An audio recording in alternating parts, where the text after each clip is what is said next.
ones, right? Yeah.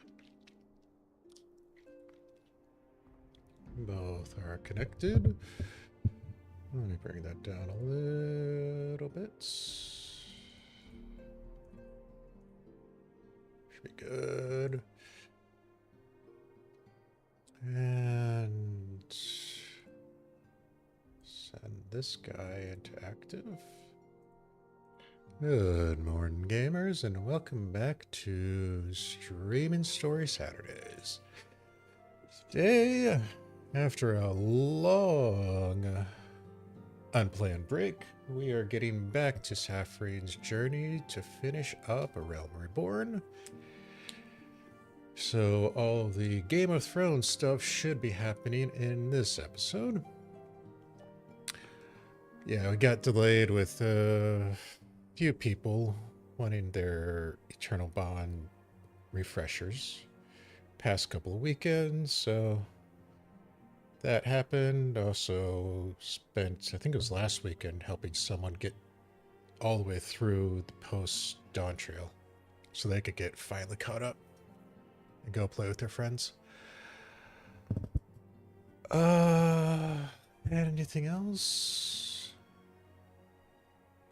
I know I am still worn out from yesterday's unexpectedly long-ass stream. God, I didn't know that was going to go for 7 hours. If I had known it was going to be that long, I should have broken it up.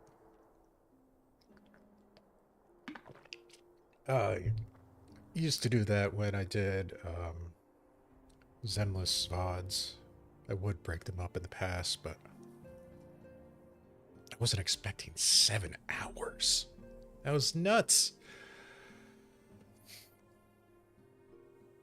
So yeah, I am definitely going to be lower energy than normal.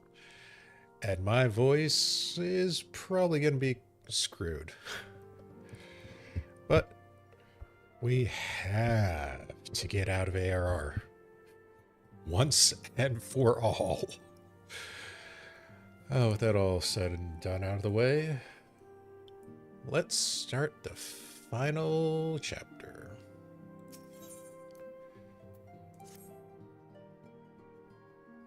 Hopefully this is the part of ARR where they actually do voicing. Nope. Shit. I am most eager to address the Ascian threat. However, we dare not neglect our other pressing concerns.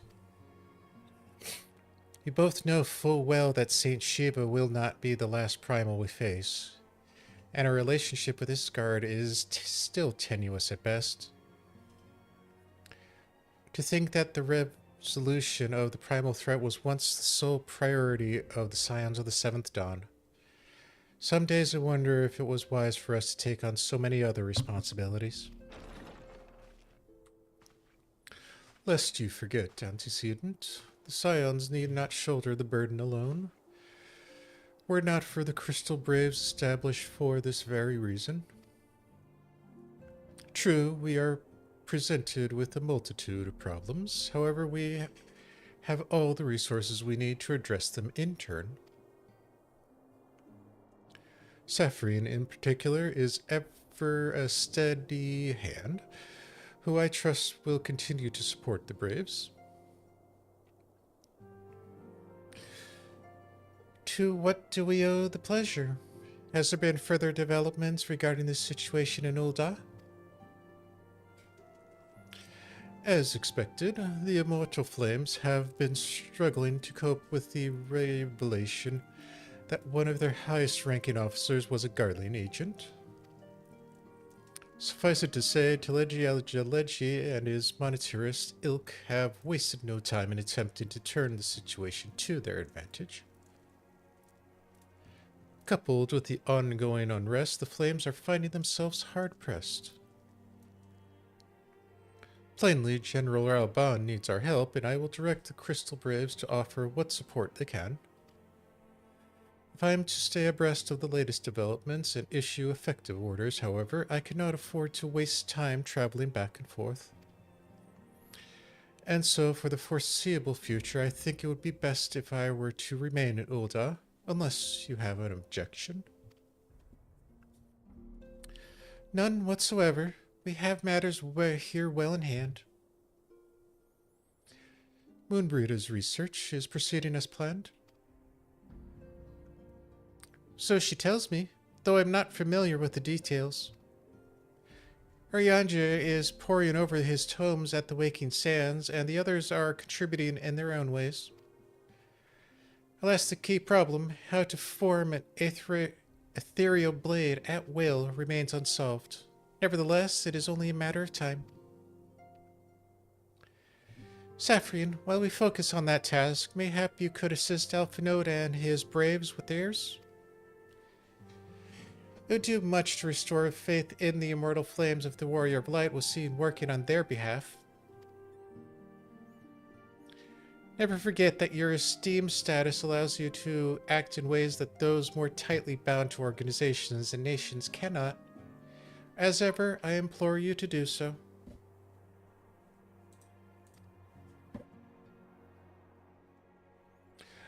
Not that your response was ever in doubt, but I humbly thank you once more for aiding our cause.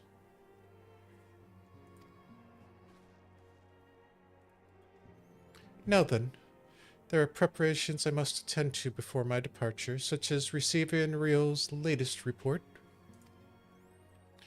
He has proven...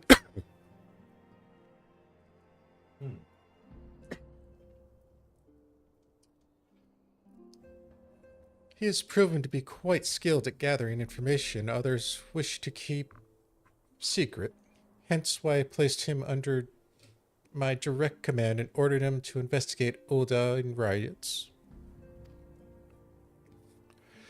When you are finished here, join me outside. Depending on what he has to say, I may soon have a favor to ask. If there are any further developments on our front, I shall inform you at once in the usual fashion.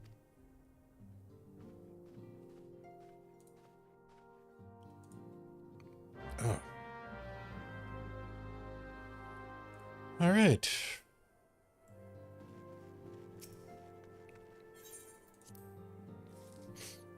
So onward we go.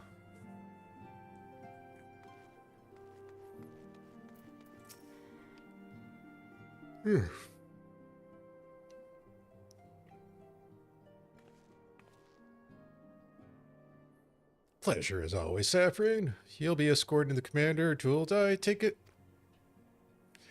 Actually, I have another task in mind for her. If you would be so kind as to repeat your report on her benefit. Right then. Me and mine been making inquiries into the source of the weapons what found their ways into refugees' hands a way back. So it happens we caught wind of something promising. Rather large purchase of old sharp and pointing things by a black marketeer holed up near High Bridge. I doubt this man would have secured such a quantity of weapons if he did not already have clients waiting. Clients that, for whatever reason, would prefer for this transaction to remain secret. Brings to mind the merchant what caught an arrow while talking to Saphrine, don't it? Generous fellow he was, doling out swords and spears to downtrodden and disgruntled. Which isn't to say that these clients have the same mischief in mind, but you want to be sure. Might be prudent to intervene before they collect their goods, savvy?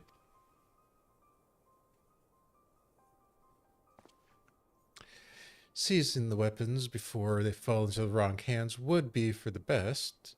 However, if we strike at the appointed hour, we might capture the black marketeer as well as his clients. What say you, Saphrine?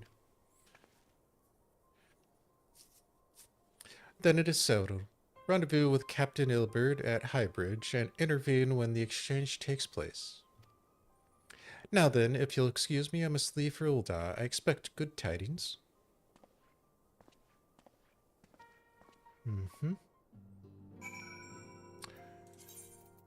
Highbridge, you say?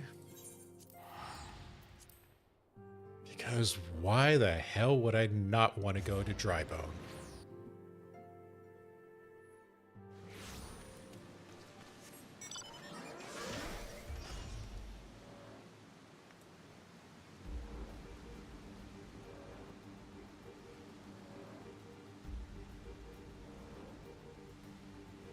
Ah,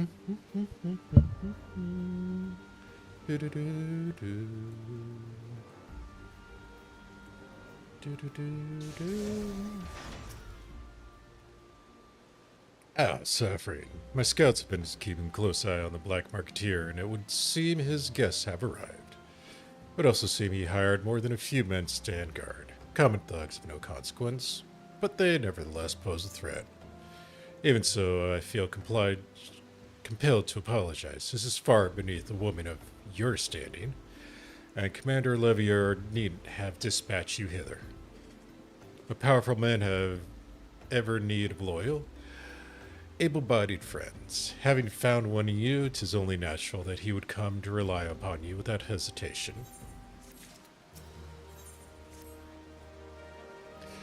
Now then, we should make for the burning wall without delay and secure those weapons.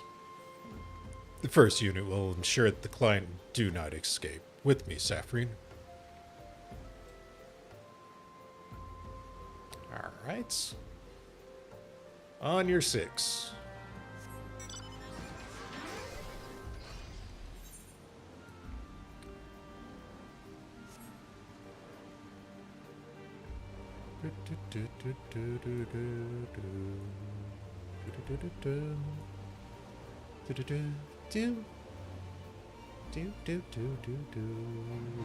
Where'd you go? Over here. I spy the one man, but there are sure to be others. I have a plan. While you approach a sentry and create a distraction, my men and I will slip past and catch the Black Marketeer unawares. Once he's disposed of those thugs, wait for us outside the tunnel entrance. Any questions? Then let us be off. Good luck, my friend.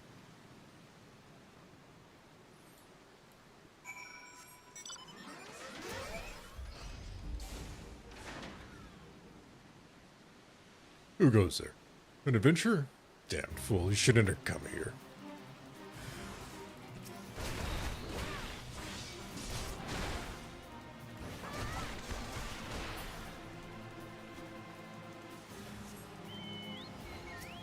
Really? Next.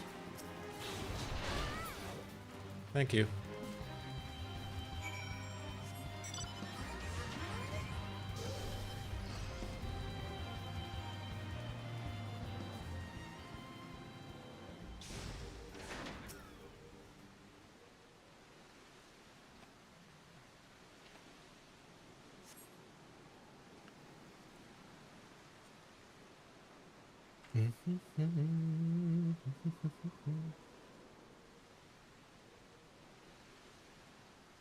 It's cold, it's wet, it's raining, and you're making me wait. You suck.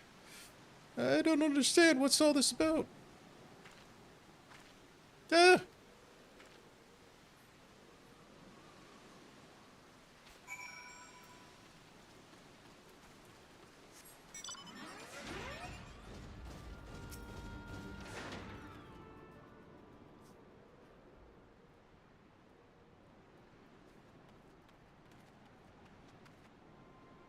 As you can see, this is a fine mess. When I tried to restrain him, he drew a hidden blade and lashed out. But before I could disarm him, one of my subordinates panicked, and this is the result. How foolish of me to underestimate the bastard and bring an inexperienced recruit. Commander Levier will be most disappointed. Damn it all. Golden opportunity wasted. Perfect coincidence. As for the clients, though we know not how, they slip past our perimeter. At present, the first is currently tracking a party of dusk-white sellswords. We suspect that it may be them. Would that we could have enlisted the aid of the Immortal Flames or the Brass Blades. Alas, we are here to aid them. They are in no position to aid us. Well, at the very least, we have secured the weapons.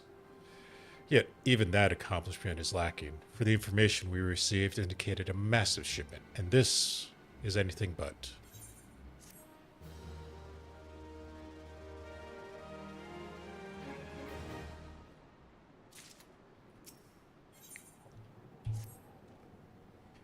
I will join the first in their hunt for the Duskwhite sellswords. If the gods are good, we will catch them before they escaped into the Black Shroud. In the meantime, I ask that you deliver these weapons to Ul'dah in my state. Entrust them to the third's Yuyahase. He will take care of the rest.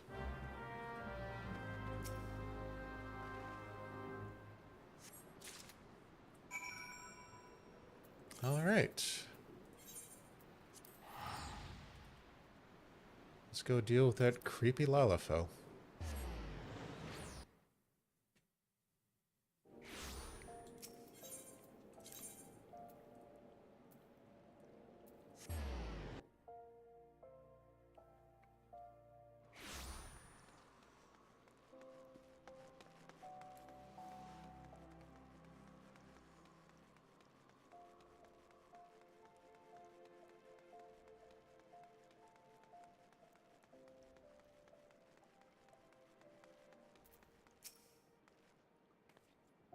Ah, the worry of light, ever reliable friend of the Crystal Braves. You have my deepest thanks for your assistance in Kothras. Now what brings you here to us this day?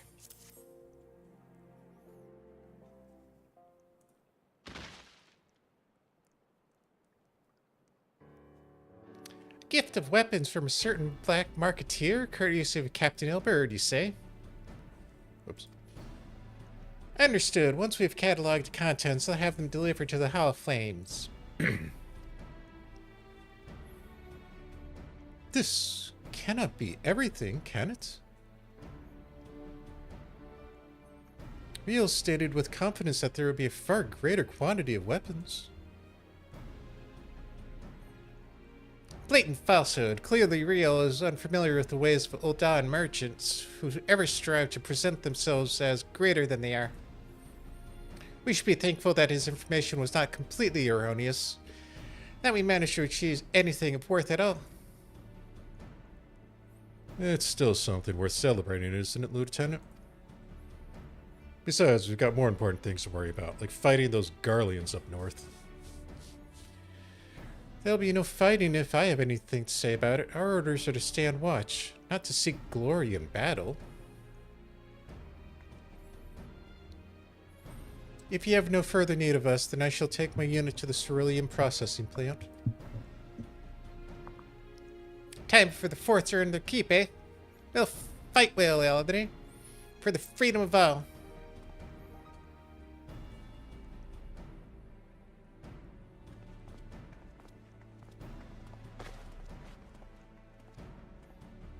Excellent work as always, my friend. Rest assured that the Immortal Flames will hear of your contributions. Until we meet again.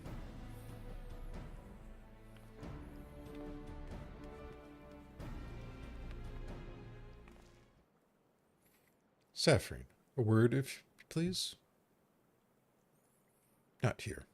Look for me at Sapphire Avenue Exchange. No need to whistle this time. Don't worry.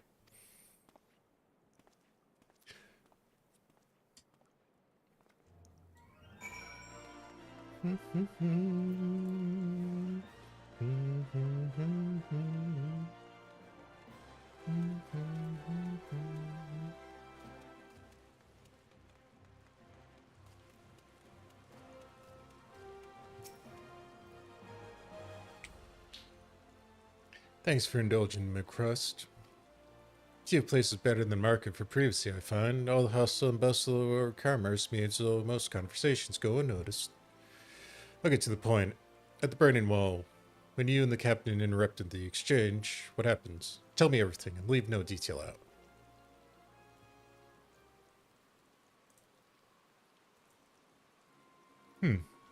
That's not quite how the first told it. These Duskwights they were chasing. Latest word is that we lost their trail. But you never saw them yourself. Not before the fighting started, not after.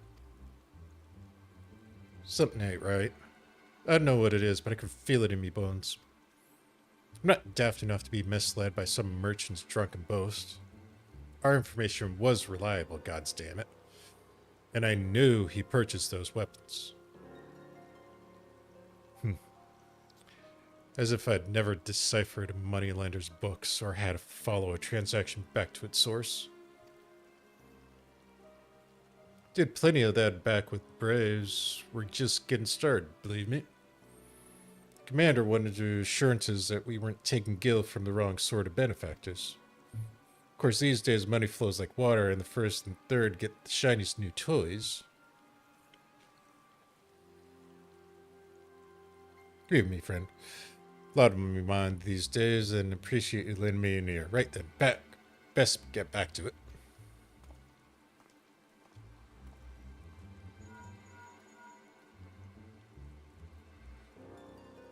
Saphrine, can you hear me? This is Tatar. Your presence is urgently requested at the Rising Stones. Please come and see me as soon as you're able. All right. What does that Lala want?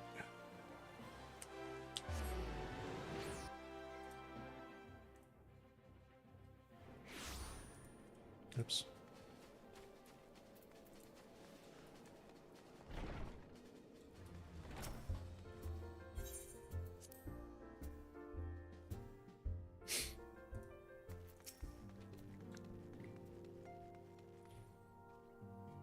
Thank you for coming so quickly, Saphrine. We have a guest from Ishgard who wishes to speak with you, a most, determined lady by all indications. Our guest is with the antecedent in the solar at present.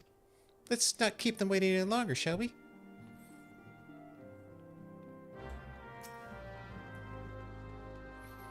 Yeah, I guess not.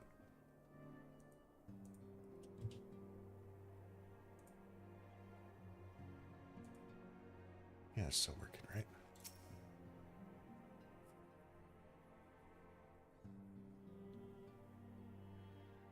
We have a guest from Ishgard who wishes to speak with you. I believe the two of you have met. Nope, never seen her in my life before. We have. I had hoped to speak with Commander Leveilleur as well, but I cannot afford to wait any longer. The Lord Commander sent me hither to request your aid in a matter of grave import. You see now why I had Tataru summon you. Mm-hmm. Now that we're all assembled, perhaps you would be good enough to elaborate on the nature of the matter which brought you to us. The Observatorium's astrologians have sounded the alarm. Last night, the Dragonstar burned with an intensity not seen in 15 summers. Not since the Dravanians engaged the Empire in the Battle of Silvertear Skies. The northern sky doth burn full bright upon the Wormlord's call. The red behemoth beckoneth, and flame consumeth all. The old Curthan rhyme, aye. The brightening of the Dragonstar is said to accompany the roar of a great worm. The astrologians believe that it was Midgard Soma himself who cried out on this occasion. After an absence of centuries, the King of Kings did return to lead his kind against the might of Garlemald. Only to fall in his duel with the Agrius, proud flagship of the Garlean fleet. Devoid of life, his corpse remaineth entwined about the Magitech monstrosity even unto this day. Ariange has the right of it. Whatever this alteration in the Dragonstar portends, the Great Worm has shown no sign of life. Tataru, have the Domans reported aught out of the ordinary?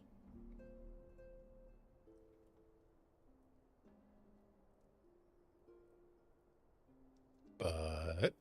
Correct me if I'm wrong, but if Midgard Zorma had roared, wouldn't we have heard it here in Revenant's Toll? You would have heard it in Roar is a figure Garlemald. of speech. Dravanians can communicate in ways beyond our ken. It is for this very reason that we are forced to look for signs in the heavens. We cannot say with any confidence that a great worm roared at all, much less that it was Midgard Sorma. Only by directly examining the Keeper of the Lake can we be certain. However, it will take too long to gain the Holy See's approval to dispatch the Temple Knights. Therefore, Sir Emric would entrust this task to you. Do you accept? Go check a dragon We knew corpse? you would not disappoint us. Absolutely. Now, if you would excuse me, I must return and assist the Lord Commander. We have precious little time to prepare. To prepare for what, pray tell? War? When a great worm roars, his brethren cannot choose but answer. We prepare for battle. Great.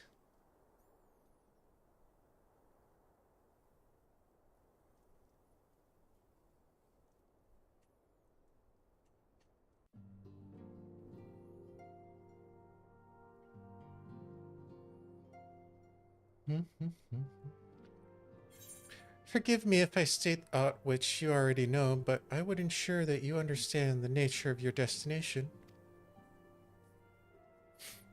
As Urianger stated, what we now call the Keeper of the Lake is the wreckage of the Agrius, former flagship of the Imperial fleet, and the corpse of the worm responsible for its destruction. 15 years ago, as the next step is in his campaign to subjugate Eorzea, Gaius van Belzar attempted to seize control of Mordona. So massive was his force that all thought his victory a foregone conclusion. But an unlikely ally came to Eorzea's day that day. Midgar Somar, legendary guardian of Silvertear Falls, burst forth from beneath the waters of the lake and led a host of dragons against the Garlean airship overhead. In what would later become known as the Battle of Silvertear Skies, the Great Worm felled countless airships before engaging the Agrius. In the ensuing struggle, the flagship's Cerulean engines failed, and it tumbled into the lake below. Yet this victory came at great cost, for the explosion which followed claimed the life of the Great Worm as well. That same explosion transformed Silvertear Falls into the desolate wasteland it is today, draining the lake of its waters and crystallizing ether for miles around. Yet a remnant of the lake remains, and at its center, a constant reminder of that fateful day long ago. In accordance with Sir Emeric's wishes, our Doman allies have been standing watch over the Keeper of the Lake. It would be wise to speak with them before investigating the wreckage yourself. Be careful, my friend. We know not what dangers await you within. Now then, let us not neglect our own tasks. There is much to be done, and precious little time to do it.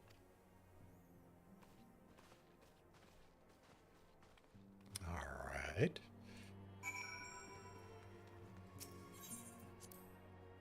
Let's go find us some Domans who are not ninjas. Definitely not ninjas.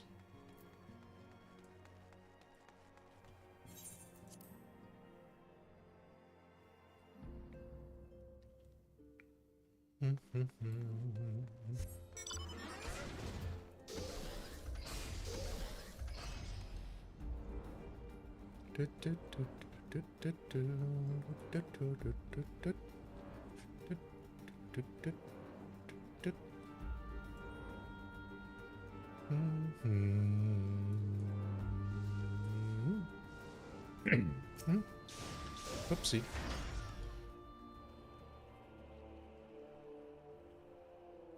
You're in luck, Nix. I was about to send word to Revenant's Toll about the Garleans. Of late, I've seen small airships, likely from Castrum Sentry, come and go from the Keeper of the Lake.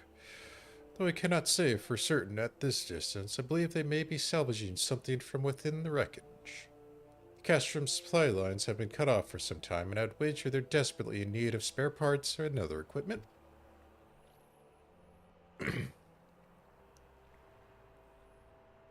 So it is true, then. The Ishgardians honestly fear that the worm might rise again? Well, from what here, that seems rather unlikely. But if it's assurances they want, you have no choice but to go inspect the corpse in its entirety. Easier said than done, given the creatures which inhabit the wreckage, and the aforementioned Garleans who won't take kindly to your presence. They're sure to fire upon any airship, so I advise you take a more stealthy approach. Take this boat and a few of your comrades to the base of the Agrius, then climb up to the top. That's the only viable approach, I'd say. And there we go. I'm probably going to do duty support because it is early and this is a level cap dungeon, which means people are probably not going to be doing it. I think queues are going to suck, so it'd be faster to go with support.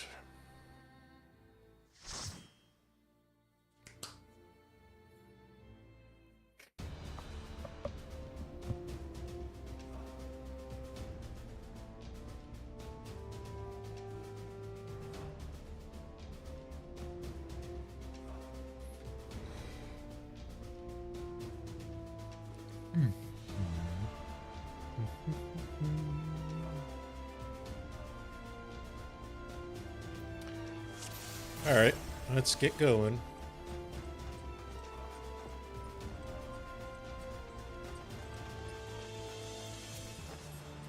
Why do I have tier 1 support? Seriously? At this level?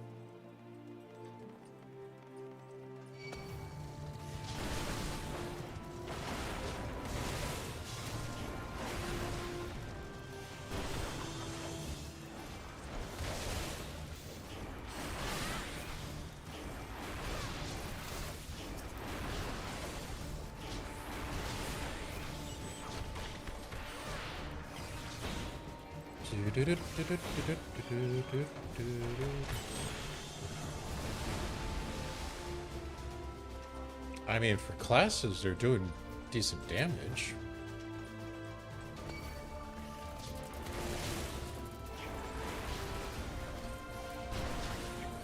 Oh, crap.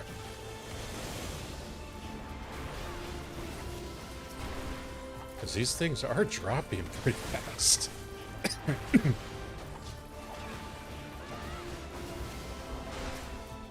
Oh, these goblins being a pain in the ass.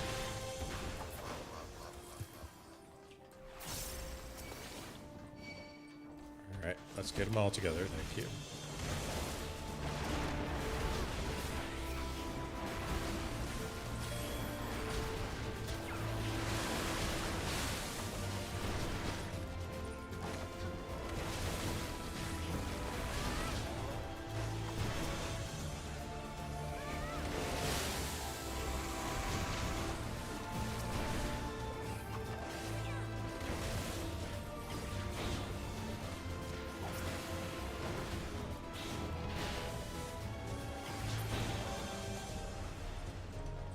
Yeah, that thaw marriage is really hammering. Yeah, it seems weird that at level 50, they're still... Oh, screw you.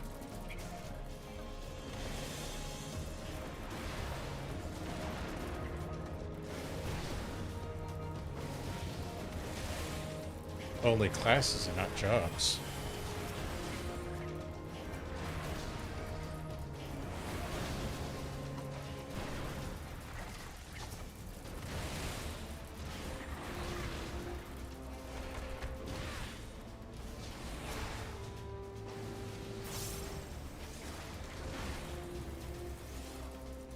Come on. Oh, just finish it.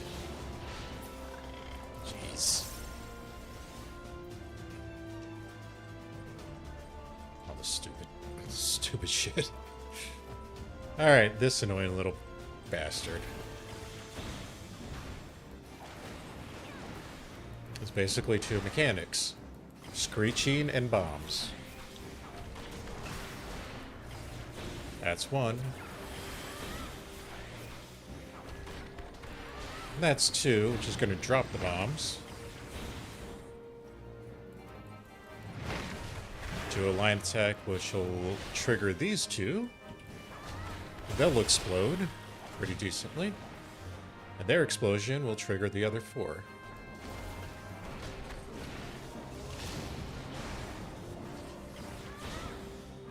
Alright, I have no idea where I'm going. Should have figured that was gonna happen.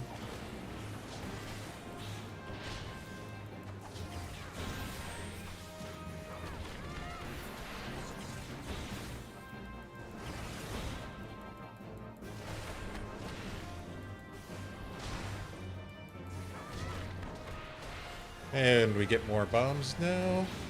This time there's going to be a gap.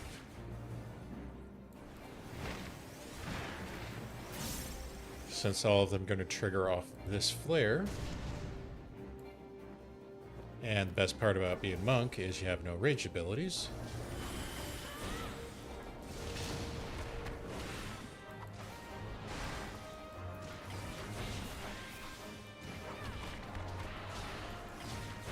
It's just a raid wide.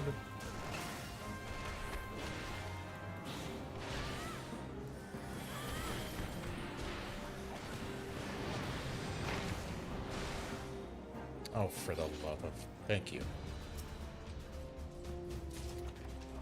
And honestly, that was about as fast as you see with a normal group now that I think about it. Because you'll usually see both sets of those bombs drop.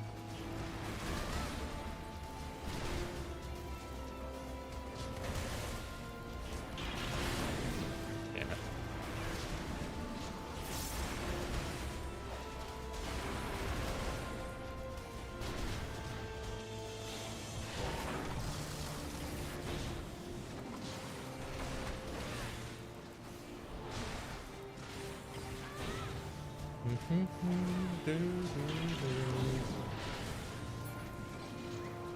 Alright, gotta pick up the key that they drop to open the terminal. And we'll have a second one later down the road.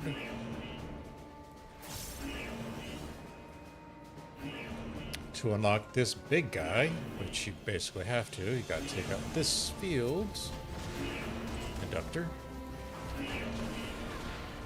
Otherwise, he's just gonna hit everybody. Constantly. Annoyingly.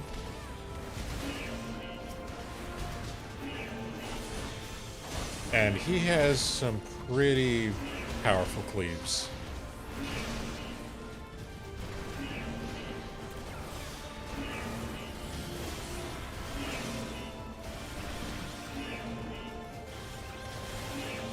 So even if you don't get hit by that, he still cleaves in front of him. So be careful.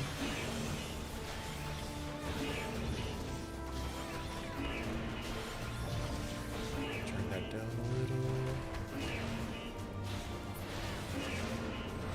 Yeah, we got one more group of just the exact same. These adductors are really fast to go down, so you don't have to worry about that too much.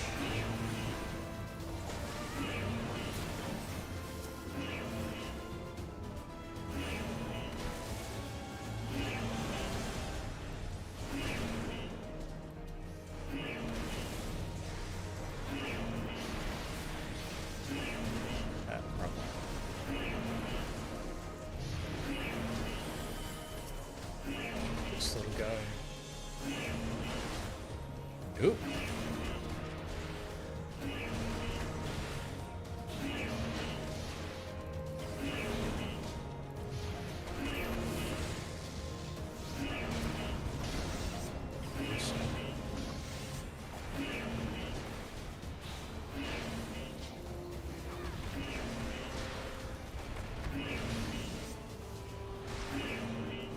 And there's the key. The second gate.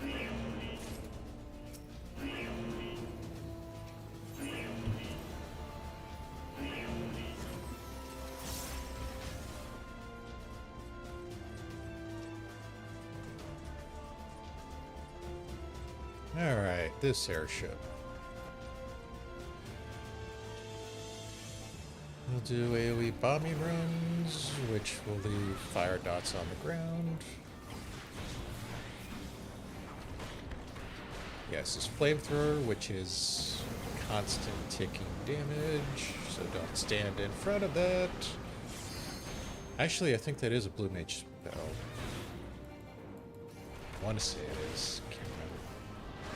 And there's a fire that I wasn't supposed to stand in because I'm an idiot. Pick a spot.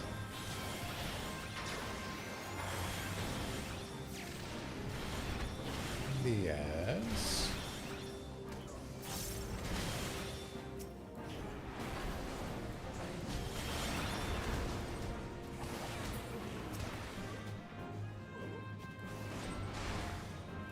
Go.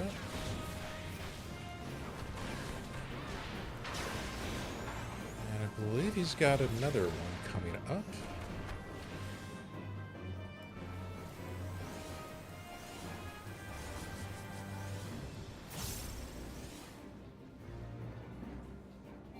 Come on. Suck.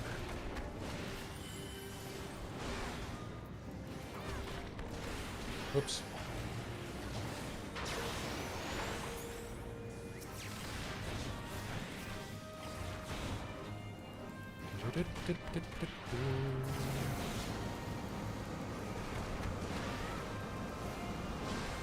That one took longer because the NPCs do not attack while they're avoiding mechanics.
There it is.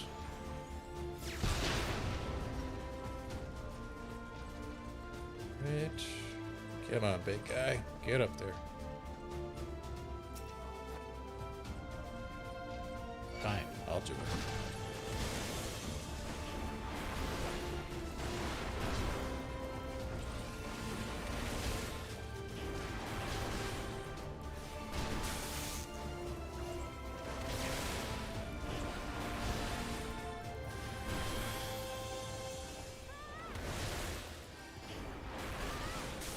It's down.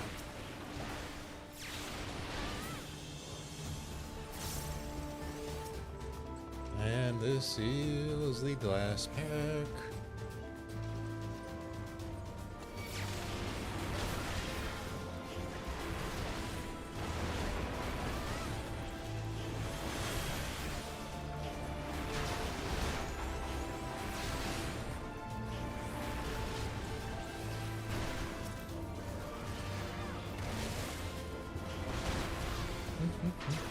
Whoops. Yep, that might be in that. Alright. Time to face Big Daddy.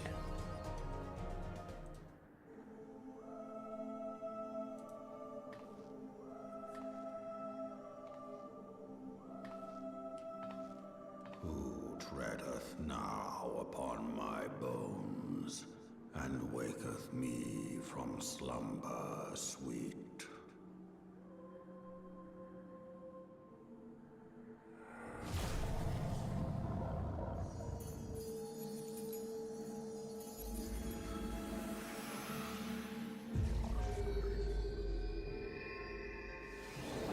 Thou hast forgotten the face of thy Lord. Remember, mortal, and fear me.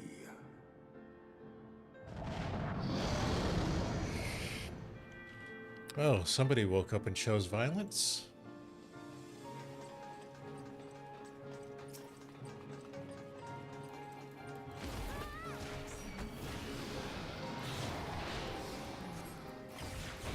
Thankfully, this is a full circle, so don't have to worry about positionals.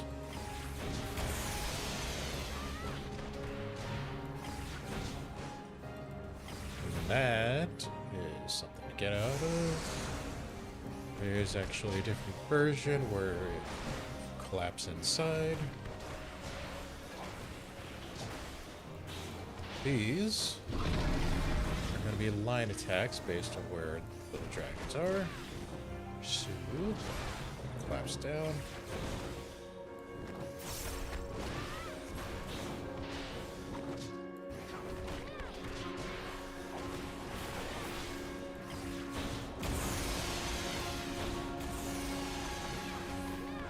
It's a little close on the snapshot, but we'll take it. Just raid wide on this.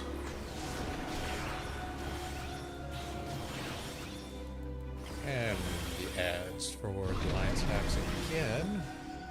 Looks like the middle is going to be the safe spot, even though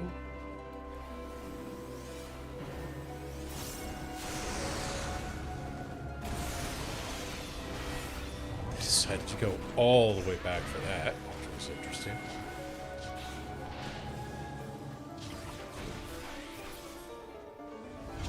Alright.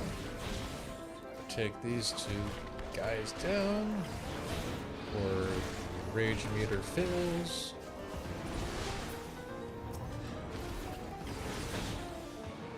The ring in the center is going to be 1, 2, 3. Just collapse in after the first hit.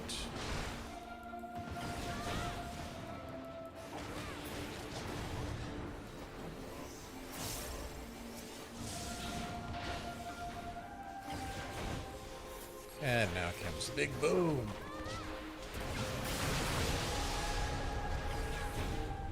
I was expecting bigger.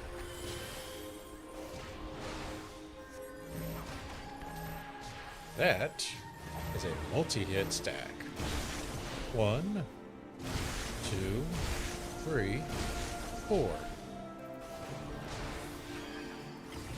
Alright, the ads of the line attacks again. Looks like we're good going in. Since that's going to hit the outside now.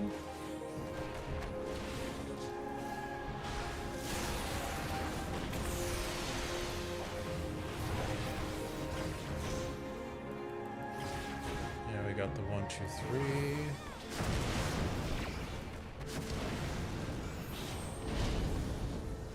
Tank Buster, don't really care.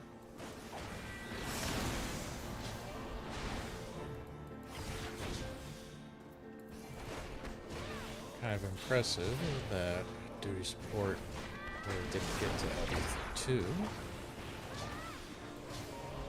Save it as much as I can. There we go.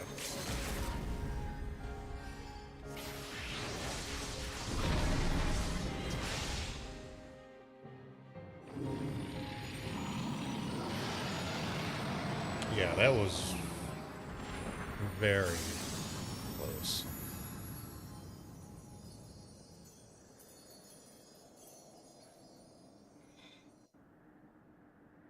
All right.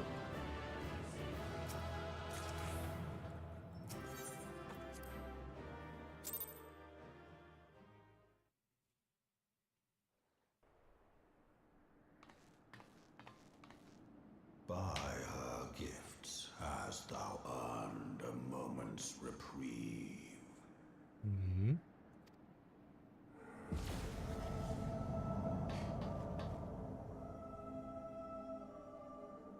Speak, mortal, and I shall listen.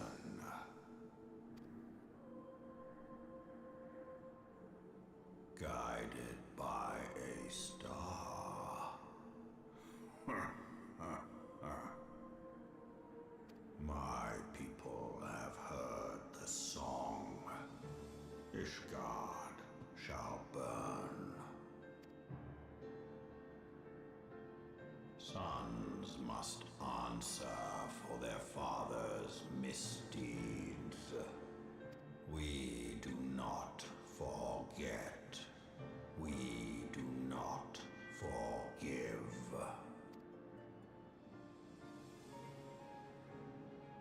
7 children did I sire. One now singeth of retribution. I rise to join in the chorus. Thou art powerless to silence us, mortal. Yet thou shalt not live to labor in vain. Thy reprieve is at an end.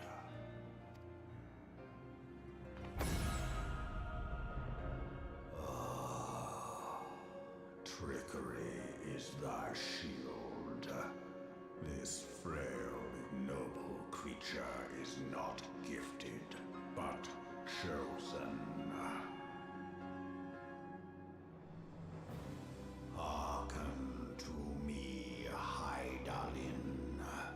I remember, and I consent.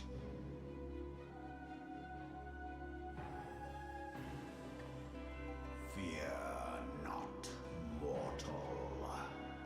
I shall not harm thee.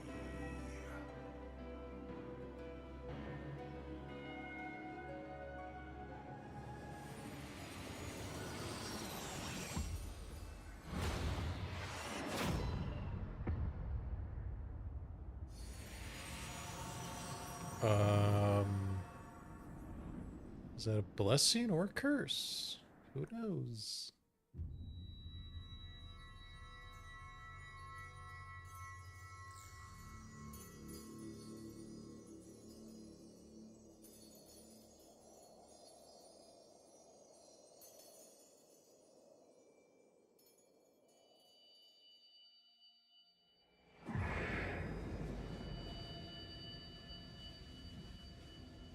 Uh-oh.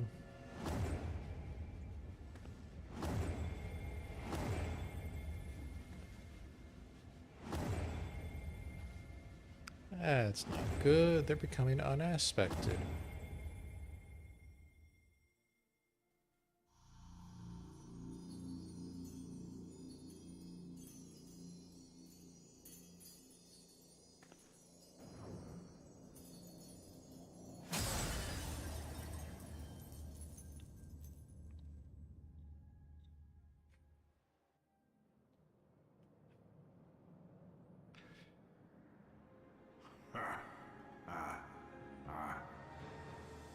Mayhap thou thinkest me an oath breaker. Thou art mistaken. If thou comest to harm, it shall be by another's hand, not mine.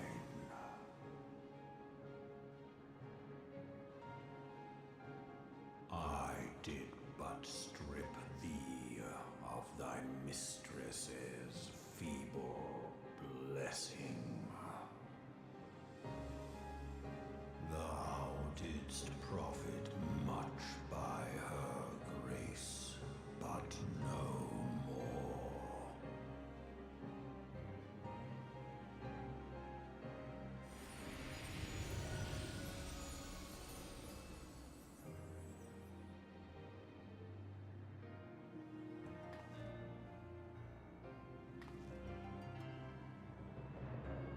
The covenant binds me to thee.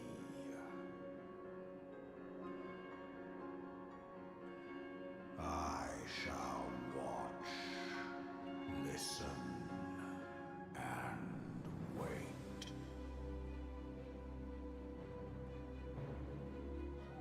Fight and struggle, if it be thy will. Man hath ever coveted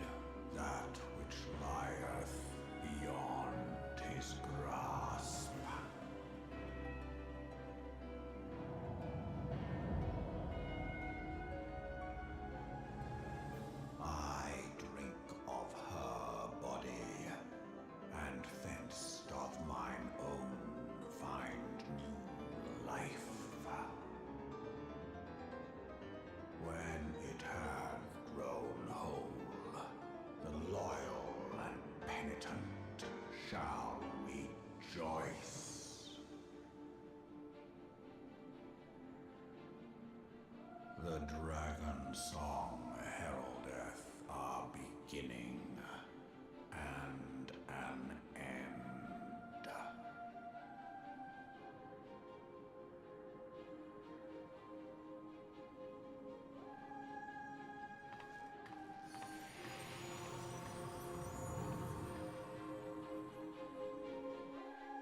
Oh, that wasn't cryptic at all.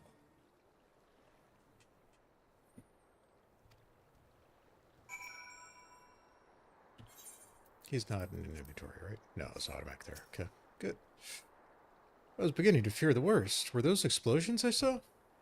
Ah, but you shouldn't waste your time talking to me. Alvino left a message stating that you were to return to the Rising Stones at once. Wrong one.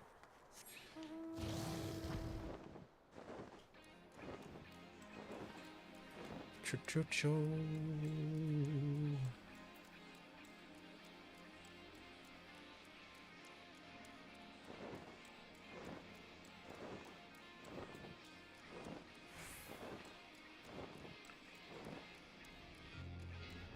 Nope, it's over here.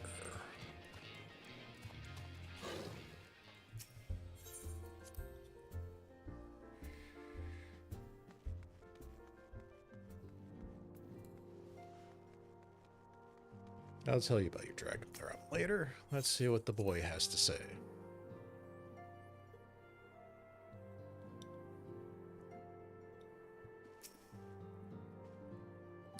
Praise the 12 that you are hale and whole.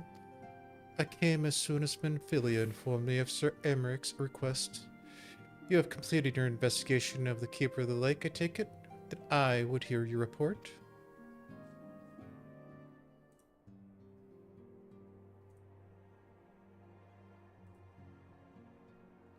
You conversed with Midgar-Samar?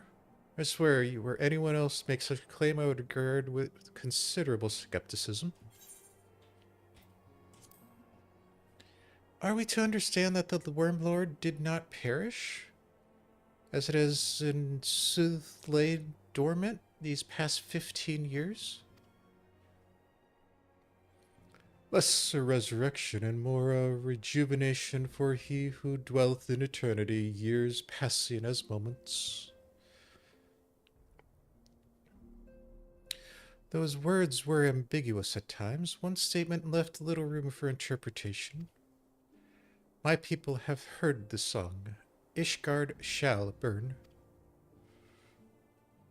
Clearly an attack is imminent. We must share this information with Sir Emeric immediately. However, we dare not divulge your conversation with Midgar-Samar in its entirety. To even acknowledge that you heard the voice of a Dravanian is grave, but need necessary risk. Lest we forget, men have been executed as heretics for declaring as much. For your own protection and for the sake of our tenuous relations with Ishgard, the truth cannot leave this room.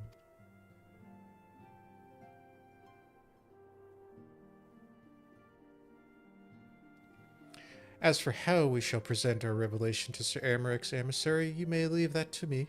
I pray remain here for now.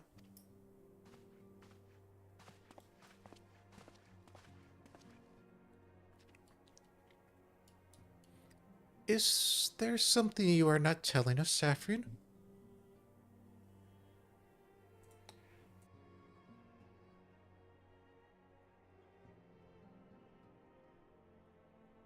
Okay, let's try that. You seem different somehow. It's almost as if you were missing something. Something important?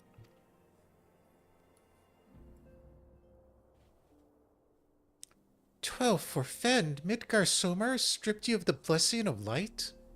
Are you alright? How do you feel?"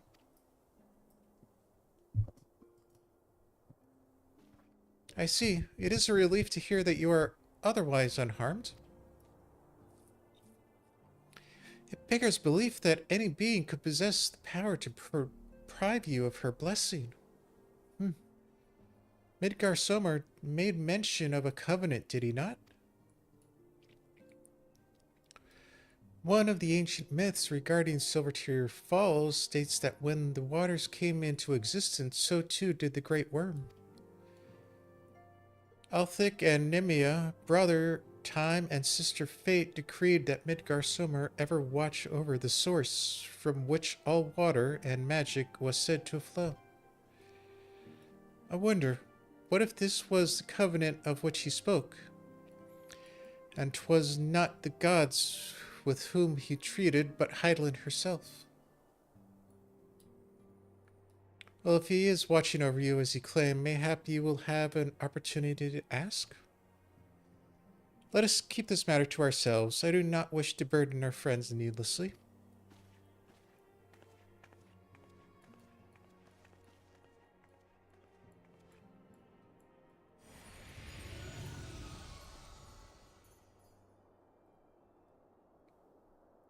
Art thou a pawn, or a master of thy fate?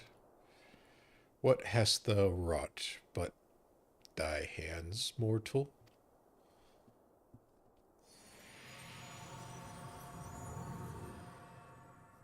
Okay.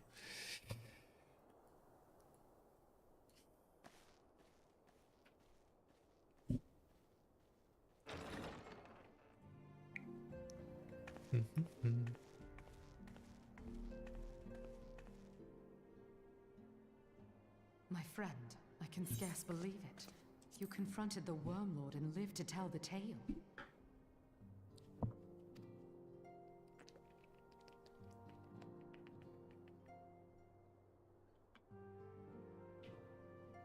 I give thanks to Helone for your preservation. It is our sole cause for gladness. Your encounter with the Keeper of the Lake served to confirm our fears. A great worm has roared, and it makes little difference if it was one of the two in Eorzea or any other. The Dravanians are coming. I am told that Ishgard has magical defenses against Dravanian attack, though I am not privy to their exact nature. Will they be enough to repel a massive force? Ishgard has weathered countless assaults over centuries. This will be no different. And now that you have confirmed the threat, none can ignore the Lord Commander's calls for the wards to be strengthened. I dare not presume to speak for him, but I expect the Lord Commander would sing your praises. I must away, but we shall meet again soon.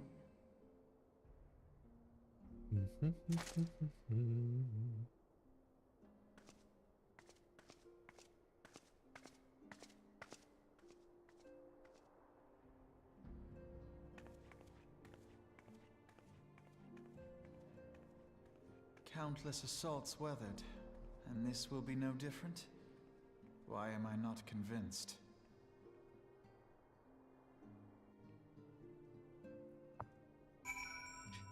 You just want to go play with dragons. It's okay, you're a boy. The Ishgardians have warned with the Dravanians for centuries, nearly 1,000 years. In all that time, not once have their enemies breached their defenses and entered the city proper. Yet regardless how strong these magical wards may be, I nevertheless fear that the Ishgardians are underestimating the gravity of the situation. Though it was not Midgard who roared, a call to arms by one of the first brood cannot be ignored. Until such time as they choose to request our aid, however, we can do not but observe the situation at a distance, and pray that our fears are unfounded.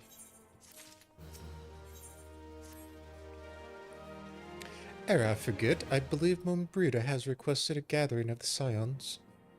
I assume there has been some progress concerning our efforts to combat the Ascians.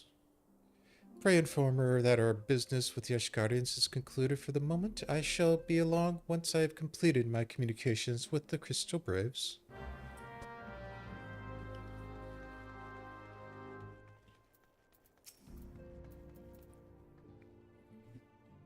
All done with your talk of dragons? Wonderful, because the Ascians are next on the menu. Let us head into Solar, shall we?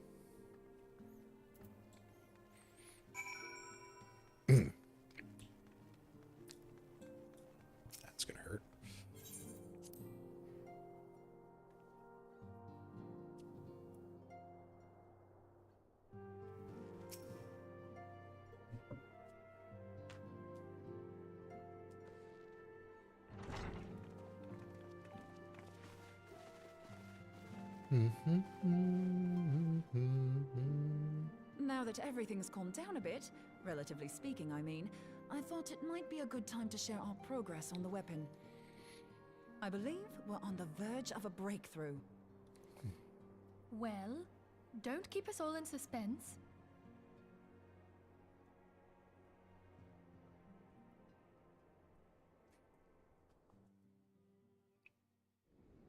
Just in case anyone's forgotten, let's start by reviewing what we already know. So, an Ascian is an immortal because its soul doesn't return to the ethereal realm when its host is defeated. Instead, it flees to the place that lies between our world and the Void. Therefore, the first step to permanently defeating an Ascian is preventing its soul from making this journey. And if you recall, when we last gathered here, I had verified that white auracite has adequate capacity to entrap the beings, albeit only briefly. Which left the small matter of their extermination. Aye. To unmake an Ascian soul, one must needs smite it with a concentrated burst, or blade, of purest ether. However, we wanted for both the data and the means to forge such a weapon. Short of experimenting on an actual Ascian, you see, there's no way to gauge how much ether its soul is made of. As such, we don't know what etheric density our blade needs to have in order for it to work. So we'll just have to make the densest blade we can and hope for the best. Though that would require a lot of ether. Just a little bit. Hang on a minute. Why didn't we think of this before? White auracite can hold an absolute heap of ether, can't it? Except... Please tell me you're joking. God's sakes, Ida. I feel as though I'm reliving the same scene over and over with you. How many times do you need to be told that white auracite cannot store ether for long periods? Being intangible matter, ether is given to dispersion. Only in its crystallized form is it a stable source of energy. I will test you later on this, so see to it you do not forget. Right, yes. It's all coming back to me. So our hopes rest on good old crystals again, do they? While they are certainly reliable, they leave something to be desired in the area of portability. Indeed. I am reminded of the quantity of corrupted crystals required to thwart Leviathan, and the extraordinary lengths to which the Lamentsons went to transport them. What if it should prove that a similar quantity was needed to destroy an Ascian's soul? Or still more? I do not envy the poor sod who has to lug all of that around, on the off chance that an Ascian appears. That's the very problem we set out to solve. And I reckon we've found the answer. If it isn't practical to lug around the ether we need, we'll just have to draw upon another source. Such And as? the only viable source is the land. If you mean to tap the Great River of Ether, know that it will entail considerable risk. Meddling with the currents may well induce a surge like to the one which despoiled Mordona. Give me a bit more credit, will you? Why would we need to tap the river when there are veritable reservoirs jutting out all over the land? Aye, I speak of corrupted crystals. It might be that their aspect is out of balance, but a crystal's a crystal. It contains ether, and we can help ourselves to it. While corrupted crystals are indeed abundant, there is no guarantee that they will be in close proximity at a crucial moment. But what if we don't need them to be? What if we could tap their power from afar? A malm away, say? If we could do that, we'd have ready access to ether aplenty in almost every corner of Eorzea.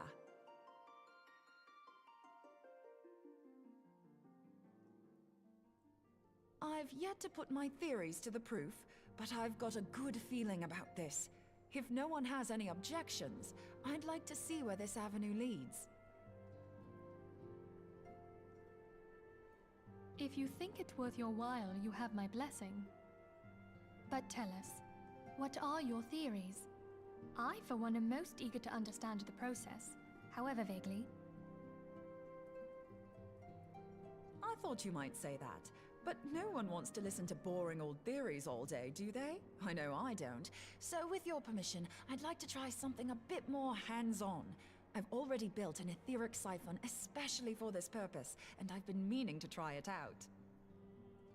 Thing is, the profusion of corrupted crystals in Mordona makes it something of a high-risk testing ground.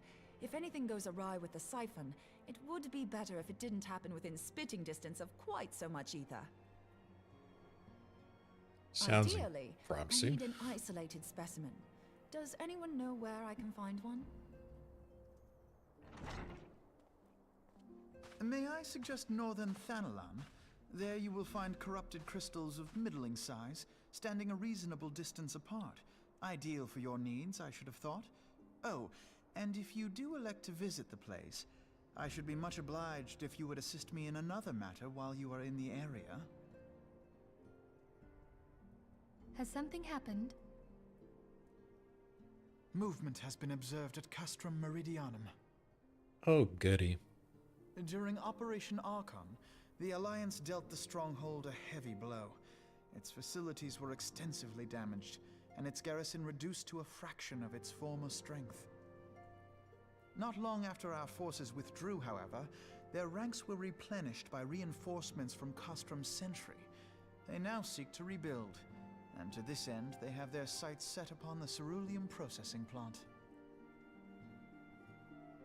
Having lost the Empire's support, the 14th Legion lacks the resources to sustain itself. To them, this is a bid for survival, and they will doubtless fight like desperate men. Though I have dispatched the Crystal Braves, I fear their strength alone may not suffice to stay the Imperial assault. I would request the Scion's aid in the defensive effort. If I didn't know better, I'd say you were trying to inveigle us into fighting your battle with the promise of shiny crystals. Well then, consider me inveigled. I won't lie, the crystals you speak of sound perfect, so the Garleans have to go. Besides, we can't afford to beat about the bush. There's no telling when the Arceans will next appear. Thine eagerness to hurl thyself into the jaws of danger cometh as little surprise.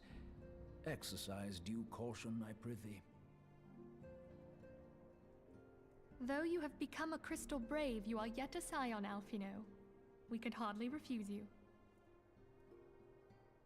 Pray, join the Crystal Braves and lend them your support. Thangred and Papalymo shall accompany you.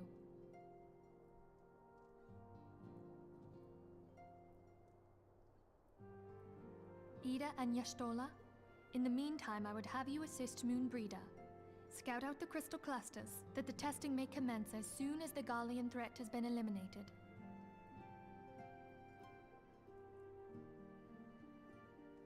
If it please you, I shall continue mine own experiments on white auricite. Thank you, Arianger. Everyone, pray see to your preparations and depart as soon as you're able. Go well, and be safe.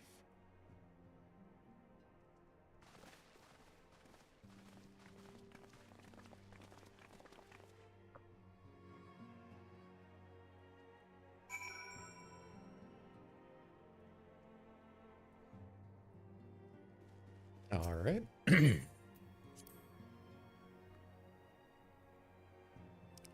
Back to Thanalan. After these brief messages. It would seem that the events once conspired to rob us in rest and recuperation. Though I'd wish it otherwise, I must ask that you head straight to the processing plant. The Fourth have already deployed there and await the arrival of the Scions. Wilfred will brief you on the developing situation. Meanwhile, I must rendezvous with Captain Ilbert at our headquarters in Ul'dah. I shall take command of our forces there with a lighter heart, knowing that you go to support the front lines.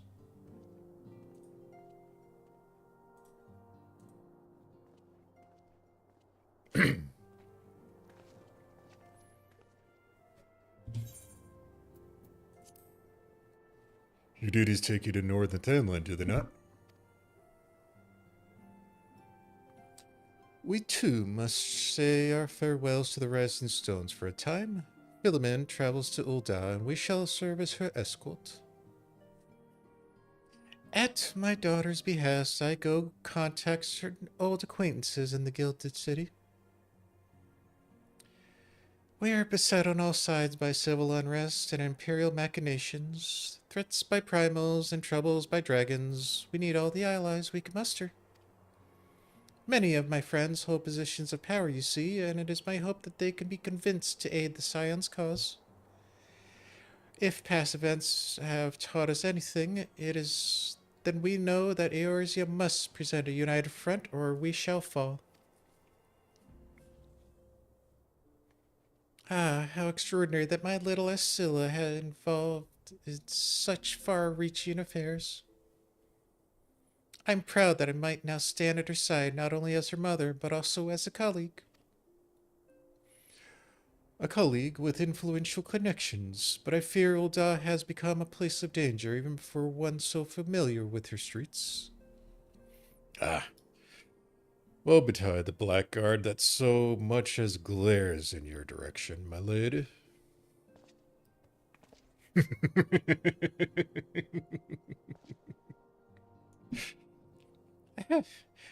I shall be well protected, it seems. Shall we be off then?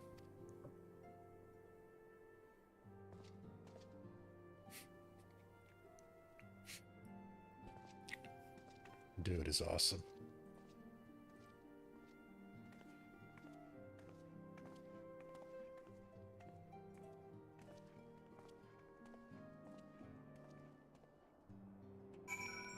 Right now we could go to the processing plant.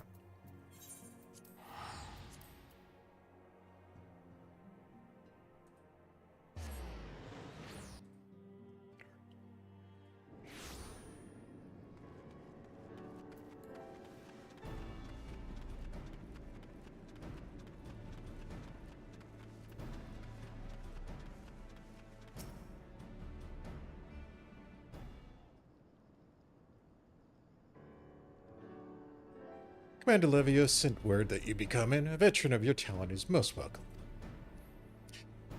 Not that I don't think we can handle the situation, mind you. I've learned a thing or two since the disaster with the Amalja. But returning to the task at hand. The Flames reconnaissance scouts have reported Imperial soldiers assembling at Raubon's push. Search force is likely interested in only one thing: getting their hands on the resources found here at the processing plant. The Garleans could begin marching on us at any time. First speak with Lieutenant Edelstein, that we might coordinate our counter-strategy. In the meantime, I will inform the others that you have arrived. No doubt it will be welcome tidings.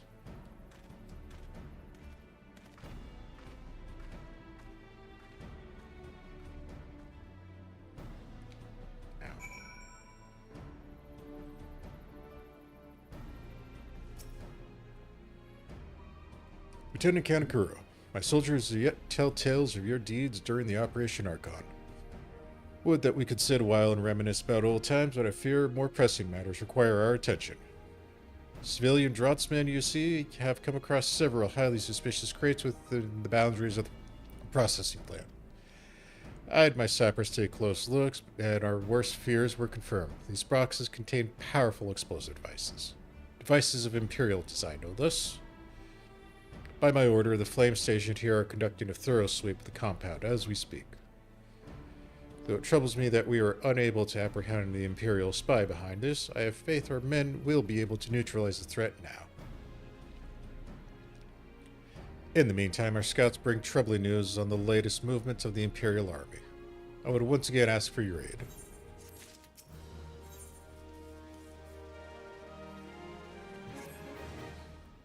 We've been keeping a close eye on the Garlean garrison, and 'twould seem the Imperials have finally begun to mobilize. According to the reconnaissance report that just came in, the squads seen leaving the castrum are too few in number to effectively take or hold our position. They will likely mount a swift assault and focus on acquisition of resources. I have, of course, also shared this report with the Crystal Braves. They've decided to take the field to meet this assault head-on. I have apprised your fellow scions of the situation, and I am heartened to know that they will be joining the effort. Pray report to Lieutenant Alain and lend as much your welcome strength to the counteroffensive.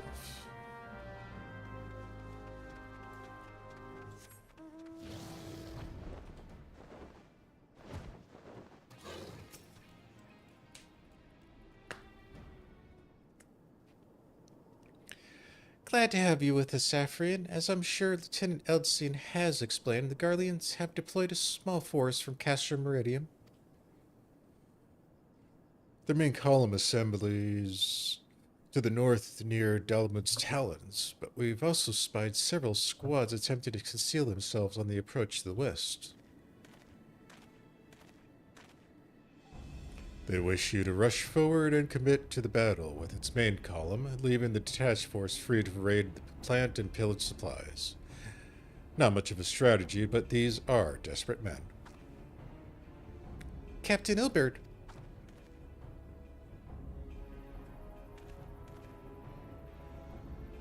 Greetings, Scion. I understand the commander bid you and your fellows come lend a hand to the Braves. Such mighty heroes at our disposal, the Fourth should have little trouble contending with aught the Garleans might throw at them. But even you cannot be everywhere at once. The Third was getting restless, holed up in Ul'dah, so I marched them out here to fill any holes the plant's defenses, and add their numbers to your counterattack. The reinforcements are welcome. We have enough soldiers now to divide our forces and safely engage the enemy far beyond the walls. Aye, 'twould be best to avoid staging battle anywhere near this much ceruleum. Let us take the fight to the Garleans. A wise course indeed. I shudder to think of the consequences should any of these storage tanks be exposed to fire. If there are no objections, the Scions shall join the Fourth and give the battle to this main column.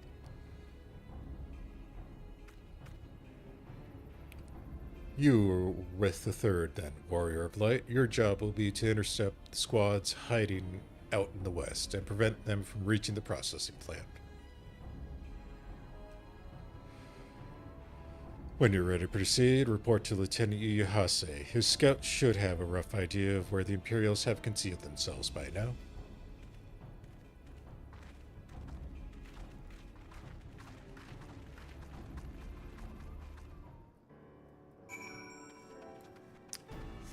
Good, I gotta deal with the creepy Lala once more.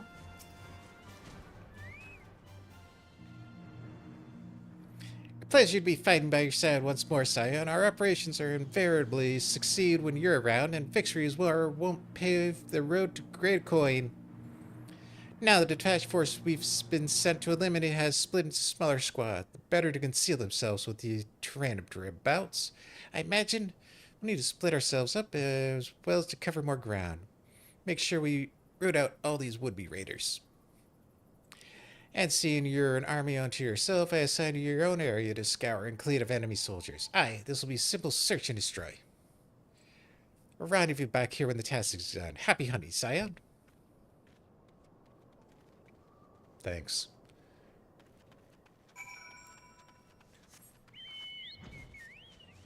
Well, as long as I get to Bash Haz, I shouldn't complain too much.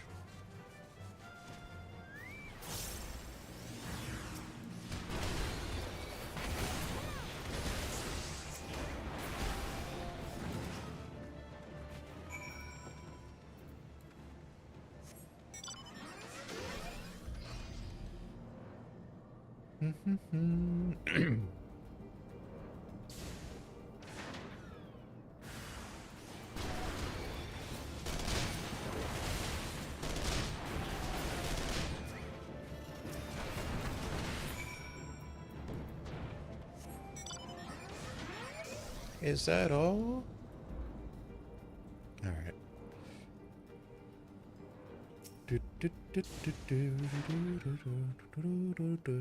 You seem grim, Scion.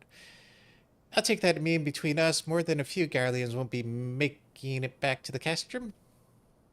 These Imperials, though, they certainly made us earn our pay. I'd be a happy man if I never had tussled with another one of those Magitech whores. It's time we bid this war-torn land farewell. I will contact the fort and let Lieutenant Alain know the west is now clear. I'd appreciate it if you do the same when you report back to Lieutenant Edelstein.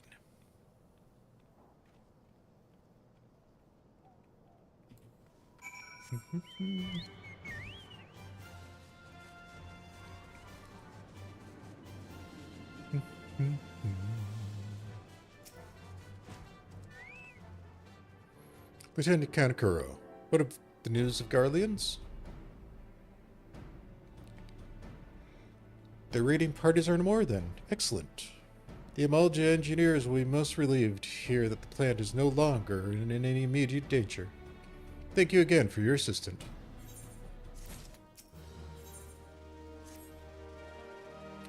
You must be anxious for word from your fellows. Lieutenant Alain has reported a sound victory over the main column and informs me that the Scions have already returned their attention to their other duties. All but one, that is, the Rogadin lady with the large axe. It would appear she's chosen to remain at the site of the battle. I know not what keeps her from returning to civilization, but northern Tanland is no place to wander alone, even for a capable sort such as her. I would certainly feel better about things if you could check in on her before you continue on your way. Oops. Yeah, we typically pay her no heed. She, gets distracted pretty easily.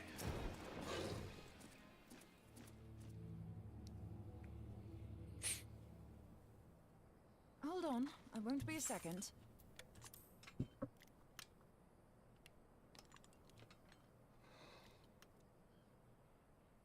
The beast seemed peckish, so I gave it a taste of my axe. Cute. I know. As Urianger never tires of reminding me, an axe ill becometh the hand of a scholar. What can I say? I like axes. To hear my mother tell it, I came into this world holding one. And it's not as if it stopped me picking up a quill, is it? I often think of the man who introduced me to the joys of learning. He's one of the reasons I decided to come to Eorzea. Him and my excruciatingly stiff childhood friend. Considering how unalike we are, it's a wonder we ever got on. The world's a strange old place, isn't it? Aye, that ought to do it.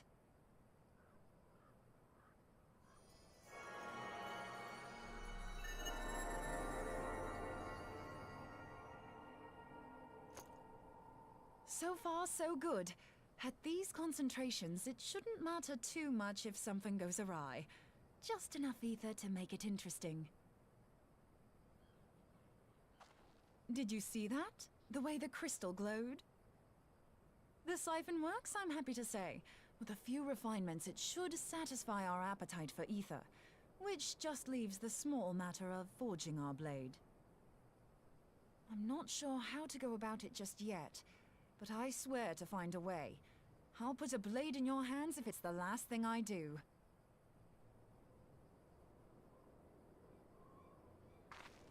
She senses me. A useful talent. Hanassian, are they onto us? By your brand, I see you are an Archon of Sharlayan, keeper of knowledge, seeker of truth, meddler. I don't know what the hell's you're saying, but I don't much like your tone. Your instincts serve you well. But come, be not unsettled on my account. That lovely brow was not made for frowns. But I waste my breath. Let me direct my words to one who understands them. We meet at last, warrior of light. I am Nabriales. And you have long been a thorn in my side. I suffered the overweening presence of La Habrea that men might host the power of gods, only for you to undo my hard work.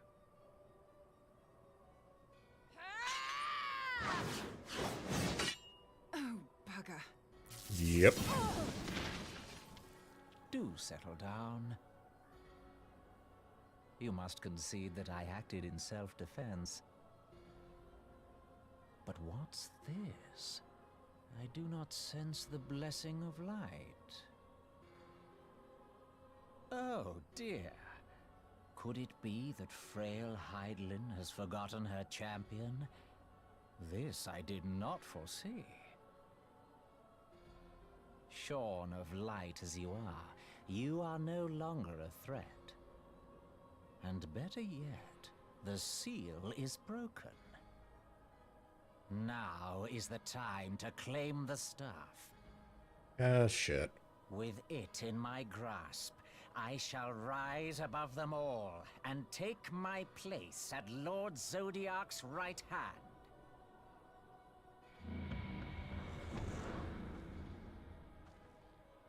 What did that bastard want with us?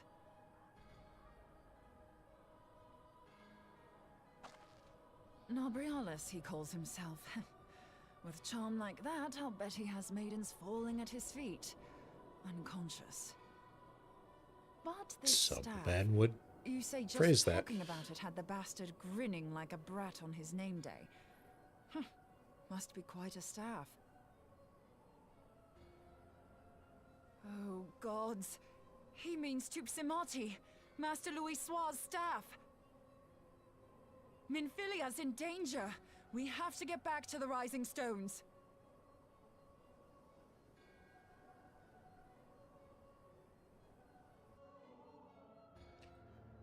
Alright, here comes this part.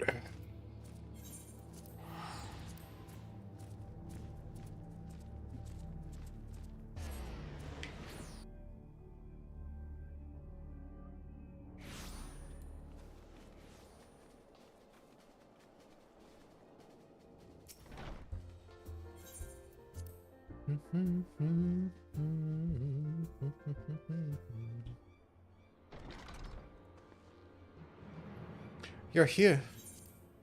Oh, yeah, you told me to come. Master Louis' staff is kept in the solar, isn't it? Quick now.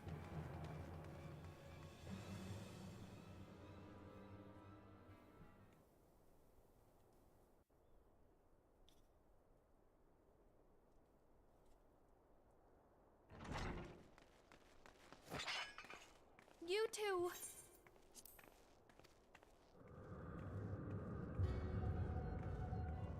So, you were able to divine my intent.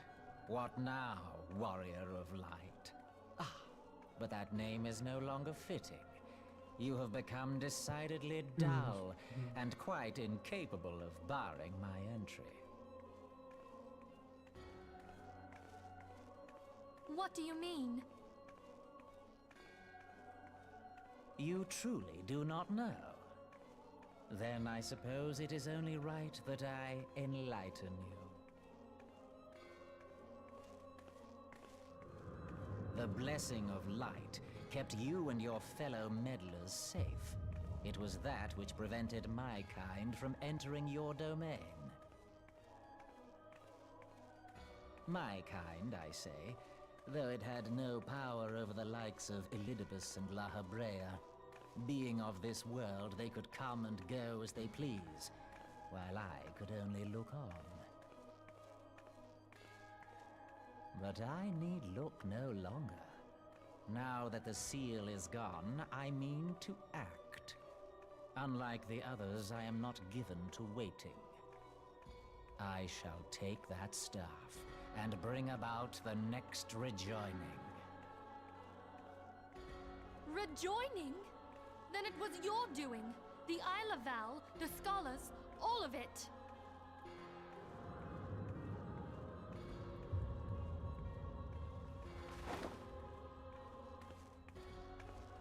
You will not harm her!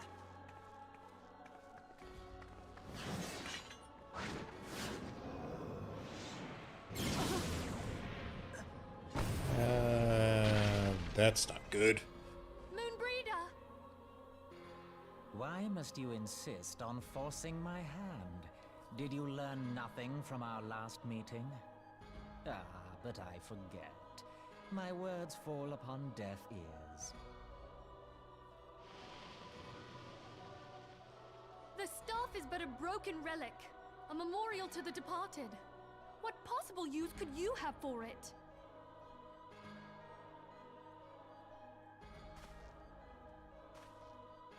What use?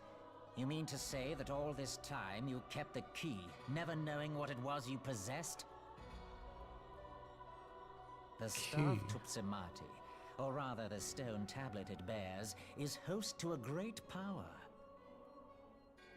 Together with the horn, it can be used to draw vast quantities of ether from its bearer's surroundings. How else do you think Louis Soir was able to invoke the power of the 12 without making them an offering of crystals? Summoning requires not only prayer, but a profusion of ether. Even a child knows that.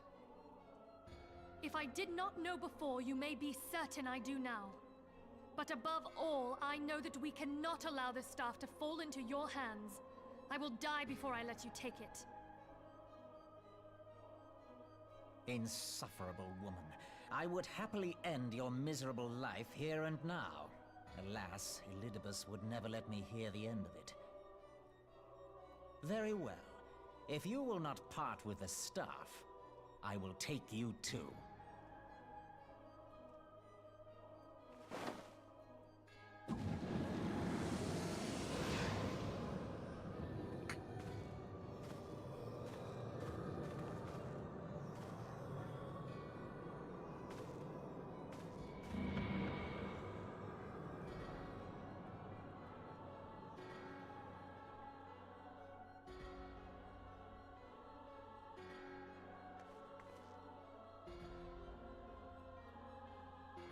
After them! Quickly! Before the rift closes!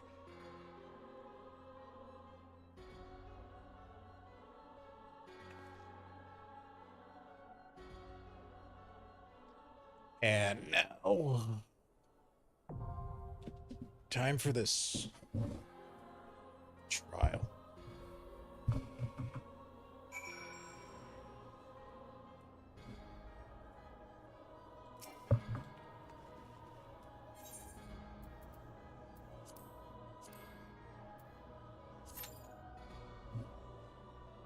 Alright, this one will probably take a moment.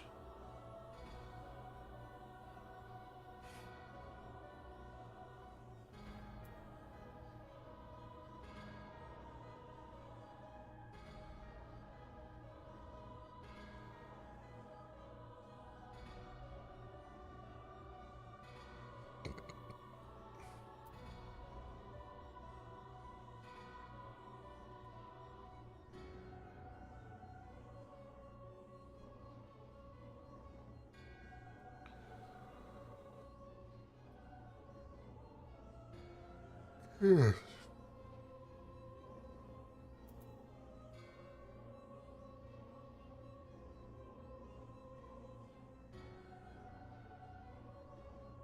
it took us 2 hours to get through that.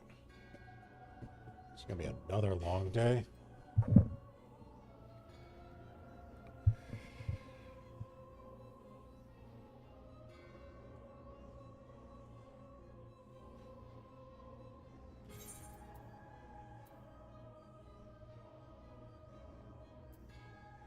You might screw it. Gonna use those for anything.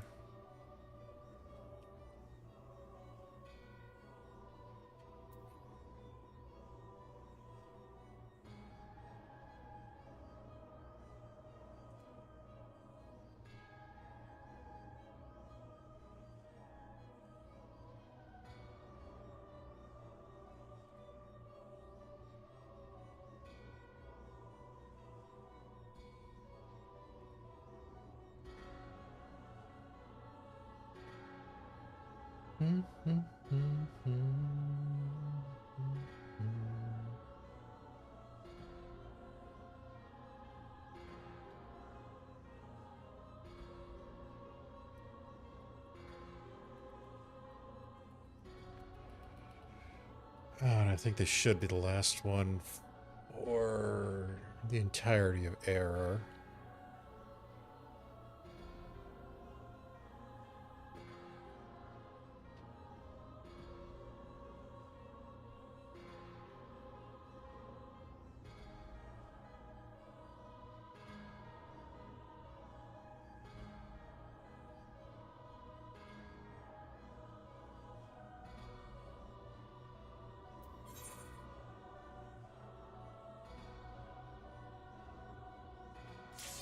There we go. Hopefully nobody screws it up. People do love messing that one part up, if you know what I mean.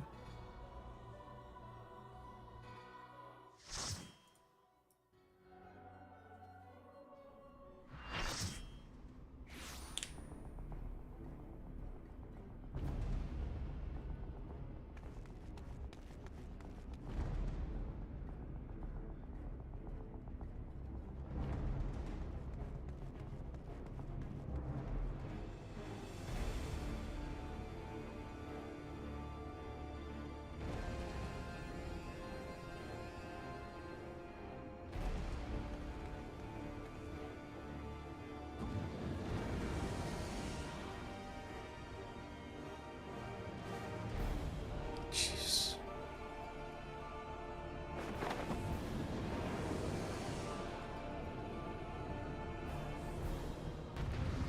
Anyway.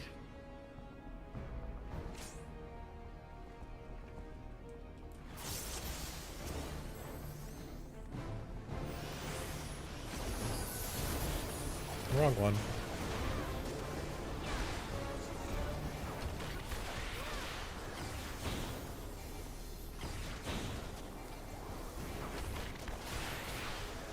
Mainly just gotta pound on him until he goes into second phase.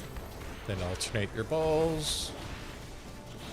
Magic, then physical.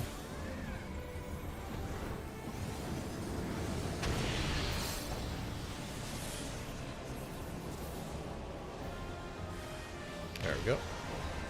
Those are magic. And the stripes are the physicals. Wow, nothing on this side. Interesting. Go.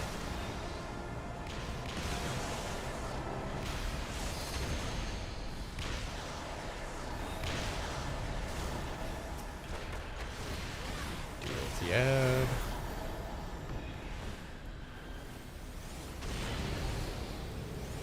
And that's it for that round. This round comes with the healing checks, which are technically tank busters.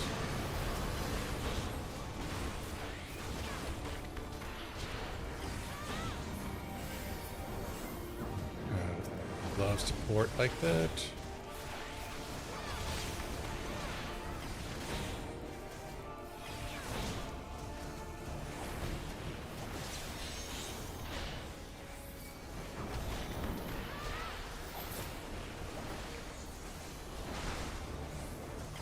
Next one should be triple, and that's going to be your true tank buster.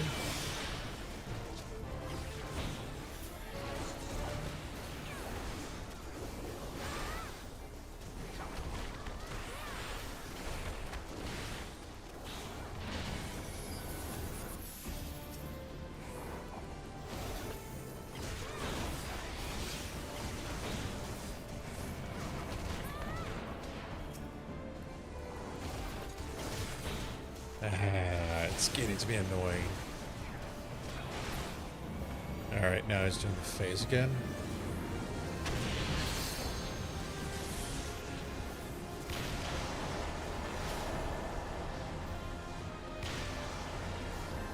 That's physical.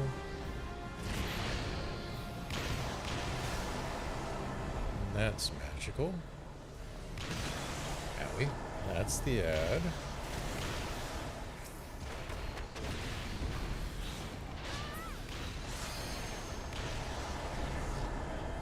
And that's another ad.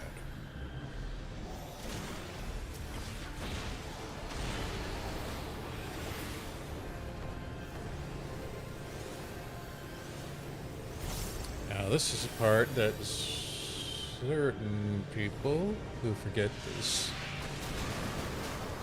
accidentally or let it break. Something you should kind of hold until the Shadow Realm.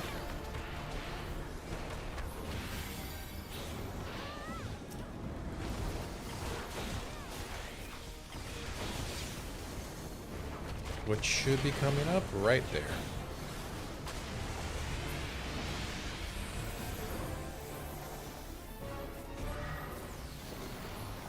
Alright.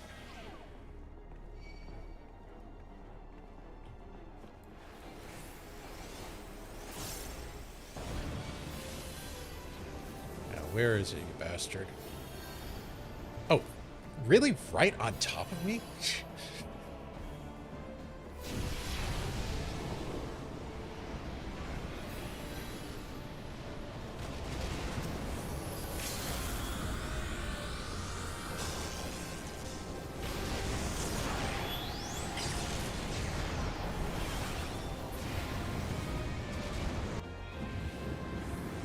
That was one heck of a coincidence.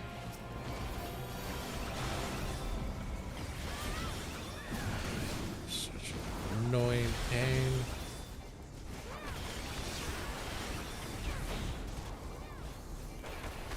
And we got the tank buster again.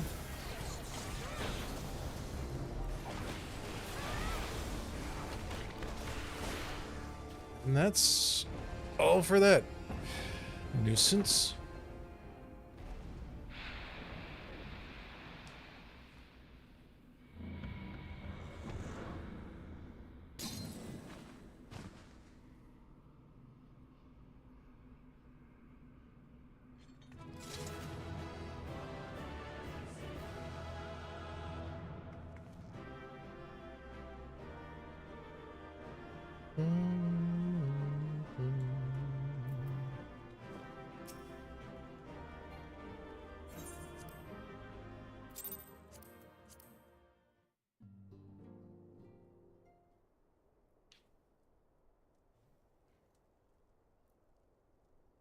You're safe.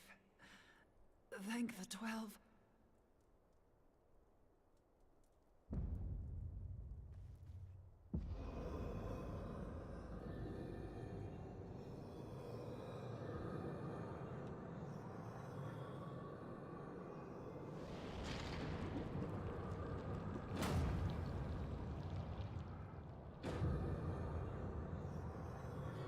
You may have bested me this day, but what of the next? What of all the days to come?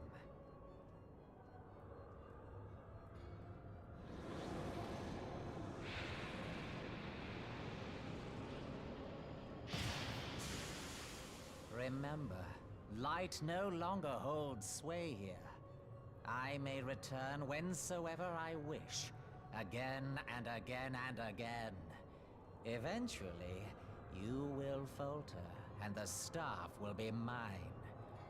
Until next time, scions.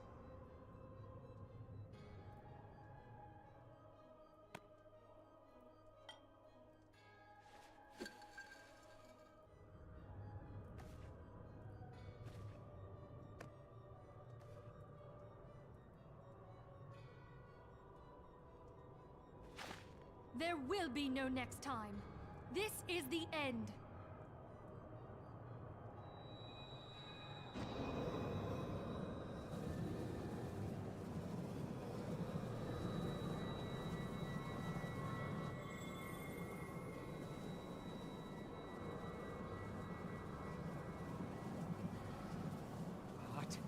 What trickery is this? No! Cannot! No!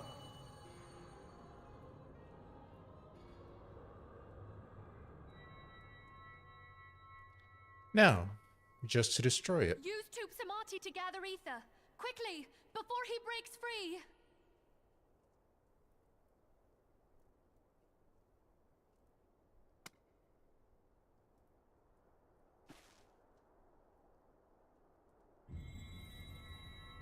Concentrate. Call to mind the time you struck down La Habrea with the Blade of Light.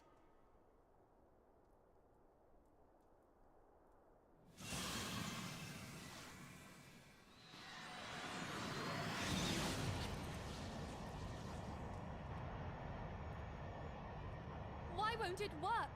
Is it because we lack the blessing of light? Damn it. So much ether. And it still isn't enough. Fools! No mortal prison can contain me! I shall make you pay for your insolence!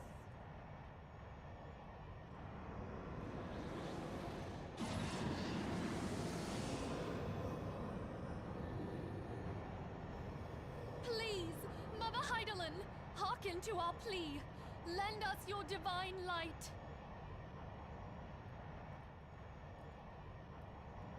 Why can you not hear us? Do our words no longer reach you?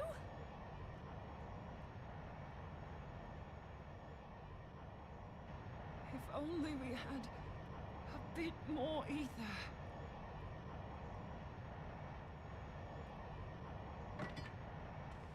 What are you doing?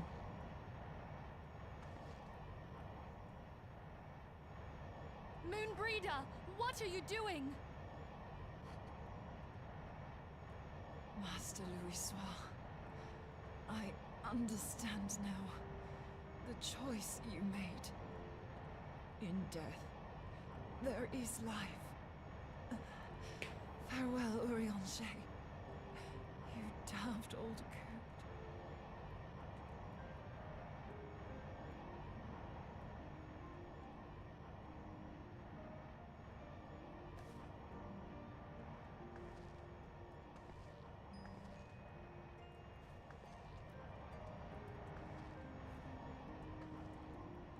Moonbreeder, no!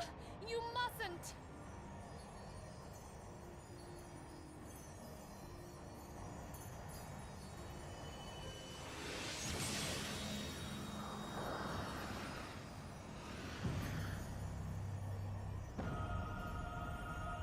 What? No! It cannot end!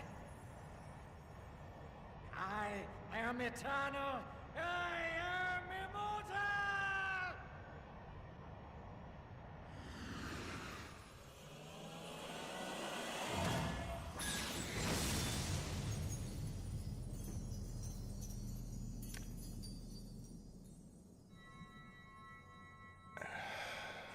A soul for a soul.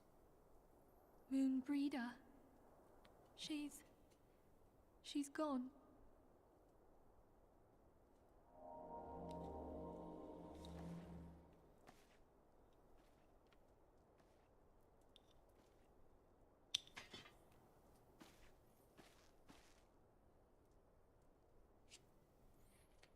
You did it, my friend. The Ascian is dead.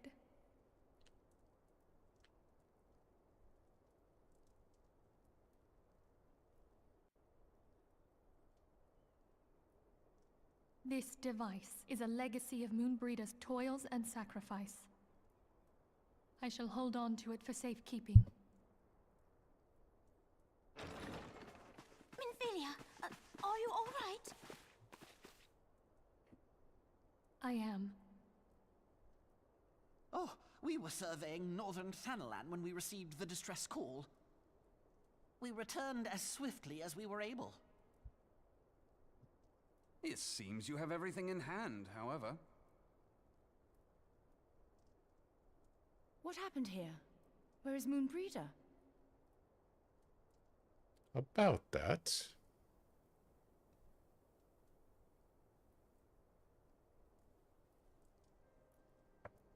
She gave her life to temper the Blade of Light. I have no words.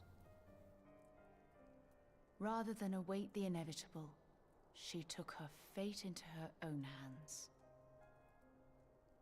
Does Urianger know?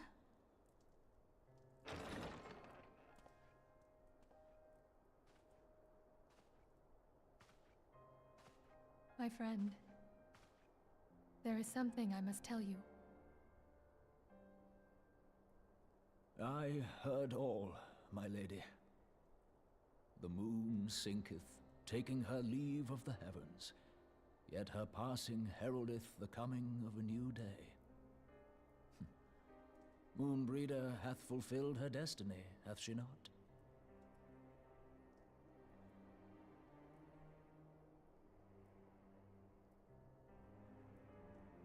Long ago, far across the seas in the Charlayan motherland, Moonbreeder and I did study under the sage tutelage of Master Louis Soir. Full oft did he impress upon us that knowledge existeth to serve the greater good. His sentiment, however, was contrary to the nation's policy of neutrality, which censured intercedence in the affairs of foreign lands. In spite of vehement opposition, he founded the Circle of Knowing, and journeyed hitherto the heart of Eorzea. Through his noble sacrifice was the realm spared its doom. Yet this great soul, whom all should rightly have honored, was branded a pariah in his own land. His peers did accuse him of forsaking his duty as a man of learning, and of meddling in the course of history. When he left Charlayan behind, Master Louis Soir gave no word to signal his intent to Moonbreeder. Close as they were, as master and disciple, she was deeply wounded by the sudden exclusion from his confidence. Above all, however, she was confused. Try as she might, she could ill comprehend her master's motive. The slanders that were heaped upon him after his passing served only to inflame the turmoil within her. For years upon end, she knew not what to believe. Torn as she was twixt the man whom she revered and the man who forsook her and his duty both. The Louis Soir I knew would never forsake his duty, much less one of his own. This I know full well, my lady. 'Twas not for want of love that Master Louis Soir hid his intent. He but desired that Moonbreeder discover her own path, free of the shadow of his influence. Long did I contemplate revealing the truth to her, and long did I hold my peace. After all, was it not Master Louis Soir's wish that she come to the truth unaided? I told myself it was, and resolved to let her suffer. Knowingly did I deny my friend the comfort she craved. And now she hath gone to her rest, with doubt still in her heart.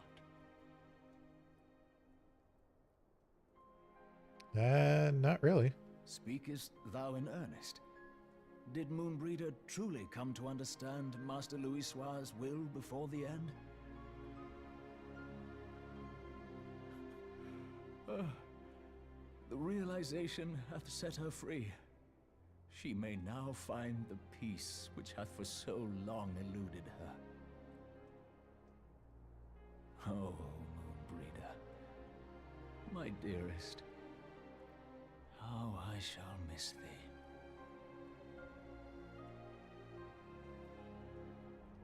Moonbreeder gave her life that we might possess the means to defeat the Ascians. Her sacrifice must not be in vain. Let us continue her work on the Blade of Ether and see it to completion. My lady, I would mourn Moonbreeder in mine own way. I beg your permission to return to the Waking Sands.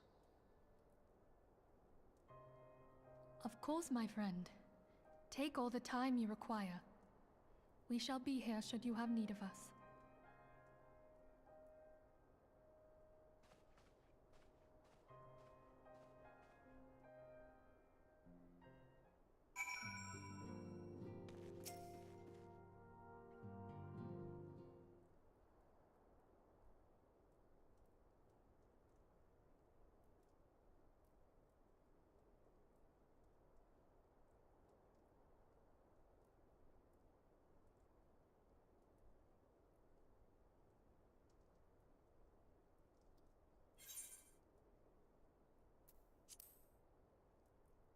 Never have I seen Urianger so utterly defeated. No one should be made to suffer such grief.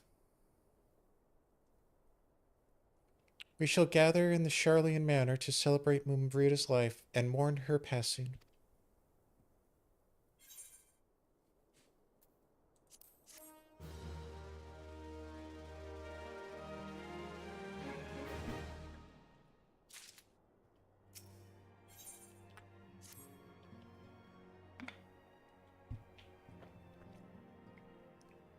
As Moonbrita was a native of Charlian, I feel it is only fitting that we gather before the Mark of the Scholar. Are you familiar with the stone? 'Tis a monument found at Wraithfont Frost, and is sacred to Thalic, guardian deity of the City of Learning. There shall we pray for our dear friend's soul, and bid her a peaceful return to the light of the Mother Crystal.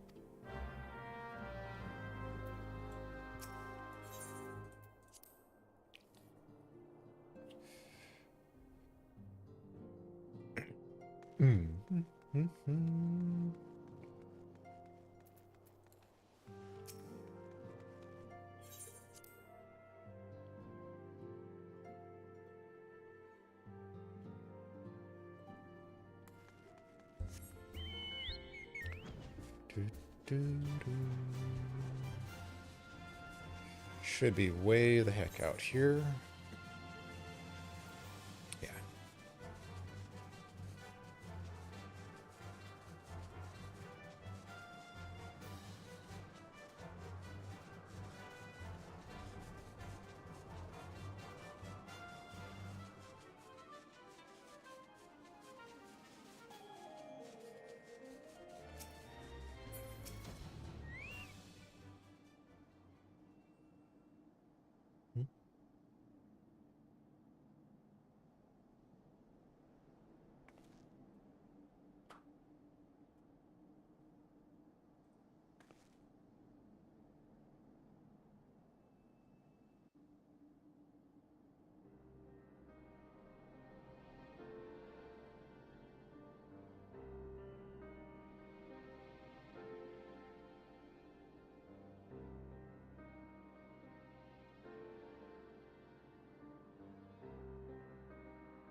Forgive me, Moonbreeder.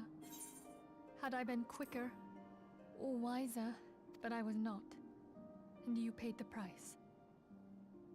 But you would not suffer us to wallow in our sorrow, would you?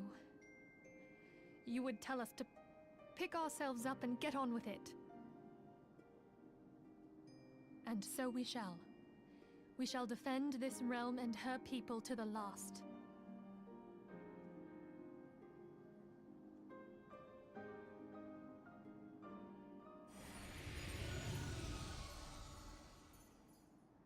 Life for death, a fair exchange.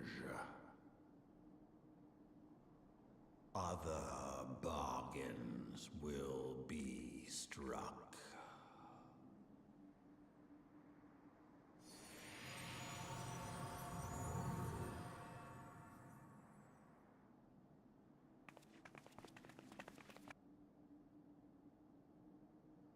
Okay. Yeah,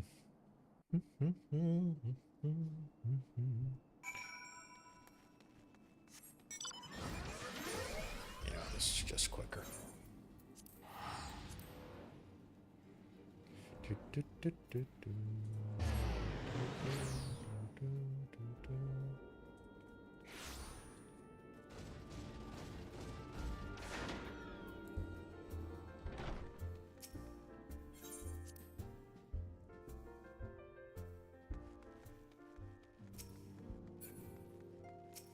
No. There we go.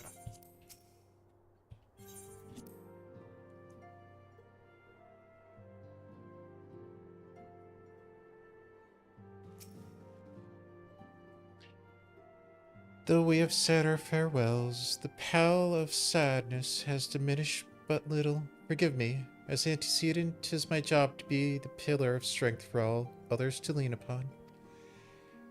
Yet I also believe the grief we feel now is precious in its own way, and not to lightly be swept aside. Do you not agree, Saphrine?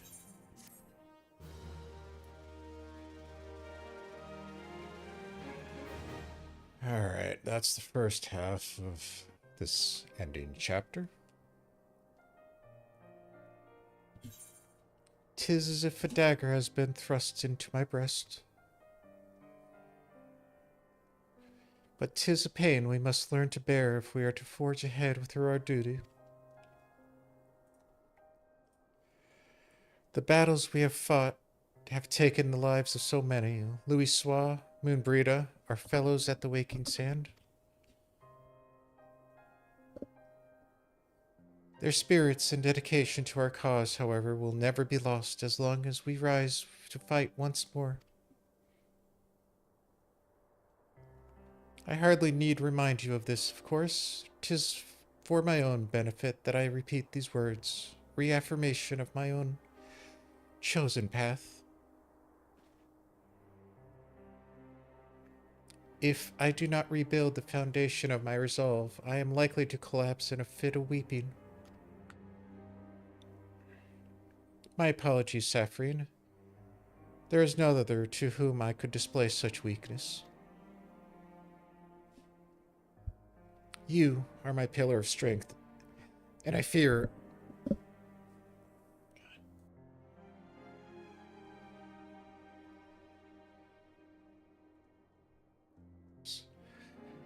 And I fear I shall have need of your steadfast presence in the coming days.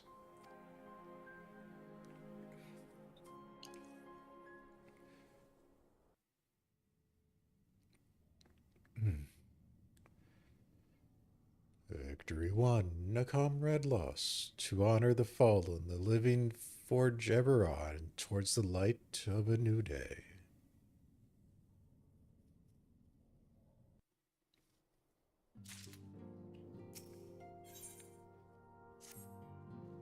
Have you a moment, Saphrine? I believe Ida wished a word with you. I should consider it a personal favor if you would lend a sympathetic ear to her troubles. She has not been herself since Moonbreda's passing, and my heart aches to see her so downcast.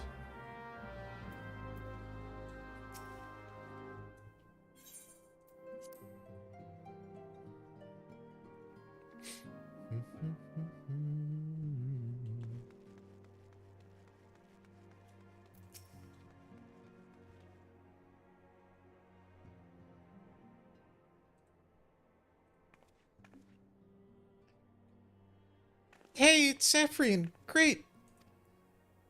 Oh, it's no use. I'm just trying to save positive, but it's just so hard, you know? The thing is, I know Moon would tell me off if she saw me moping around like this. Which is why I decided to cheer myself off by giving her a special flower. Placed an order for a moon daisy with Rowena a little while ago, and it's ready to be picked up.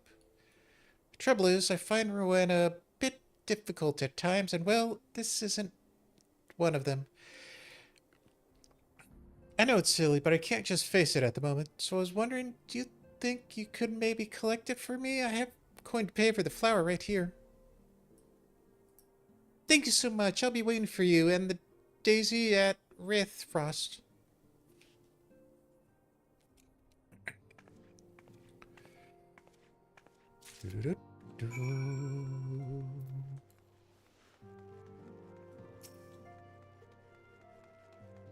I mean, Rowena can be a little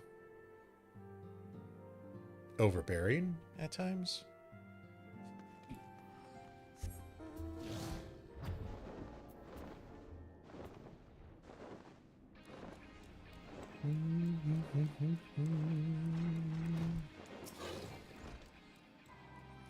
What can I do for you, adventurer? Eldritch trinket to trade?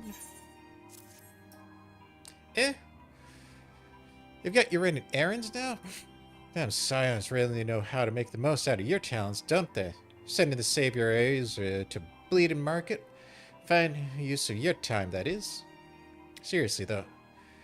You'd best learn how to say no, or they'll have you mucking out the chocobo stables next. Anyway, what was it you came here to pick up? The moon daisy, was it? Here. Then, take it. Tell it Ida, lass, I've got a wide selection of headwear to stock if she ever decides to replace that dowdy old mask of hers. God knows she needs to.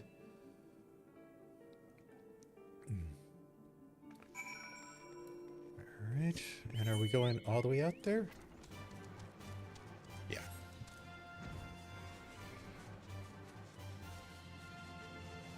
Back to the memorial site.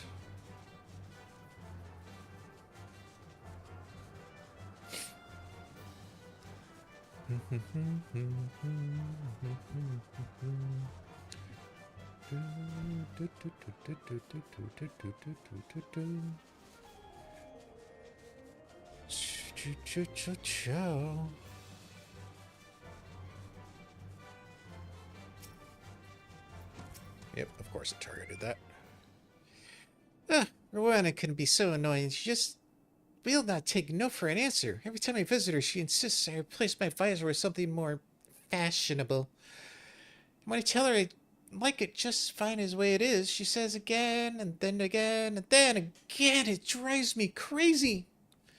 What I mean to say is I really appreciate you doing this for me. So, anyway, let's see it.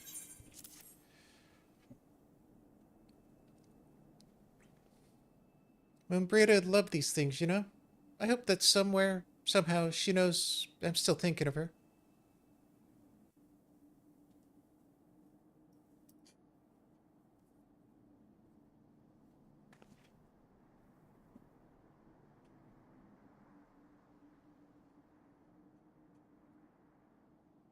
I'll never forget you, Moon.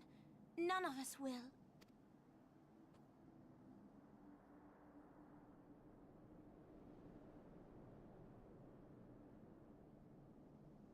The song riseth to a crescendo.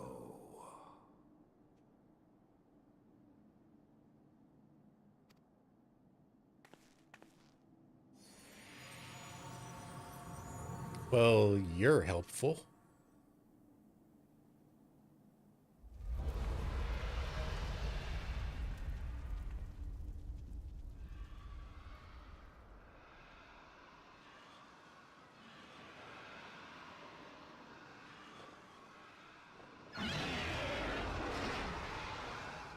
Is that what I think it is? Hello, can you hear me?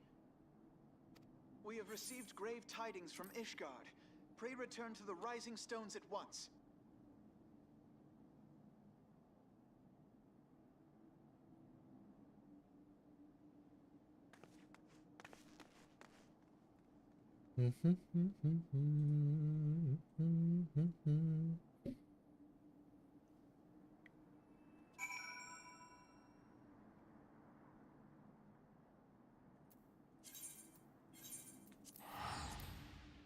All right. As if things weren't getting complicated enough.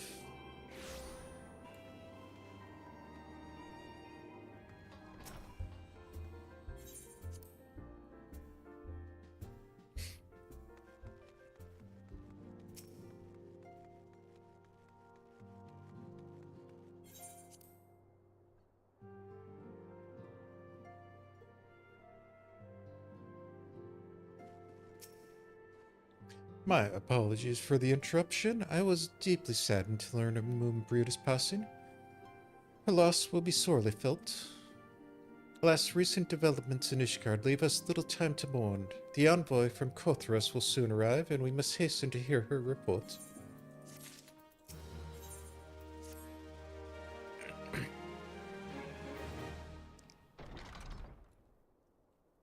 The envoy is here.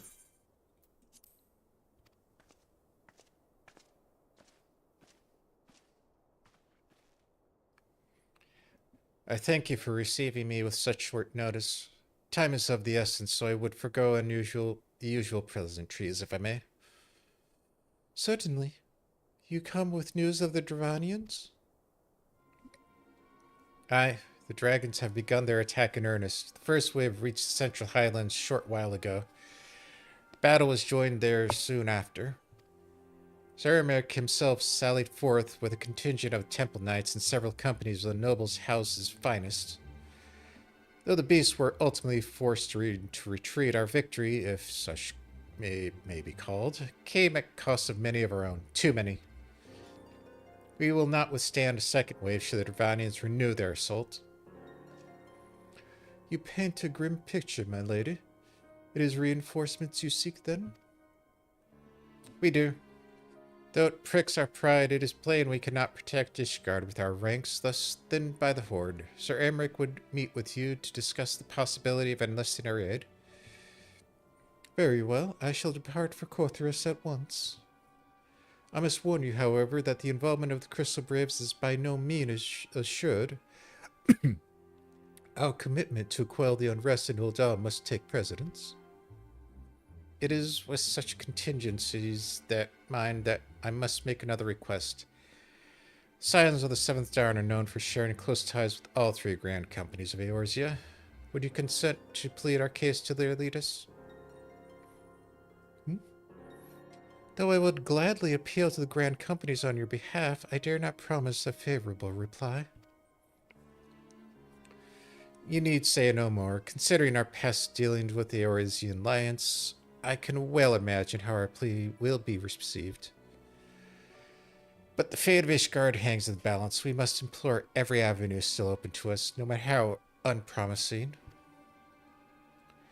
I see. Very well. I shall send envoys to each of the allied nations and have them present your request directly to the heads of the grand companies. In the event that your plea does receive favorable answer, know that any support is certain to be conditional. Demands will be made of Ishgard. That is only to be expected. Rest assured that I speak with Sir Emeric's authority in this matter, and that our actions are fully sanctioned by the Holy See. Which brings me to my final request, a personal appeal to you, Warrior of Light. The Lord Commander much desires to speak with you regardless of your fellow's involvement. You've faced Midgar-Somar and survived. Anything you can share of your experience may yield us an advantage over our foe. Thank you. You wear the mantle of hero well. 'Twould seem the road less traveled leads us to both Camp Dragonhead. Seek me out when you arrive, Saphrine. Crap.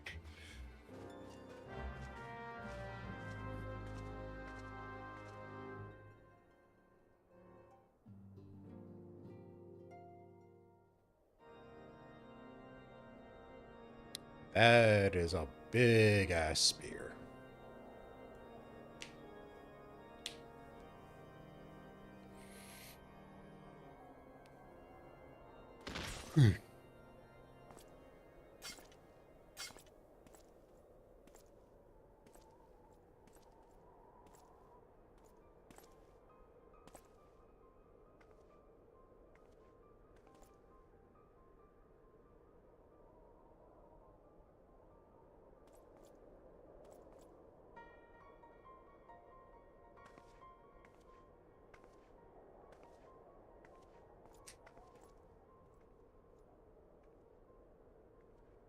The sons must answer for their father's misdeeds. Only then will the cycle be broken.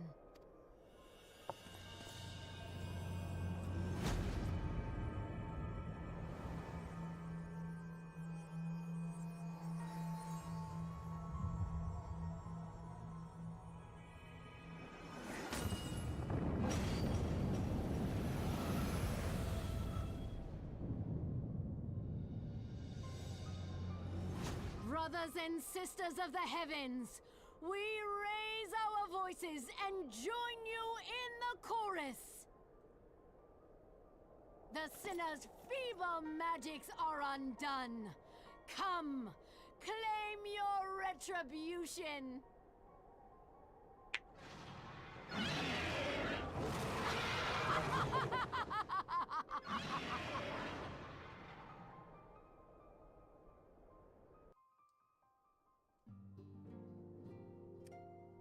Well, that's not gonna go over well.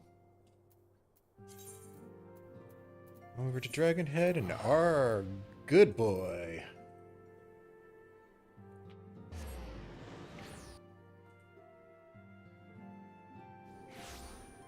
Let's see if I can still do this.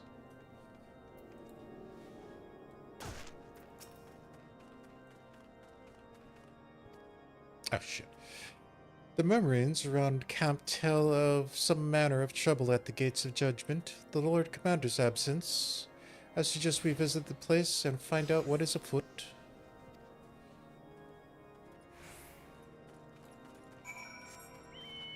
Aw, we don't get to talk to Harshi.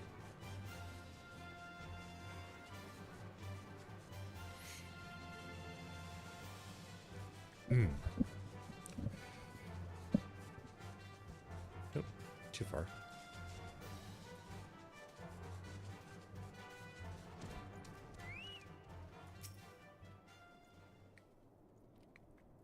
Gates of Judgments. They're more than just mere doors. They're the outmost layer of Ishgar's magical wards. The first line of defense can be so easily shattered.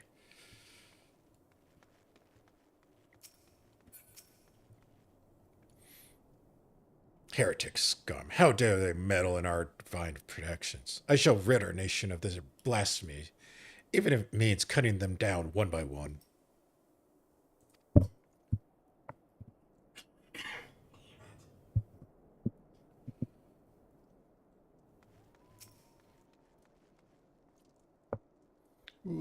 We need not fret over much.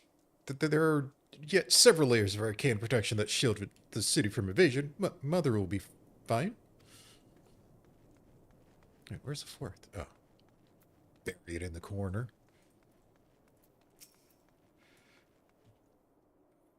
When I laid eyes upon Lady Iceheart, I felt the marrow freeze within my bones.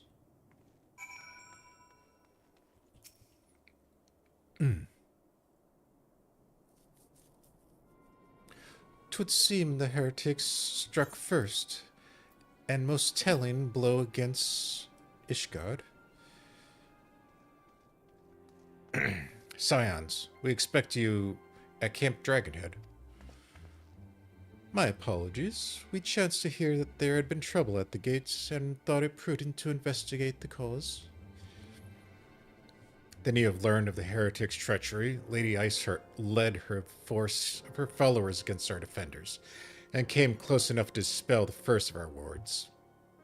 Let us speak more of this back at the camp. Sir Amric awaits you.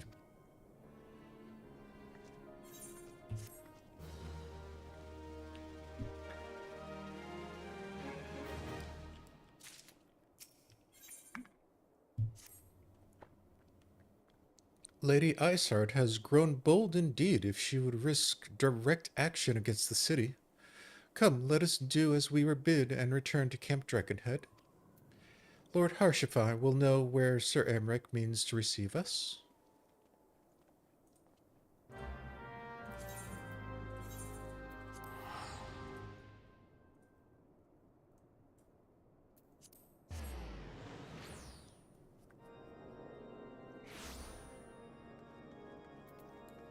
Alright, now we can talk to our boy.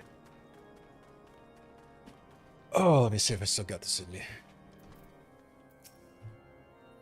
'Tis reassuring indeed to behold the countenance of a friend when one's homeland teeters upon the brink of disaster. Though a single misstep could send us plunging into the abyss, your heroic presence stokes the flames of courage within my heart. Ah, but you'd not come to Dragonhead to list me prattling. The Lord Commander has arrived and would treat you to the emissary.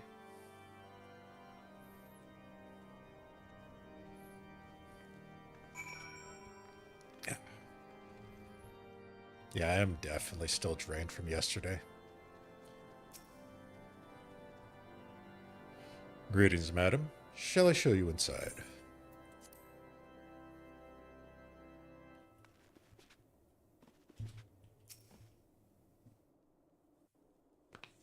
Apparently no cats are allowed on the table. I thank you for coming with such haste, and apologize for my absence. Suffice it to say, Lady Iceheart and her heretics have much to answer for. Yes, we are but recently returned from the Gates judgments ourselves. Given the circumstance, we are quite understand if you would prefer to postpone our appointed audience.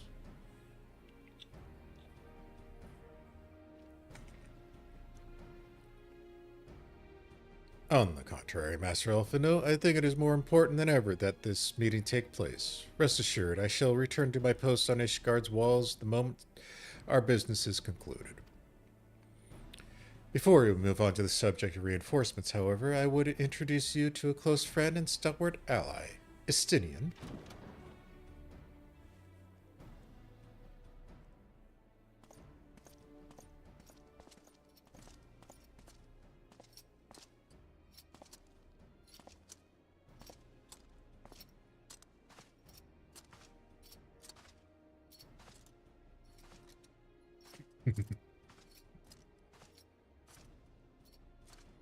May I present to you Ishgard's Azure Dragoon? An impressive title, though I confess I know precious little of the Order of Dragoons. They are a formidable warrior of alls, yet even among such masters of the lance, Estinian is without equal. He, out of all the warriors of Ishgard, was chosen to wield the power of the Dragons, and may thus contend with any Dravanian. You flatter me overmuch, Lord Commander. So, you are the adventurer of whom they spoke? I see now why my blood fair sang in the anticipation of our meeting. Well, now that we've all been introduced, let us proceed to the matter at hand. I would share with you what we have learned of Iceheart's design, as confessed by the heretics taken captive after the assault on the gates. 'Twould seem Lady Iceheart and the Dravanians share a common goal, to claim the reclamation of Nidhogg's stolen eye. Nidhogg, one of the 7 great worms. His name features prominently in your nation's history, though once defeated by the hero Haldroth. The beast is said to have terrorized Kothra since Ishgard's founding. Aye, many are the scars our wall bears from Nidhogg's relentless efforts to raise the city. A trophy Haldroth plucked from the beast's bested worm's skull, known simply as the Eye, is a treasured relic of Ishgard, and one possessed of untold power. Should it ever be returned to Nidhogg, the dread creature would be restored to the height of its strength. And then no wall nor ward could we erect would be stout enough to deny him.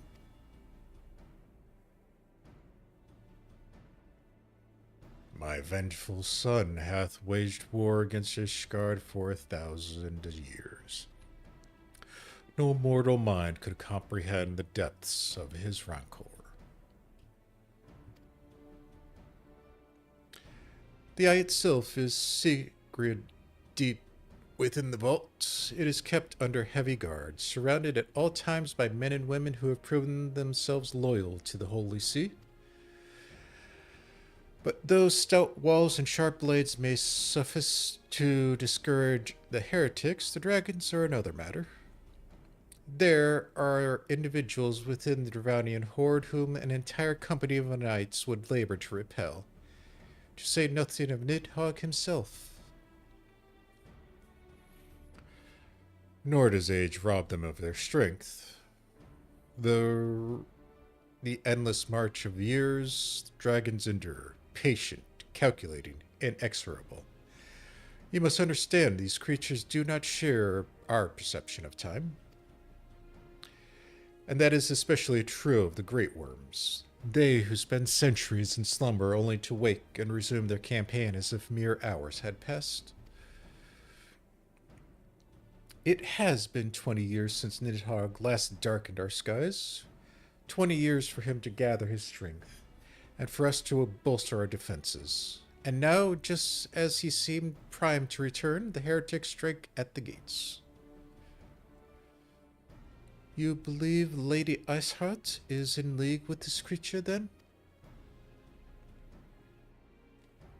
Of that we cannot be certain, though we know the heretics covet the eye. We have been unable to determine their plans for it. Such questions aside, we must needs address the ragged hole of their mistress has seen fit to rend in Ishgard's protections. 'Tis a weakness the Dravanians are not likely to leave untested. So it would seem. You have described your plight in admirable detail, Lord Commander. Yet I cannot help but wonder at your candor. Why share such sensitive information with us? I shall speak plain. Ishgard has need of allies, and I would have you bolster our front lines in readiness for the coming battle against the dragons. This much I expected. Unlike our arrangement concerning the Keeper of the Lake, however, only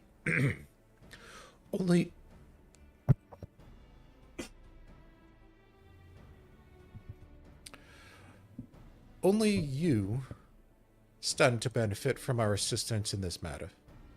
I fail to see why we should intervene in the conflict which concerns only Ishgard and Dravania.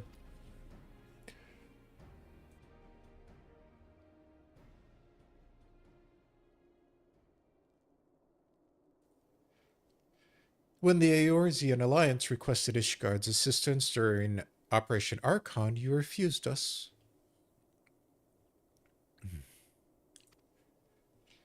Does it not seem grossly unjust to demand that we won't now risk our lives in your private war?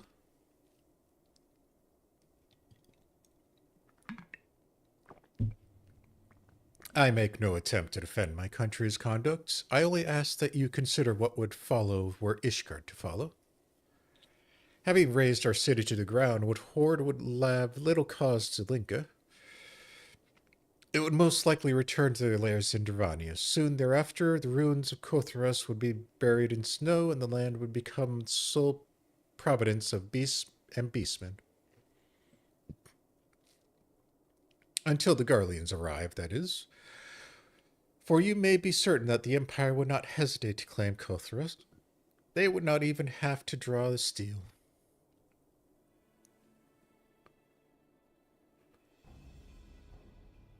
An imperial providence, sharing a border with Mordona. 7 hells. Very well, we shall assist you in repelling the dragons. The roar of a great worm may have shaken the firmament, but we of Eorzea will not abandon our Ishgardian brothers to face the horde coming alone. Nor did I ever think you would. Now, upon the matter of the roar, allow me, Sir Emmerich.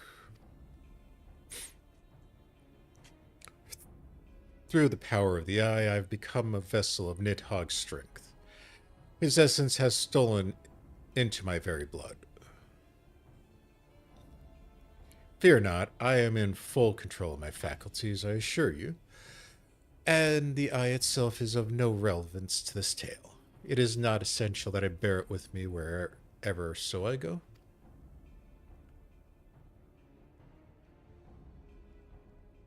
Its lingering influence does, however, allow me to hear Nidhogg's voice. Then the worm who roared was Nidhogg. Aye. He means to hurl his horde against Danfen's collar and shatter the remaining wards that protect the city. There can be no doubt the worm has summoned his minions to war.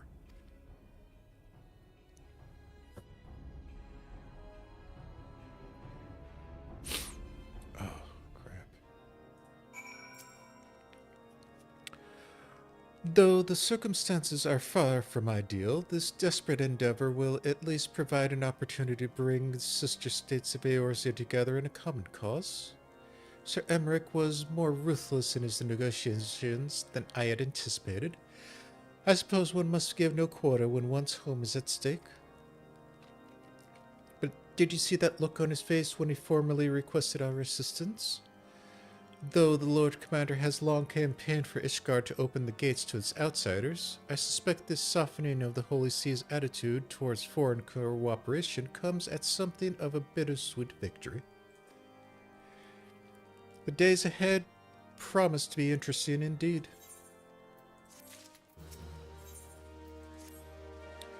If we are to aid the Ishgardians in this war of theirs, preparations will have to be made, and soon. Before proceeding, however, we must needs return to the Rising Stones and make our report to the antecedent.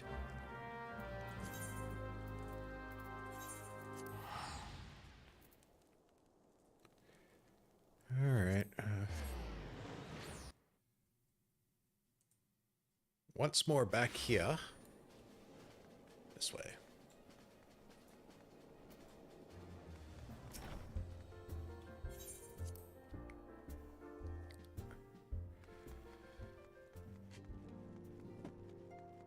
Slow, yeah.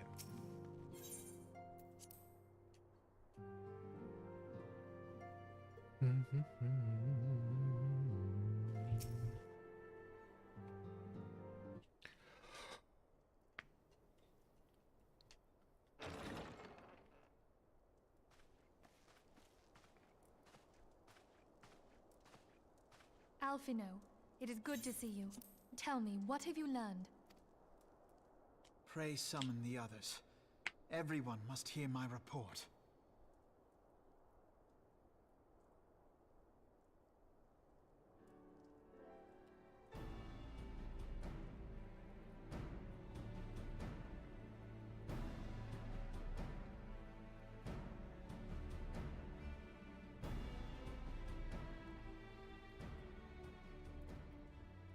So this was all but a taste of what's to come.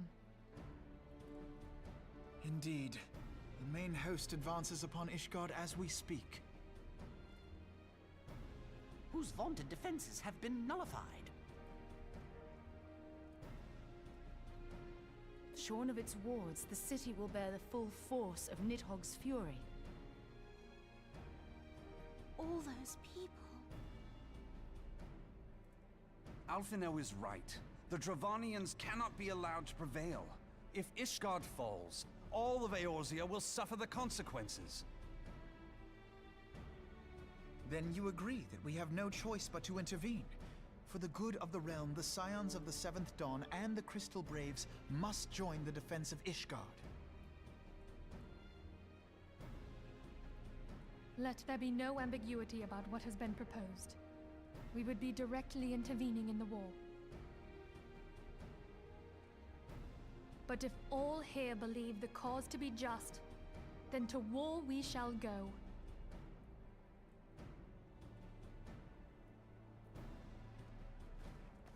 The path we now embark upon is perilous, but I pray you will walk with us to the end.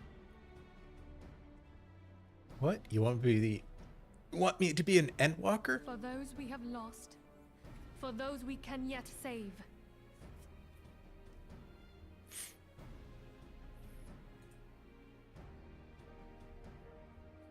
Then it is settled. I shall inform the Council of our intentions and request that they contribute their own forces to the defense of Ishgard.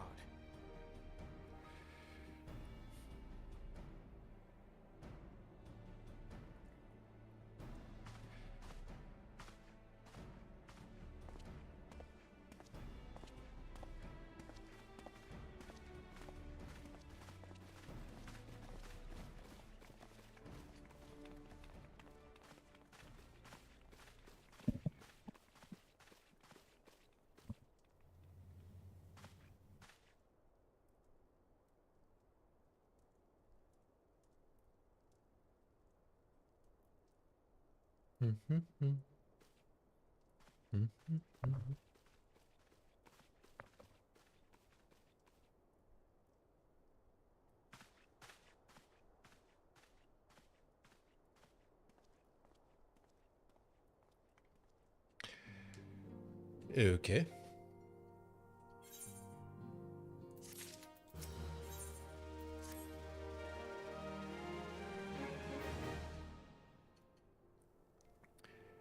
I've bid the Archon... damn it. Come. Really wish I'd just switch back and forth properly. Small matter of persuading the Alliance leaders to grant such support, I leave to Alphina.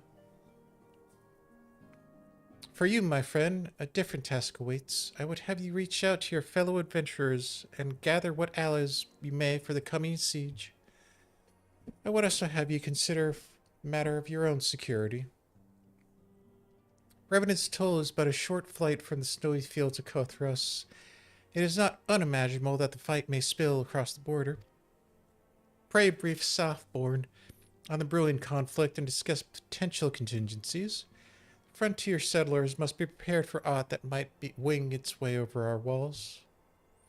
I only hope that such precautions prove unnecessary. And before you leave, might I suggest you have Totaro accompany you? She has a talent for administration and a firm grasp of practical challenges we may encounter.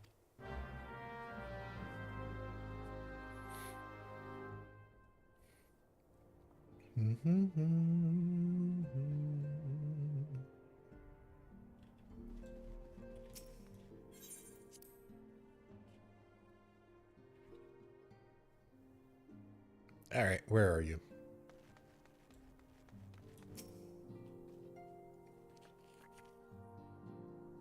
Huh? We are rather close to Kothros, aren't we? We best see our own defense and take stockpile. Oh, and we'll also have to need beds and badges laid out in just in case. Good receptionist is ready for any eventuality. Let's go, Saphrine. I have 101 things to discuss with Laughborn.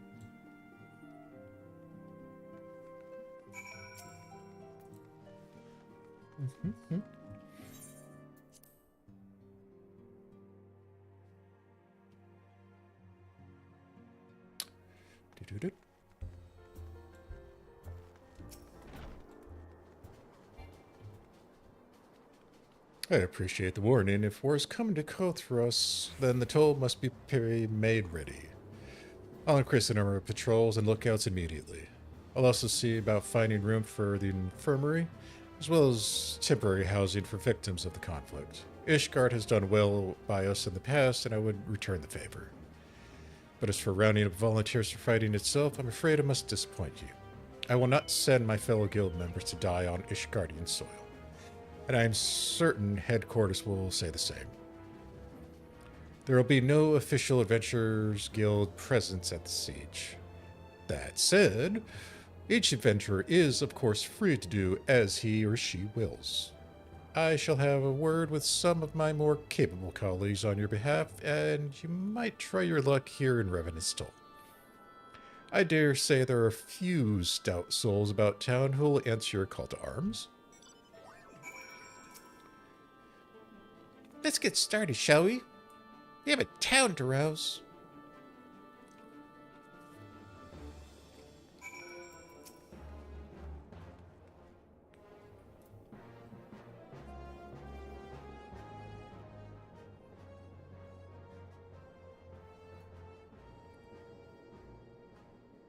Spare me your talk of fame and glory. I'm not in the habit of volunteering for lost causes. I've survived this long by trusting my instincts, and my instincts tell me to stay well away from Ishgard.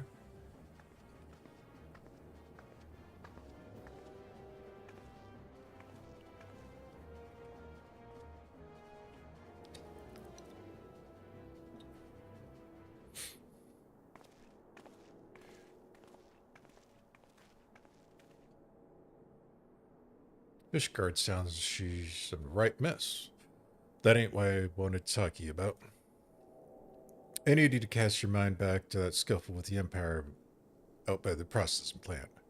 A lad from Little Alamigo by the name of Wilfred was there with the fort that day, and I want to know what you've seen of him since. Have you? God damn it, I feared as much.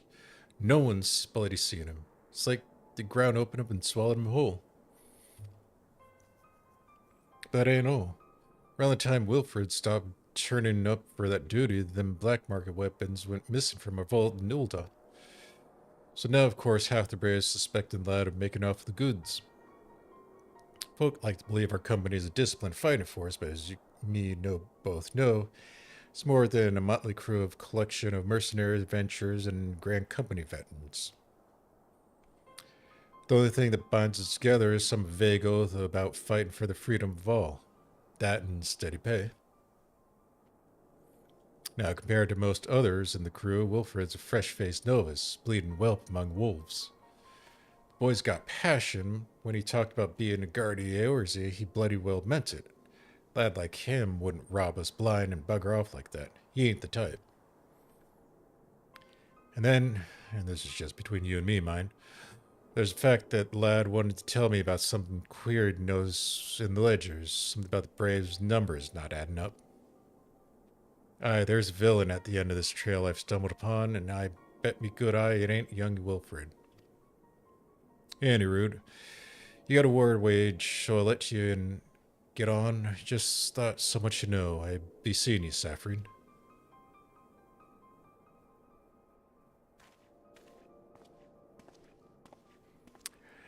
Interested?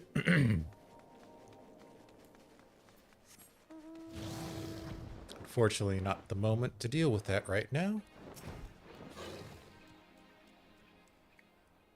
So Ishgard seeks sellswords to bolster its ranks, eh?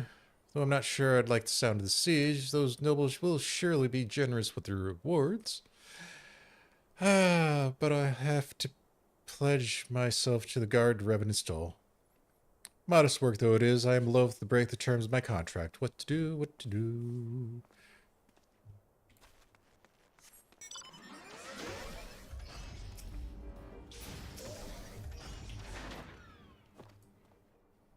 So me Blade-ish guardians. Elven dragons are a fearsome lot, but I'd slay my fair share if the coin was good. I worked one of them nights before, you know, watched me like a bloody hawk you did. Still, I'd put up with worse than that for a heavy purse.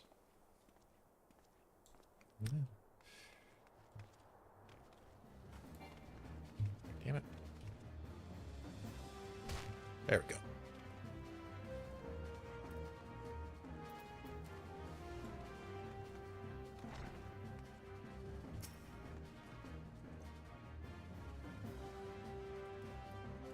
Volunteer my services in defense of Ishgard? I think not. Dragons claim the lives of every one of my brothers. I do not mean to offer them mine. 'Twas to escape such fate that I took up the mantle of adventurer in the first place. I would sooner die in pursuit of a fortune than huddle behind the icy wall.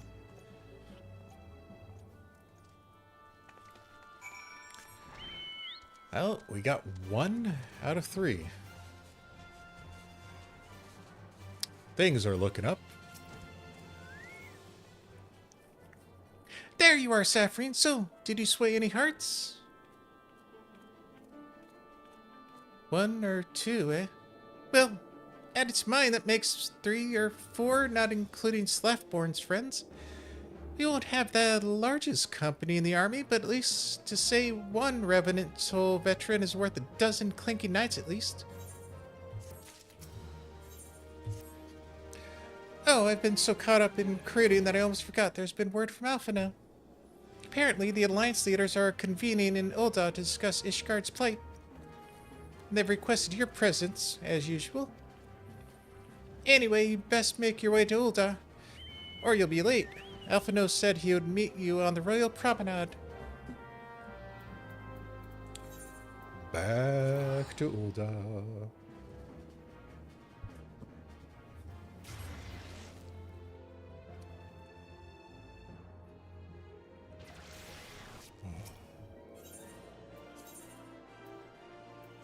Nope, nope. There.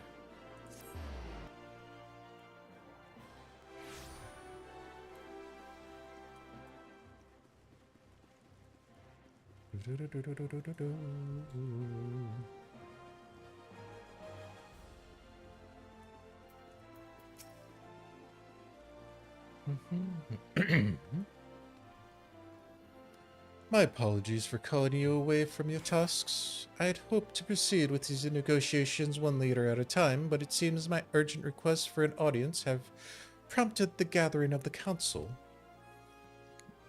Needless to say, I felt obliged to attend. Lance leaders are already seated within. Let us join them, shall we?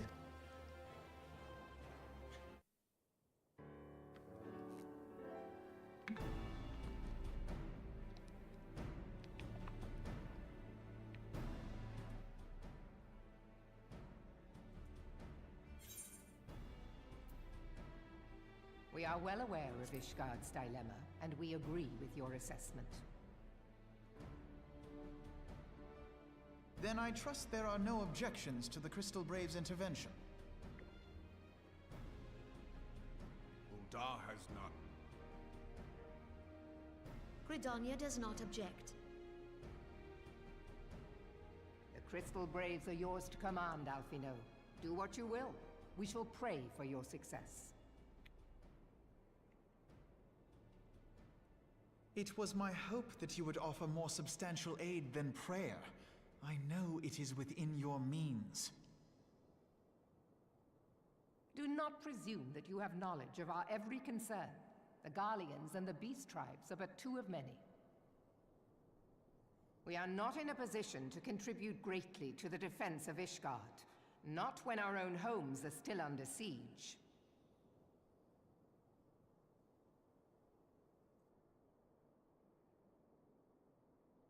We dare not leave our interests in Cartano undefended as well. Telegi Adalegi and his ilk would seize control of the territories in our absence.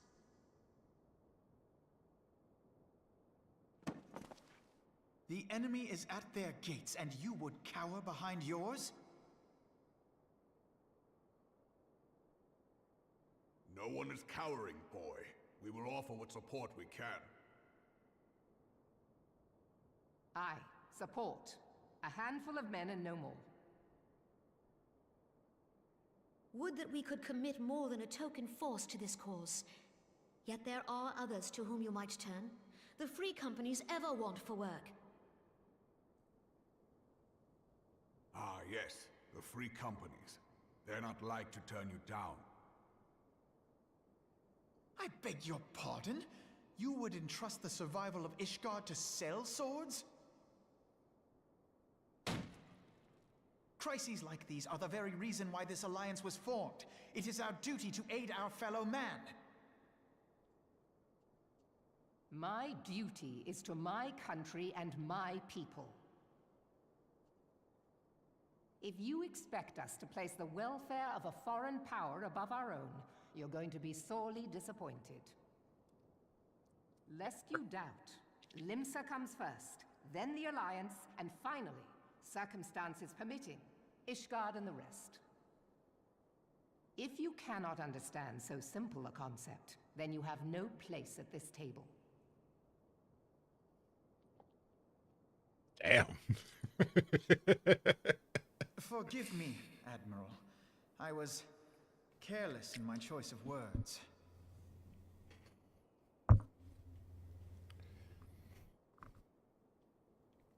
I suggest you assemble a party of elite adventurers, assuming you haven't already. Your fellows served us well during Operation Archon. I dare say they will do so again.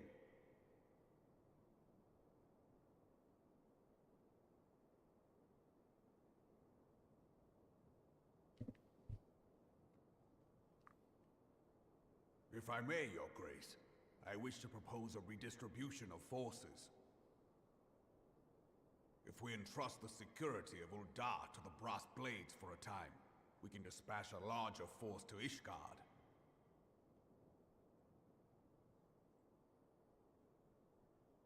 Your Grace?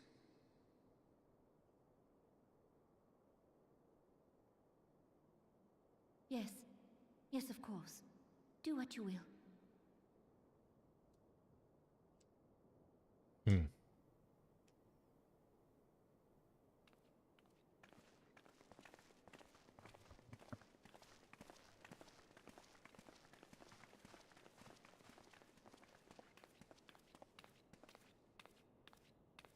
So much weight on such tiny little shoulders. Is Her Grace not feeling well? To the best of my knowledge, Her Grace is in perfect health. I see. Carry on.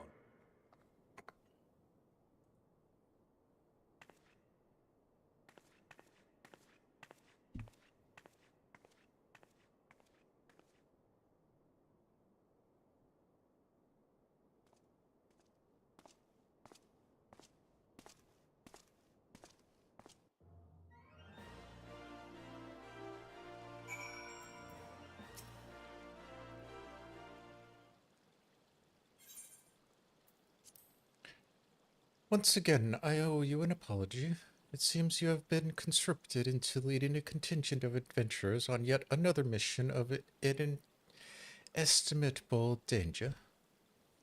But I fear we have been left with little alternative. We cannot well abandon Lord Harshaphon and Sir Emmerich to their fate. We must abide by the Council's decision, as short-sighted as it is, and strive to fulfill our roles as Eorzea's guardians.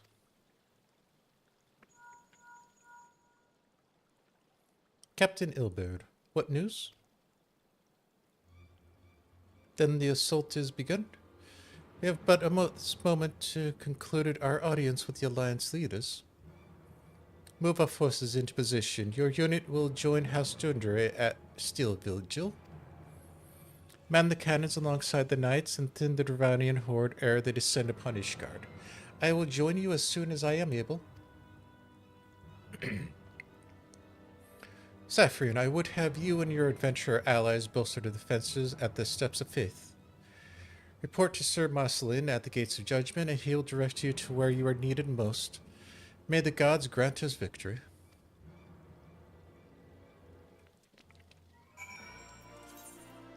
Alright. I do believe it is duty time.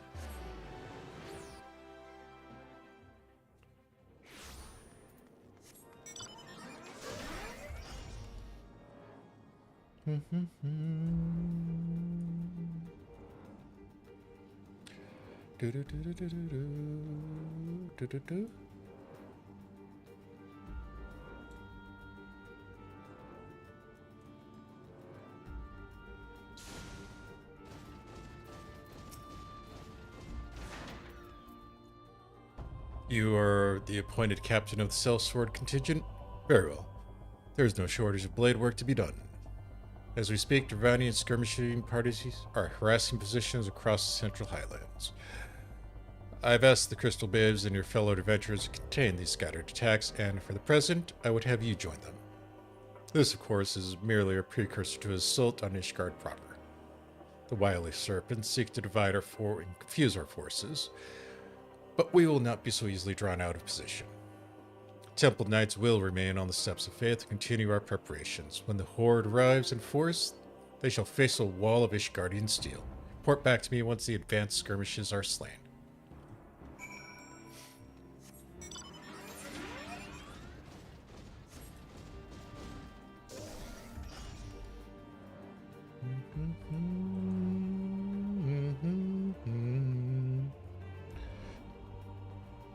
Alrighty.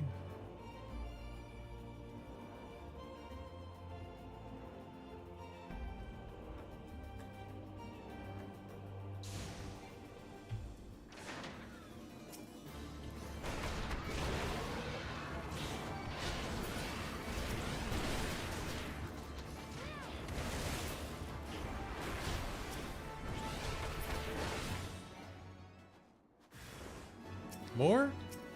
You should have.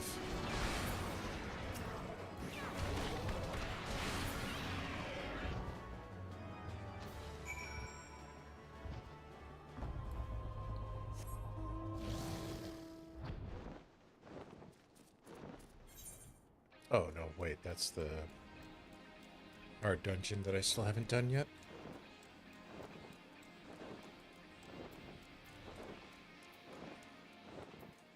Where the... Oh, way up there.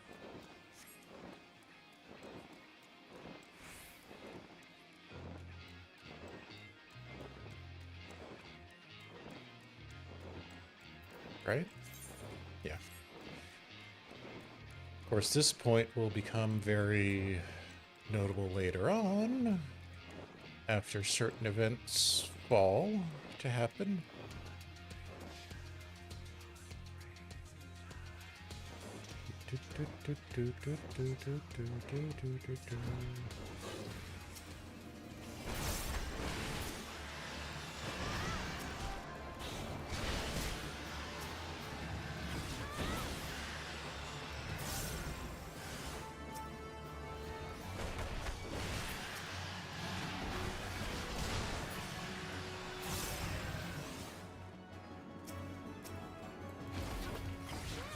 There's the big guy.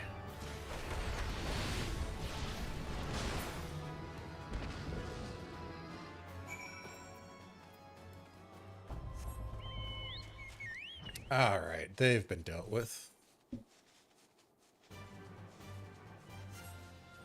For the time being, at least.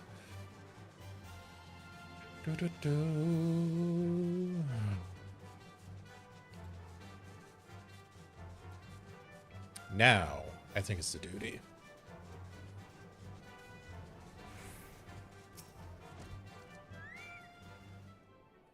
What news, adventurer? Read the reinforcements? Decimated, you say? Dravanian devils. Damn their scaly hides. Hold fast to your grief and fury, my lady. We will avenge the deaths of your fellows in the battle to come.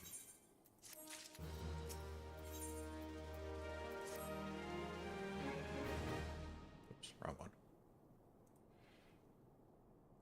Ere you commit yourself to the siege, you should know that you what is tasked with defending. Beyond the gates of judgment lie the steps of faith, a great bridge of stone that leads directly to the city of Ishgard.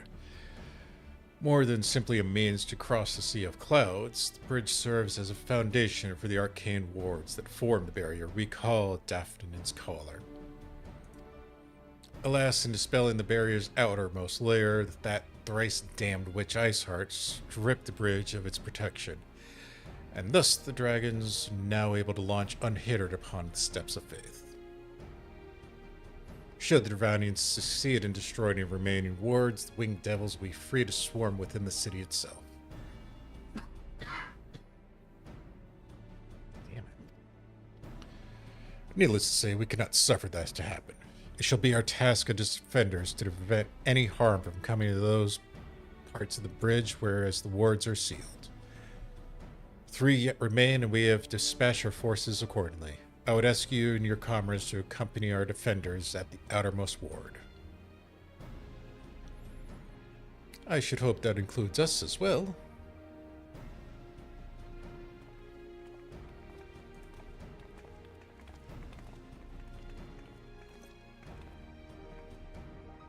Scions of the Seventh Dawn. We could not very well stand idly by while the Horde threatens the good people of Ishgard. Indeed, to do otherwise would go against all that Master Louisoix has taught us. As for where we may be of assistance, I think it prudent we divide into 2 groups. Ida and I will join the rear guard.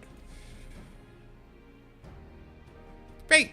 If the dragon should reach us, we'll be sure to give him what for. Thank you, all of you. Pray speak with me again once your preparations are complete, and together we shall stand against the Horde.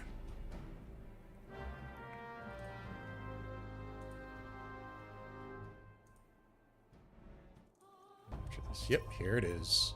I trust you're ready then. Good. Come, let us make for the battlefield.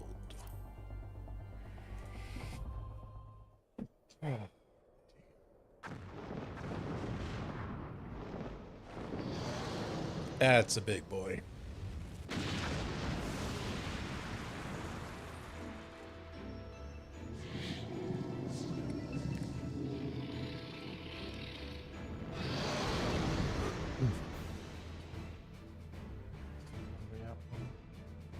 Not bad. All right, let's not fuck this up.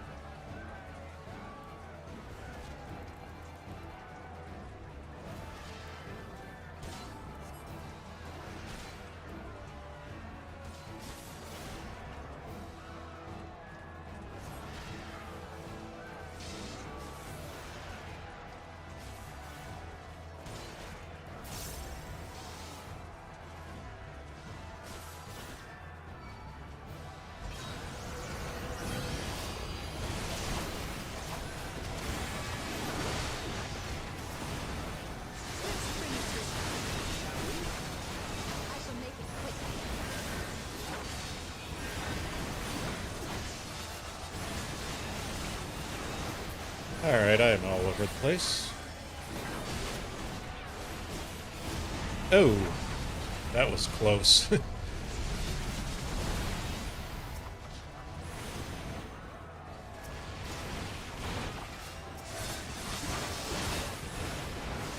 Good, you got them together.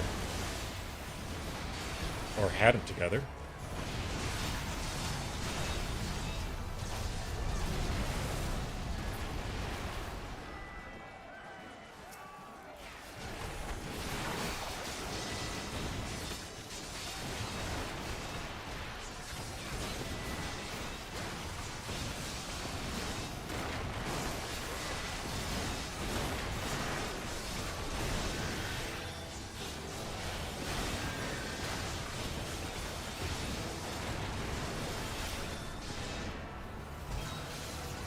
Shoot, that was stage 1.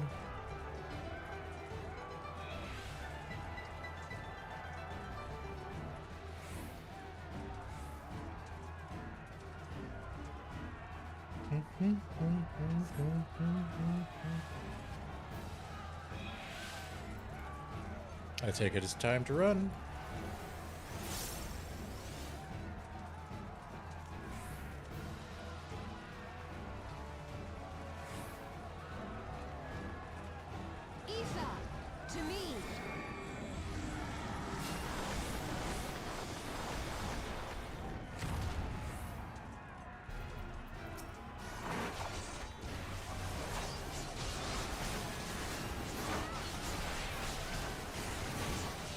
Alright, let's see what we can do against this big guy.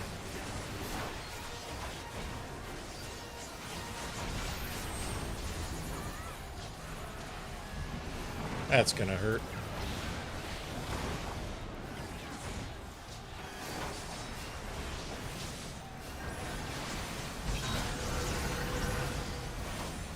And that's gonna get to be annoying.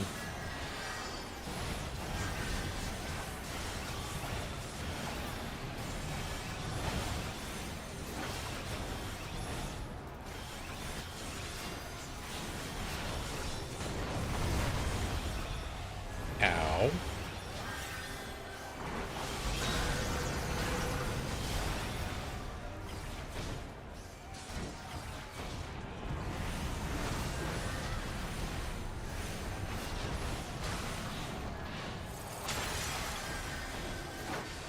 Well, that barrier's down.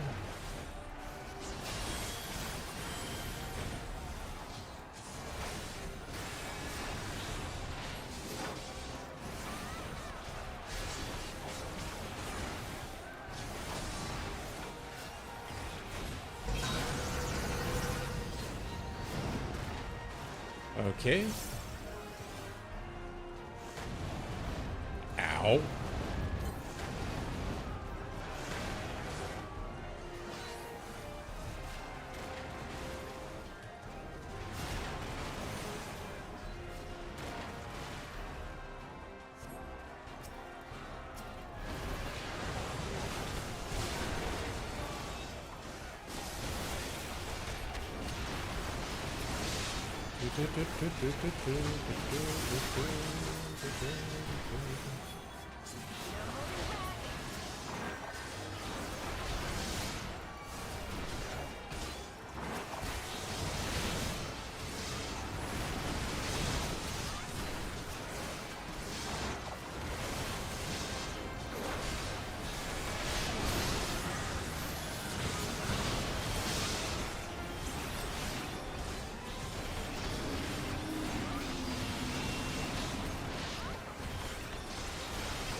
Oh, of course, you get to show off.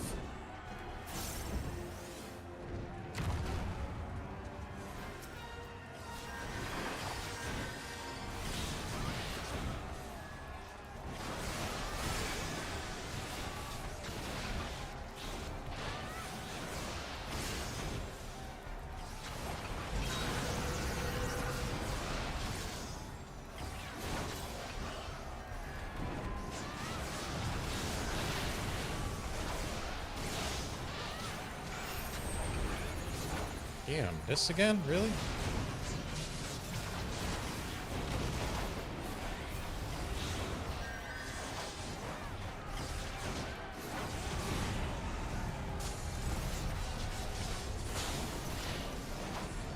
Well, that ward was useless.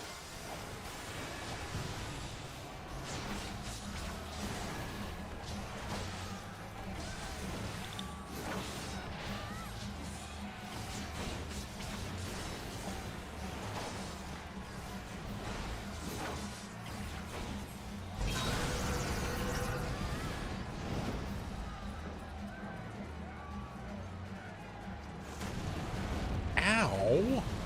Dick.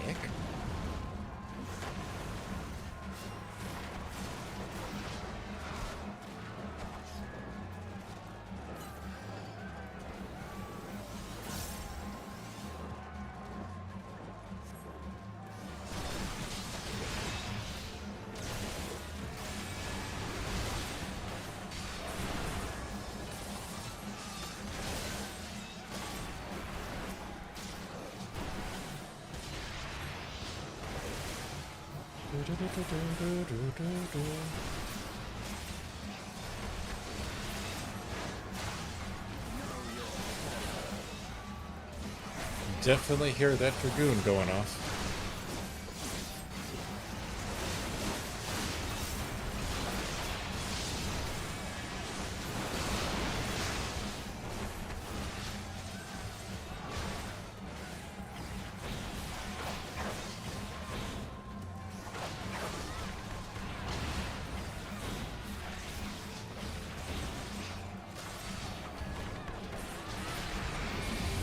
And here we go again. Great.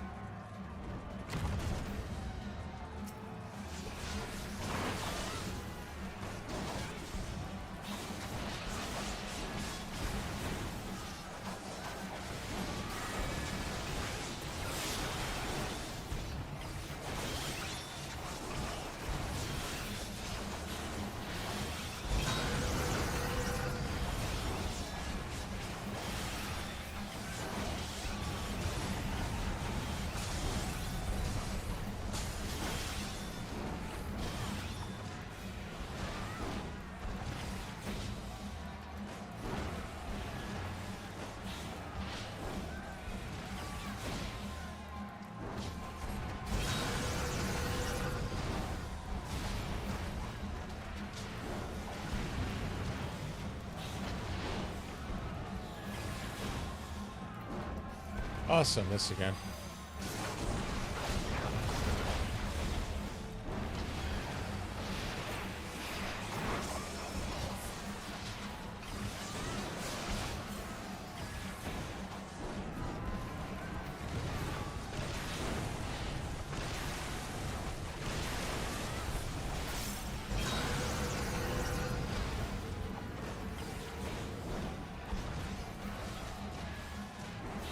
You know, now would be a good time.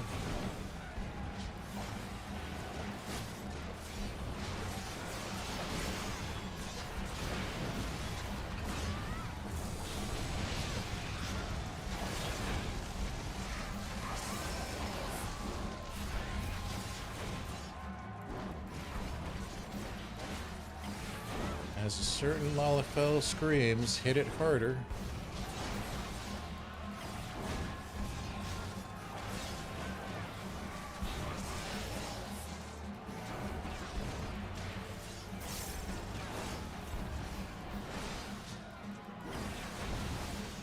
There we go.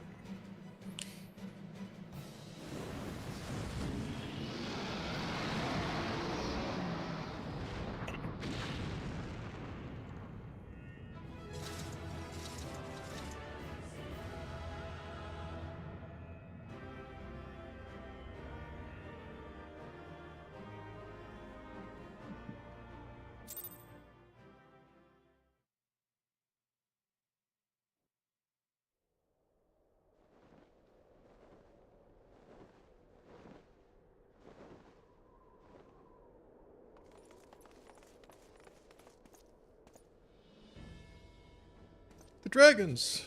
They are withdrawing! Victory is ours! take it back.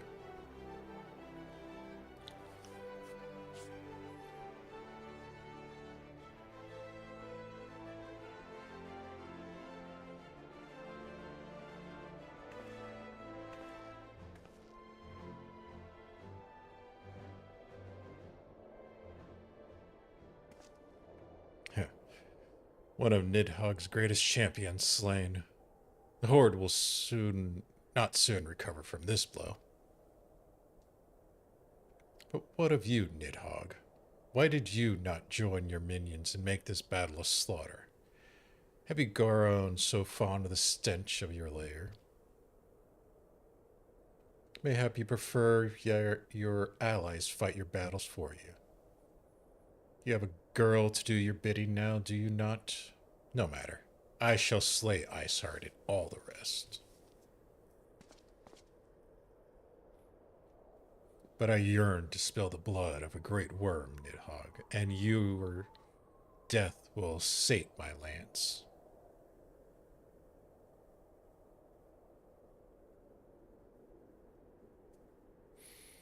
Okay.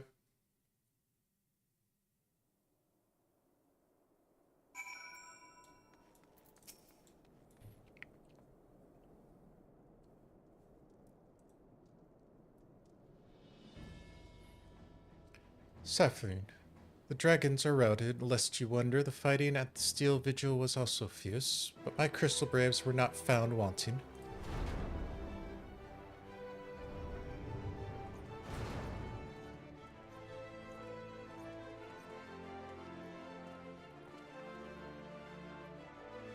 Commander Levier, Saphrine, true to your word, you arrived to aid us in our hour of need. On behalf of the Holy See and the people of Ishgard, I offer you my humble thanks. Though I would stay and lavish you with well-deserved praise, I fear I must away to oversee the aftermath of the siege. Not all the dragons are fled, and there are yet wounded to be carried from the field. Pray let us meet anon, that I might express my thanks with the proper courtesy.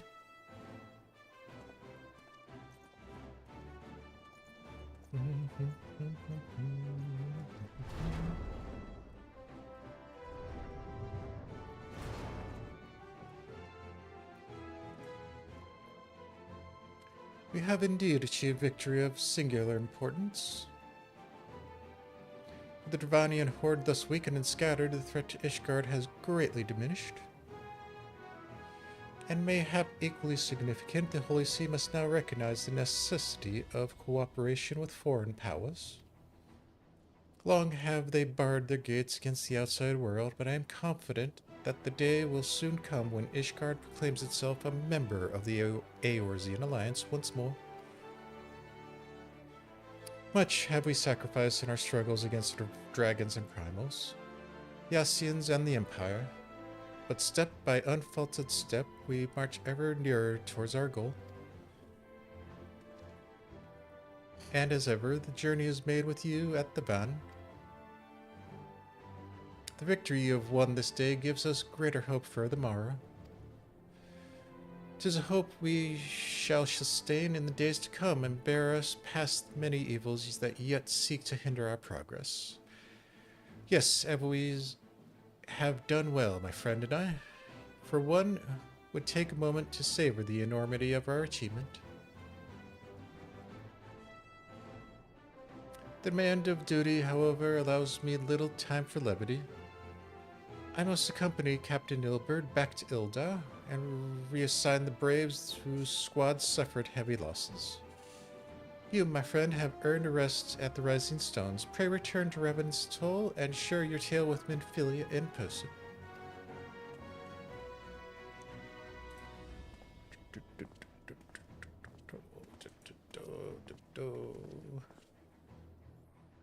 Well, we'll see the information of the other nations of what took place. Do be sure to give our regards to Minfilia.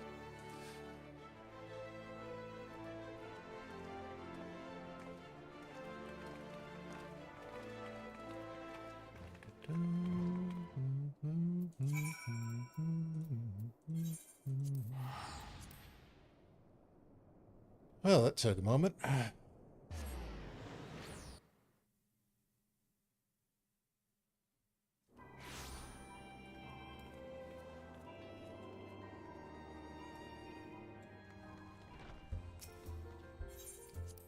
Now with the Ascians on the back foot, and the Primals supposedly done for the time being, and the Dragons push back, hopefully everything will calm down for a little bit.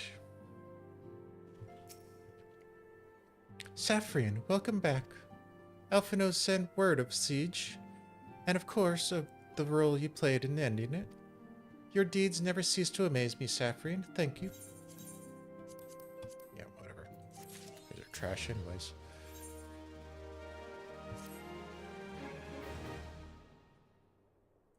Eight more to go.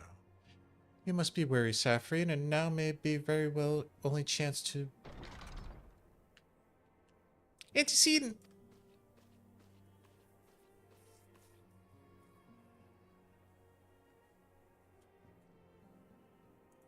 A messenger from Ul'dah arrived with a missive for you.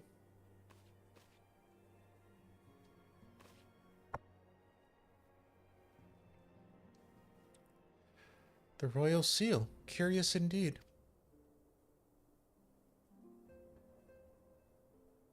Ah, an invitation. On behalf of the Council of the Eorzean Alliance, Her Royal Majesty Nanamo Nanamo invites the Scions of the Seventh Dawn to attend a feast at the Royal Palace of Ul'dah in honor of Ishgard's recent victory. It would seem we are to be recognized for our part in lifting the siege, you for your valiant efforts as the commander of the Adventurers contingent, and the Archons for their earnest attempts to arouse the city-states.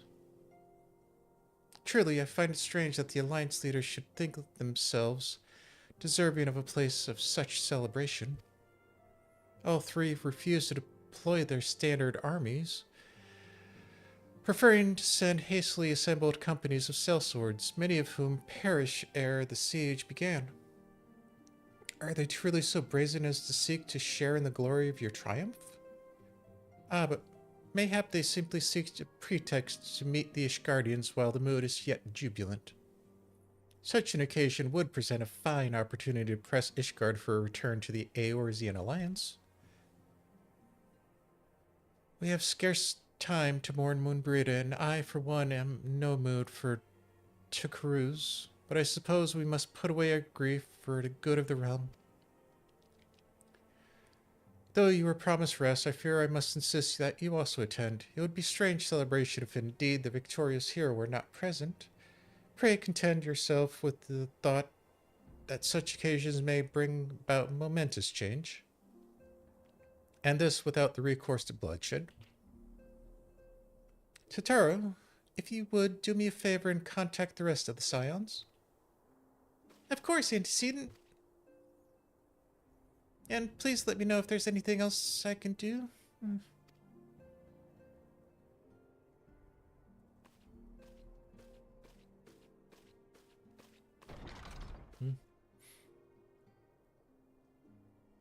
Curious, I have never known Totaro to sigh at such requests. Could aught be amiss?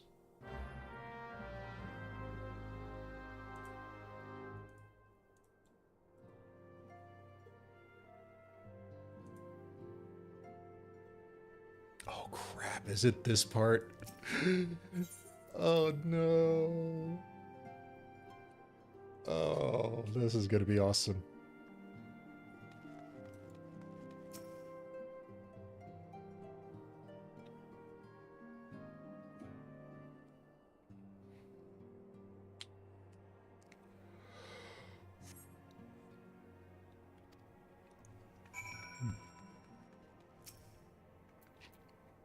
Tataru?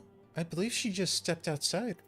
Now that I think of it, she seemed rather preoccupied.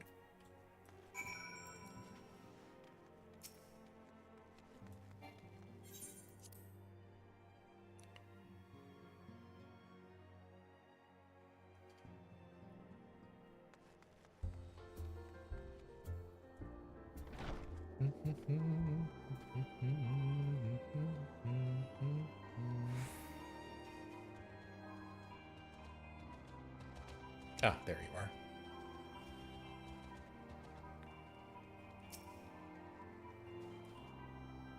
Oh, Saphrine, it's you. I didn't mean to worry anyone. It's nothing really.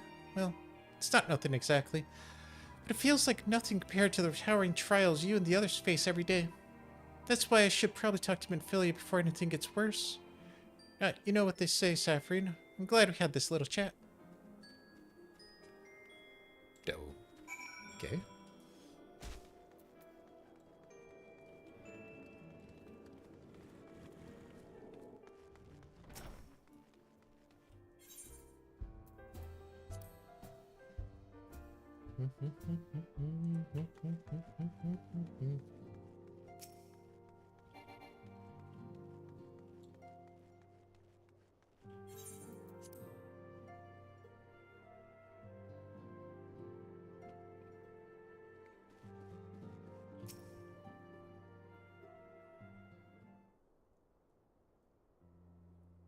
Yes, Chitaru, you have my undivided attention. I've been hesitant to broach the subject with all the recent excitement, but Saphrine made me realize that there is no time like the present. Time is what I'm here to ask for. I'm not sure I understand. If you wish to be excused for your duties for a time, then you certainly have earned a rest. But I suspect that lying in bed is far from your intent.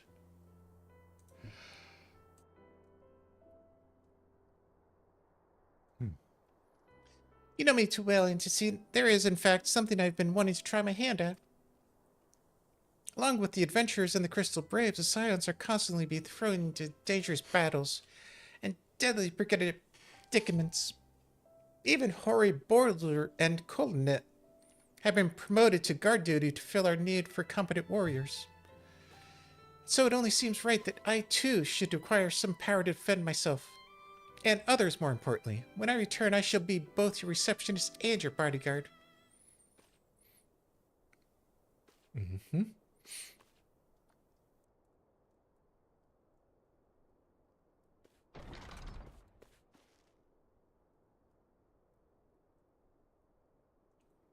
Oh, hey.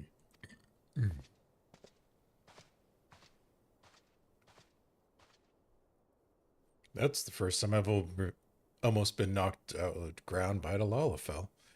Never seen Miss Tataru so determined. Has aught befell which I might be help, antecedent? Not at the present, thank you. Was there something you would ask of me? Oh yes, pray excuse my distraction. An adventurer who wants to join us for escort duty was injured while out on patrol. And I fear we cannot properly defend the scholars entrusted to our protection without the aid of at least one more guard.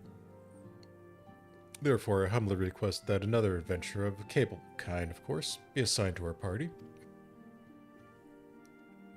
Yes, very well. I shall consider potential candidates and provide you with a replacement as soon as I am able. My thanks, antecedent. I take my leave of you.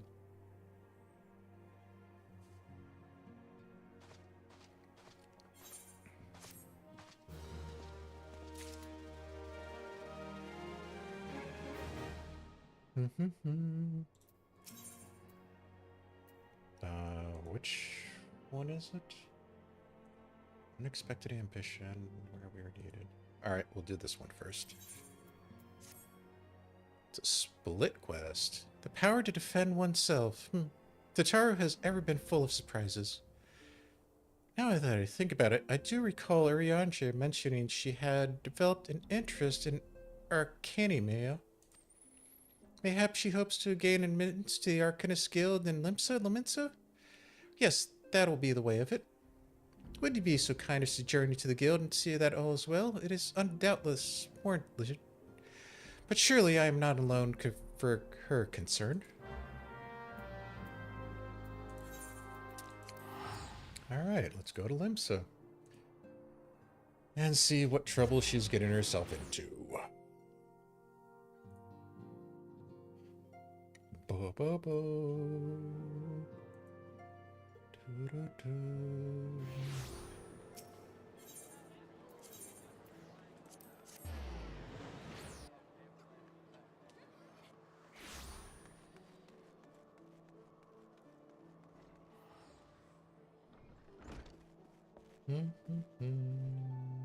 Where? Oh, is it down? No, it's in here.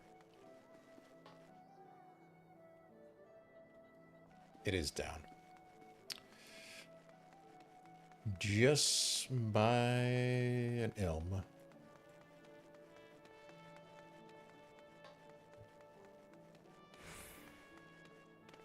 Alright, what have you done?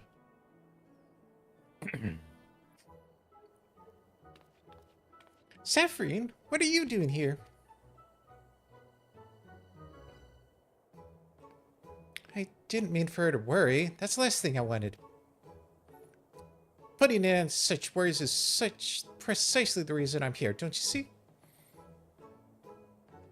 I, Tataru shall become the greatest, most powerful arcanist. And now, Mistress Behest, I must go and complete a special training exercise. Until we meet again. This is gonna hurt my voice. That's the wrong way. No, that's the right way. Wait, which way is it? It's this way. And why is that acting up?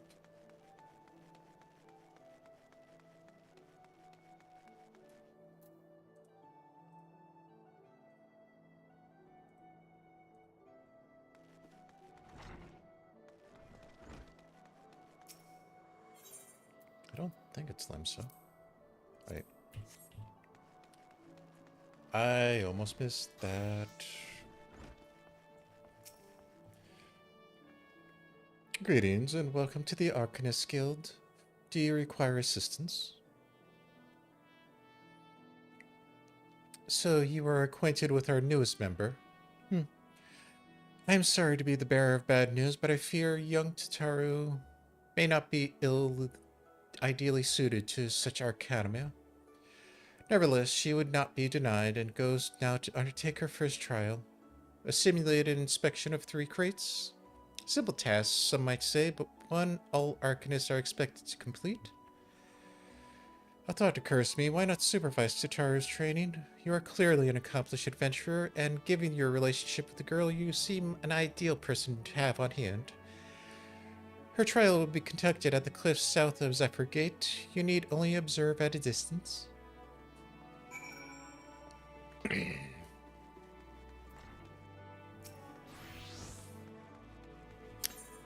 Oh, that was convenient timing.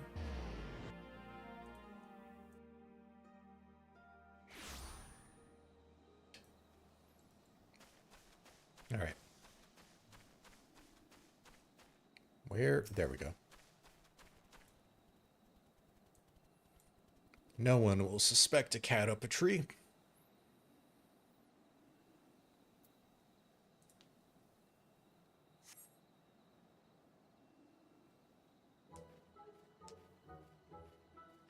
Oh, azure seas to pirate ports where she met her shining jewel.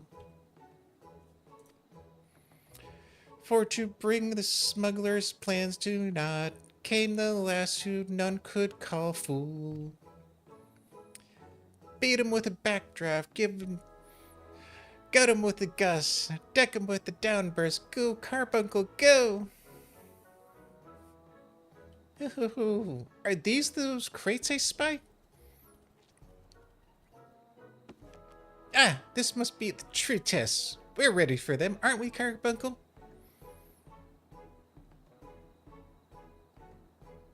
Wait for it.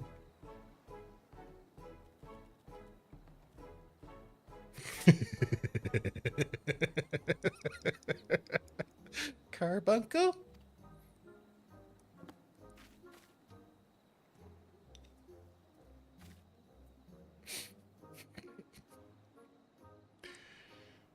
Oh, when they bring this joke back in Stormblood, it is so great.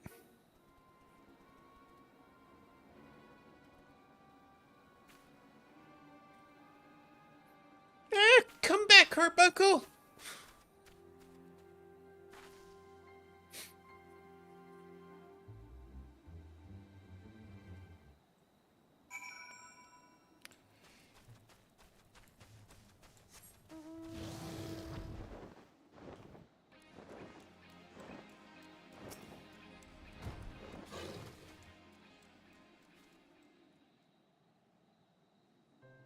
I should have known you'd come, Saphrine.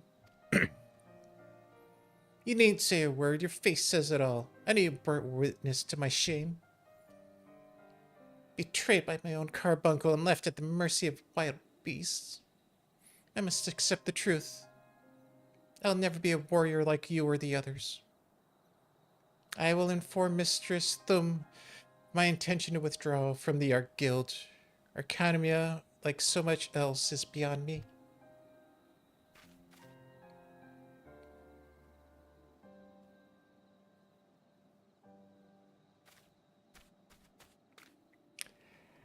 Ouch.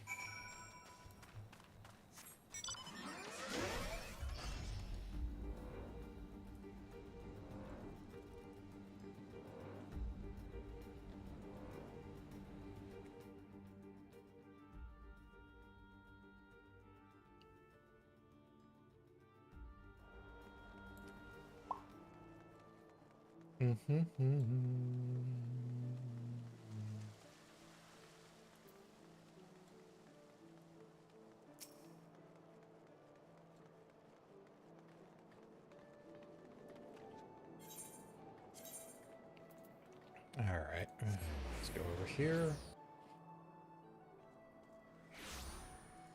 Nope, don't want that. And you.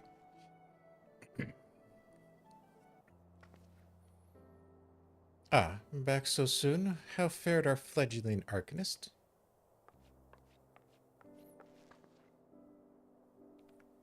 Abysmal, Mistress Thum. Abysmal, as Saphrine will testify. I was wrong to become an arcanist. Wrong as usual. I am completely and utterly unqualified, and I sincerely apologize for wasting your time. Tataru, if that were true, I would not have permitted you to join in the first place. We must all come to accept our limitations, lest our ambitions lead us astray. However, we must not lose sight of our strengths in the process. For example, your exceptional skills with the numbers helped you gain a solid grasp of the fundamentals of Arcanema. Were it not so, you would have struggled to even summon a carbuncle at your side. In my opinion, the Scions are truly fortunate to have such a capable and good-natured receptionist at their service. Would you not agree? You're too kind, Mrs. Thum. Though I could not overcome this challenge, I shall take your words to heart and try not to be discouraged.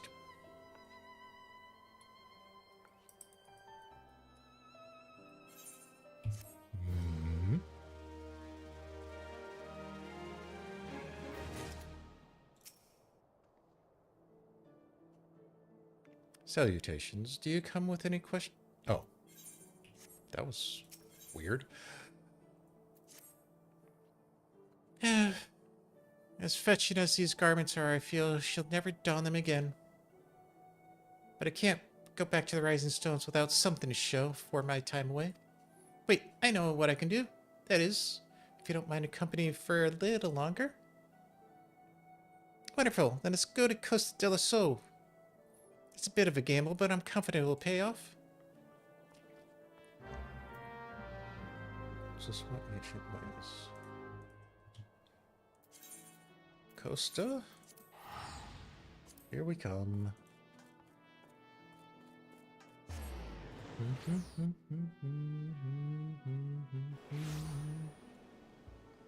Alright, where'd you go?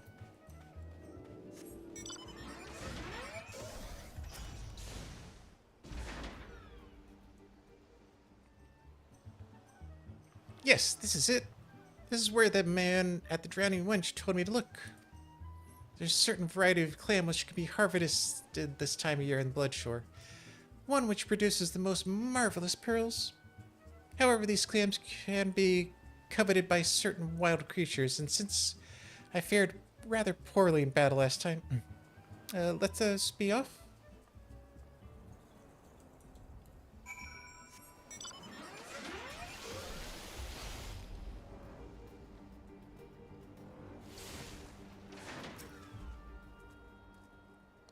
What fortune, I already found one. Would you be so kind as to keep watch while I work? This should only take a moment.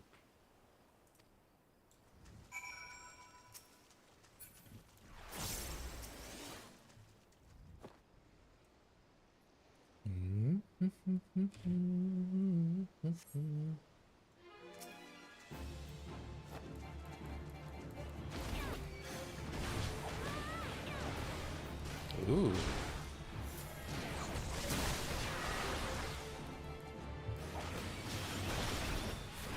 There we go.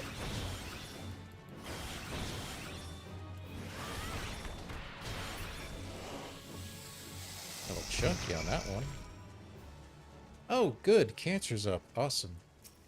And nobody's going to do it, so it's going to go away.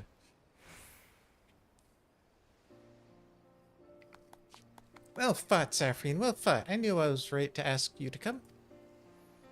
As for me, I have my prize, a bounty of blood pearls. So named for their reddish hue. They were treasured as wards against dark magics in ancient times.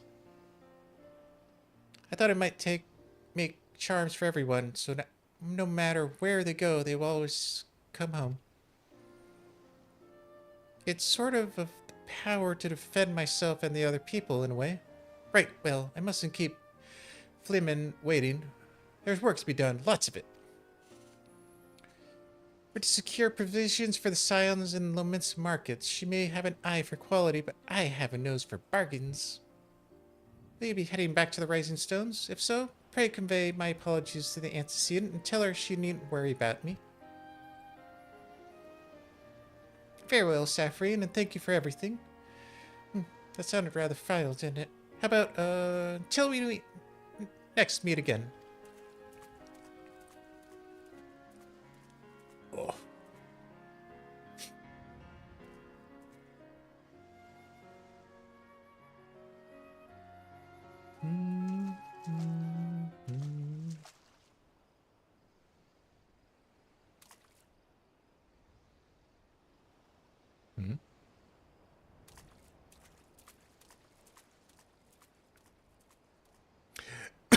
Okay.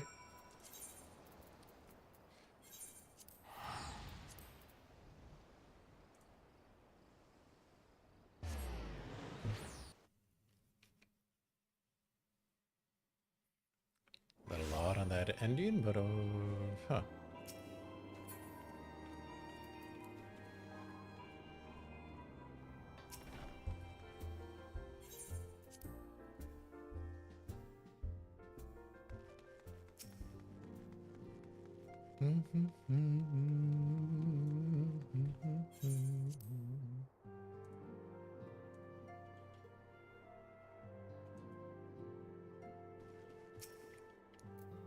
Welcome home, Saphrine. I gather you found Tataru and Limsa Lominsa?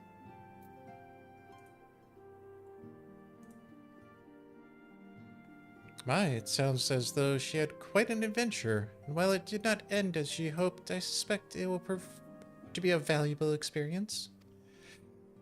I dare say she could have managed without our intervention. Even so, I appreciate you indulging my request. I wonder, do you perchance recall the commitment I made to furnish Jorge Boulder with capable adventurer? Well, I am sorry to say that I have as of yet been able to do so.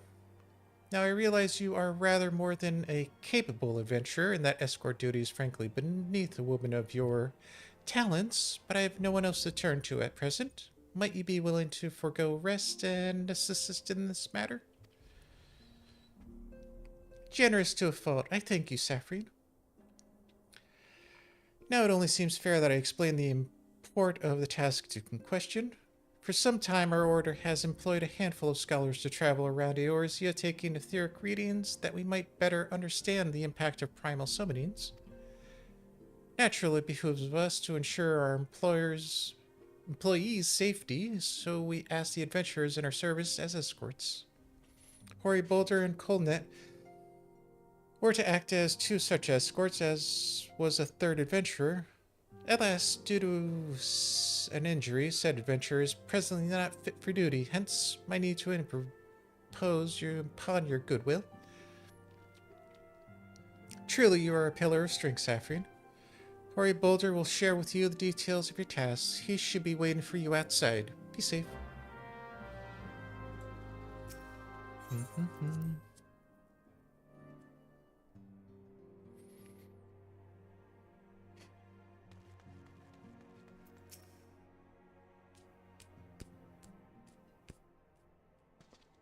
Oh, Saphrine, is it true that you agreed to lend us a hand?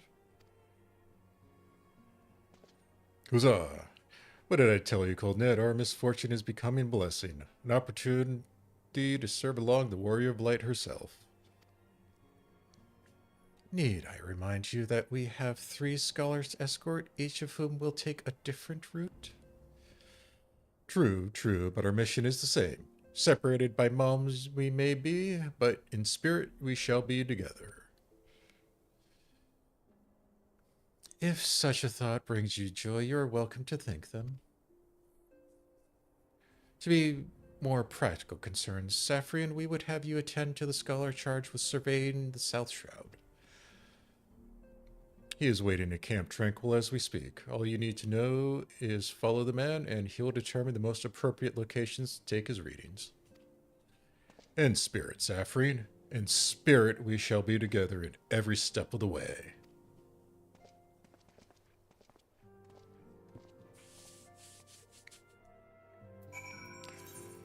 Alrighty. To the Shroud in the south.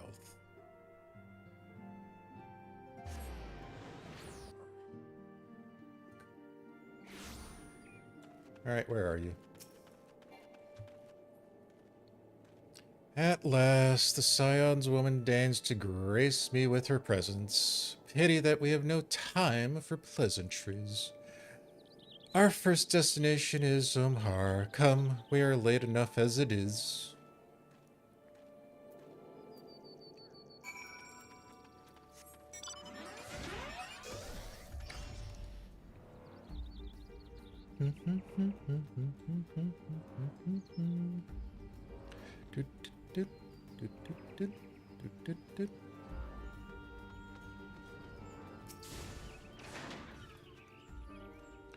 Yes, this location should suffice. Once I finish calibrating my instruments, I will require but a moment to take the necessary measurements. I trust I need not explain that my work can suffer no interruptions. Then please stand at an appropriate distance and keep watch for wild beasts.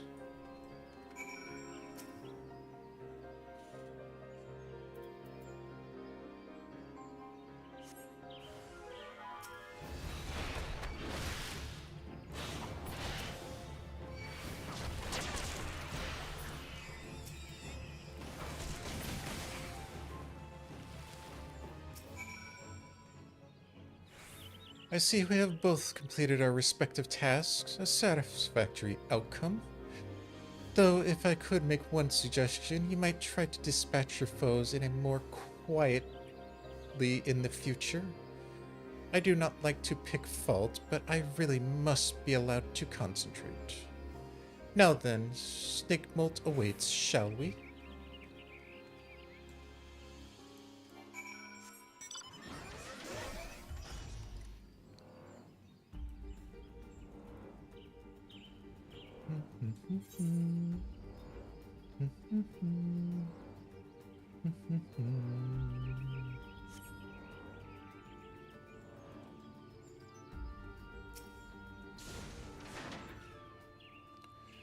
Right about here.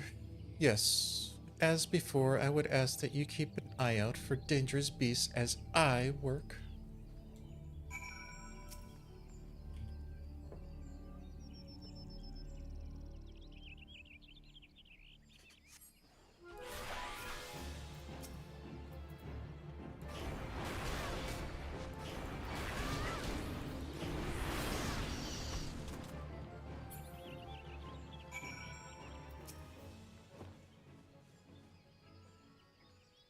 Fascinating. These readings are not at all what I expected. Though perhaps that should come as no surprise. I'm not given to superstition. But there is a queer, almost blasphemous air hereabouts. Let us quit this place and return to Ridslake. We have but one more site to survey.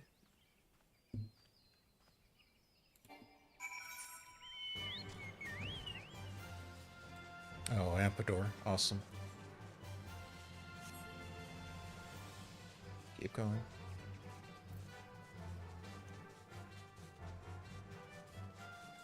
Do, do, do, do, do, do.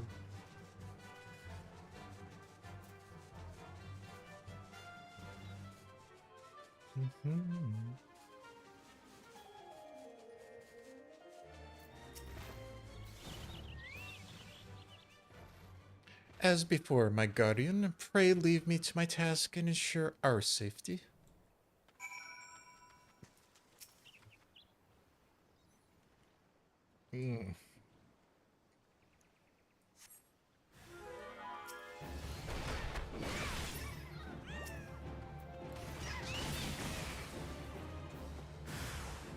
Oh, great.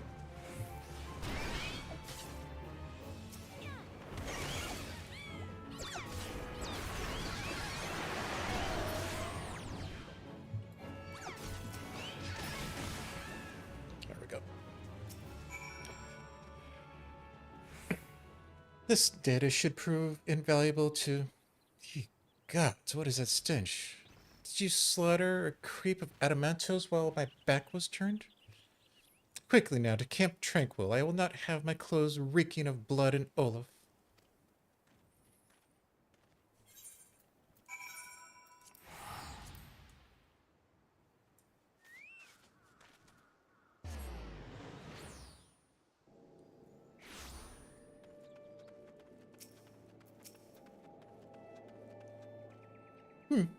You chose to paddle in the Ichor a while longer, I take it? No matter. I took advantage of my unexpected privacy and performed a cursory analysis of my data. It would appear that there's been a measurable decrease in Eorzea's ambient ether concentration since the calamity. However, this data is far from conclusive. We must take additional measures to confirm my assessment. For our next survey, I would have you escort me to Earth's Font. The ambient ether concentrations there are so high that crystalline structures form spontaneously. Consequently, anomalous fluctuation should be much easier to detect. Brilliant, yes. No, don't bother answering. It was rhetorical. Now come along.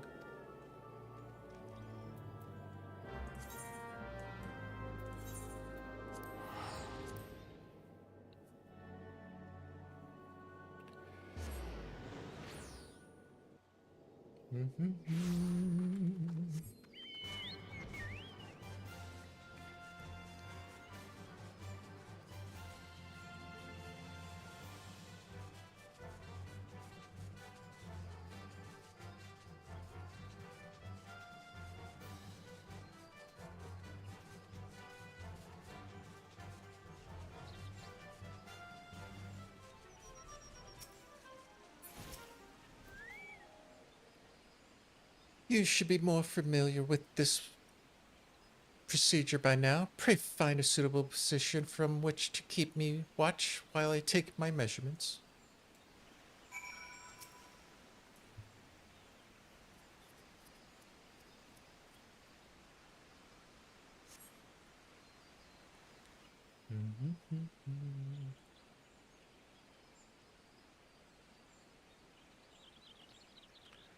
Yes, quite high, yet markedly lower than historical measurements taken near the end of the 6th astral era. Could the presence of a primal account for the difference, or is there something else? Something else?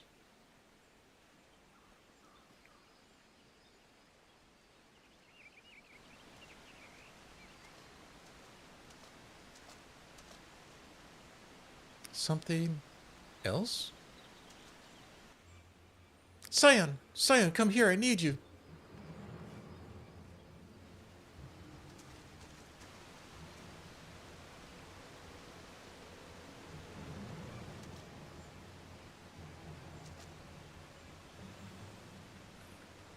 Fear not, my friends, help has arrived.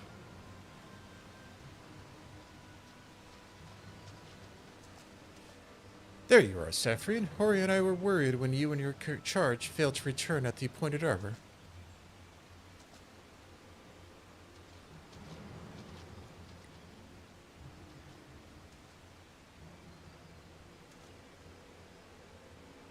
Gutted like a hog, but not by one. No, these wounds were made with a blade. Doesn't look like he put up much of a fight either. Nary a mark on his sword or shield. I heard nothing of any Crystal Braves operations in this area. What has caused Wilred to come here? What should we do? We will see to the scholar's protection, Saphrine. Aye, the boy and the boy's remains. You should return to the Rising Stones. The antecedent will want to know what happened here. As so do I.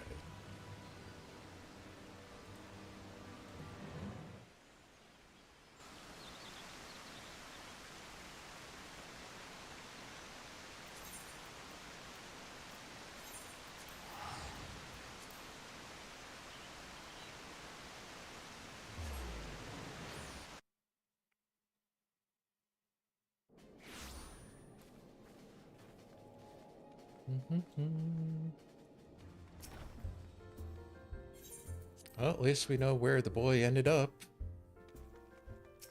As for how he ended up there is a different question.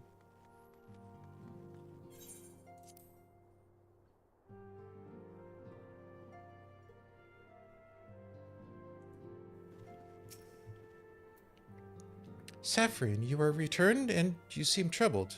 Did the role of escort chafe so?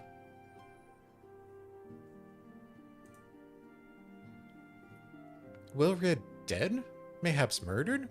By the 12, how can this be?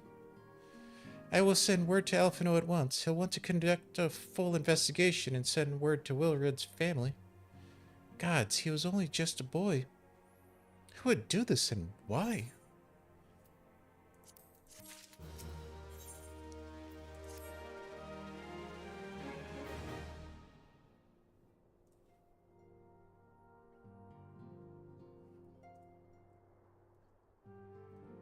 Though recent events weigh heavily on our minds, we must needs set them aside for now.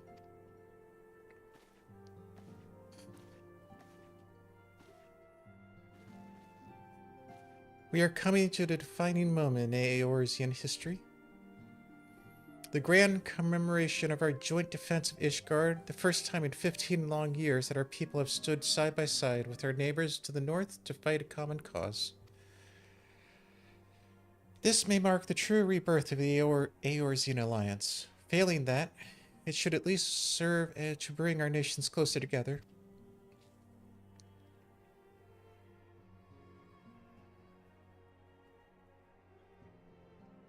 We have every reason to raise our voices in celebration, do we not? We have bested the Dravanians and Asians both. Against desperate odds, we have fought and won. But the primals still plague us, and the Empire still plots our subjugation. And our triumphs, remarkable though they are, were brought at a terrible price. Brave adventurers and allies broken on the steps of faith, and before our eyes in this very room, our dear friend Moonbrita. This victory we have wrought, and it is as bitter ash is in our mouth. I would sooner stay here and invite those with more appetite to enjoy the feast in my stead. Alas, it is a royal banquet, and all our allies will be in attendance. It is our duty to present a united front that we might serve as a beacon of hope to all.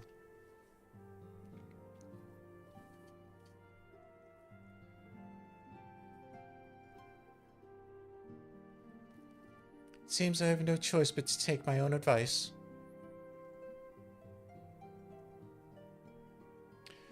I instructed the others to meet us in Ildad, might make our grand entrance together.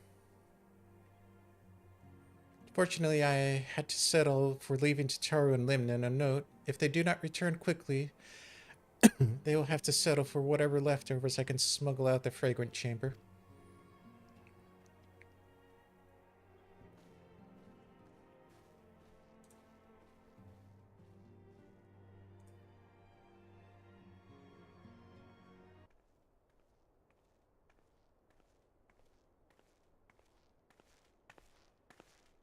Off to big ol' sorority, eh, Saphrine?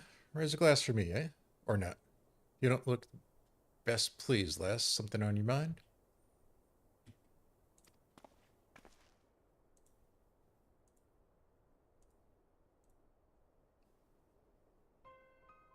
By the Navigator, Wilred's dead? God damn it. They must have known they've rumbled. Or sought it. 'Tis past time we had this talk. After a lost conversation, I got to thinking about what certain funds were coming from, so I had to dig around on the quiet and lake, and sure enough, I found it. Seems a fair bit of coin made its way into Brave's coffers courtesy of a Dodo consortium. Daft name for a business, if I ever heard of one, which is what first gave me an inkling as to something weren't right. So I went through the ledgers again and found half a dozen donations from organizations with stupid bloody names. Didn't take me long to find the common thread. They were all owned by the Mirage Trust. I'll give the bastard credit. He showed us for a bunch of amateurs we are, sure to call one of his businesses bloody bribery consortium. I don't know what more he could have done to mock our rules on financial contributions. Gods only know how many men of the first and the third have taken Telegi's coin, but now we know some of them are. And are wager me right eye they're the ones that did this for Wilfred. The earnest young fool had taken to asking the wrong kind of questions. Bound to attract attention he was. Should have seen it at the time, but I didn't give... Gods damn me. Still, I don't know what Telegi hopes to accomplish. He hid his schemes with all care of a drunk pissing when. No, he's clever than this. We need to be clever too. That's the only way we'll ever repay this dead blood. We'll purge every one of them traitorous bastards from our ranks. On that, you give me word.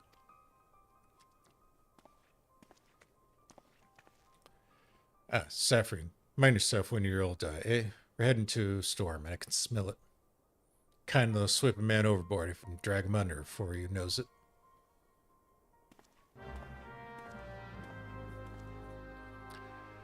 Alright, we are definitely getting to the culmination.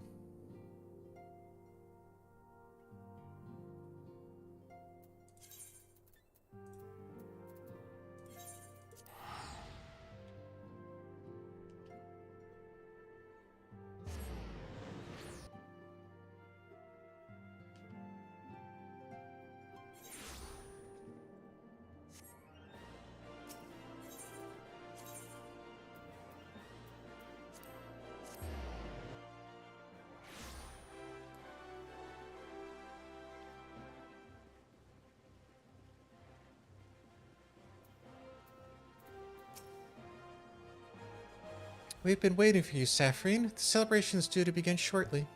I'd hoped we might make our introductions together, but Mistress Momody just sent word that you are needed at the quicksand.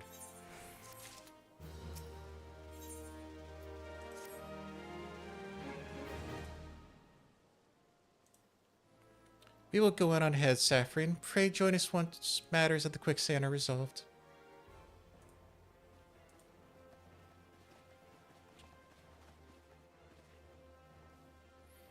Give my regards to Momody, and let her know that I will call upon her anon.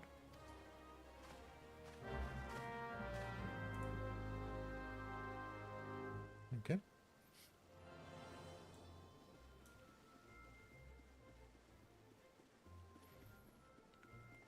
Alright, what does this dangerous Lala want?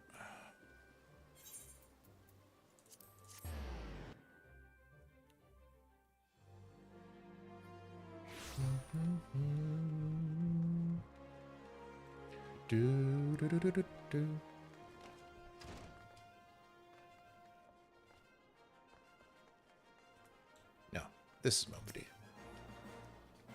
I appreciate you dropping by on short notice, Saphrine. I know you've got places to be, so I won't be wasting your time. You're friends with a crystal brave by the name of Alain, aren't you? Former adventurer. Come to think of it, I'm pretty sure you recruited her yourself. Well, anyway, she came around here for a meal not long ago, and before she left, she asked me to give you a message. Said if the others ended up dragging you to the feast, I was to see you got it before you made your grand entrance. Meet me at the station west of Coffer and Coffin. There's something I must show you. Short message I'll grant you, but she thought long and hard before picking those words. Barely touched her food, too. Under the circumstances, I thought those signs of a troubled heart, but something tells me she ain't planning to ask you thoughts on a gentlemanly caller. Alright. Here it all starts.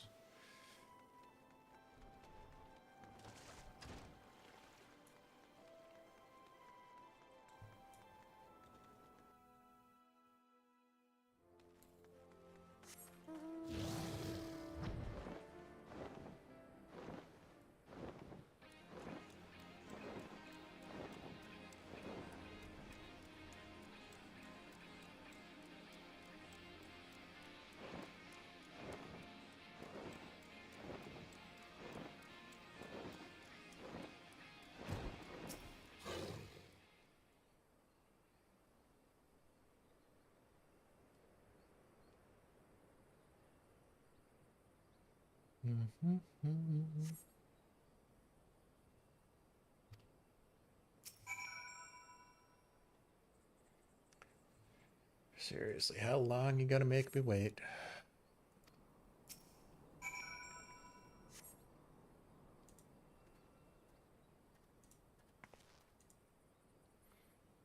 Saphrine, is that you? What brings you this way?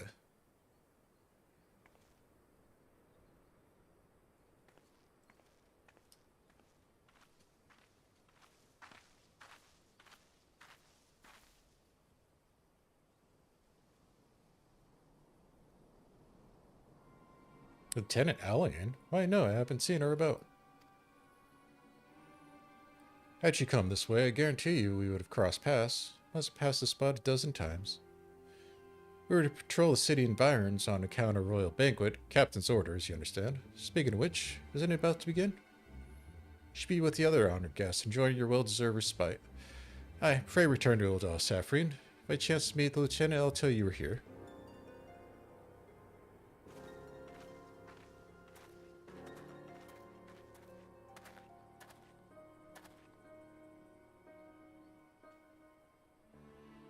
Mm-hmm.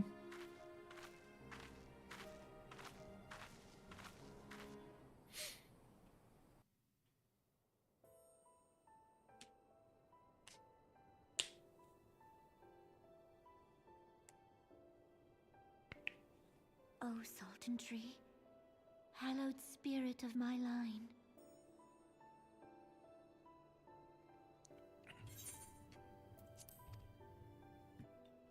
Through my weakness, the glorious house of Ul has all but disappeared beneath the sands.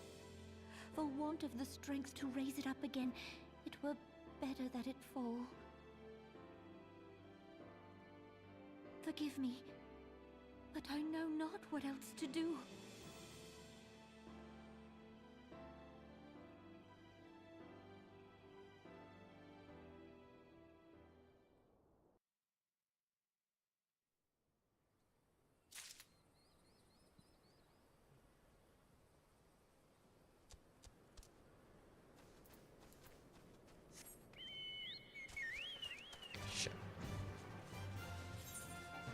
No, I want to get to Ulda.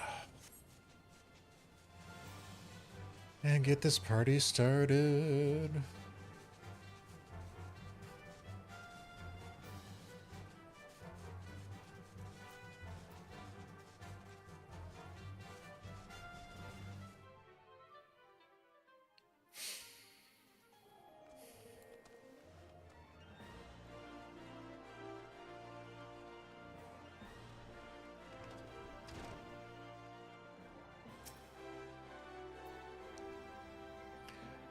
I'd reckon you'd head straight to the feast after meeting with Alain. What's the matter, no appetite?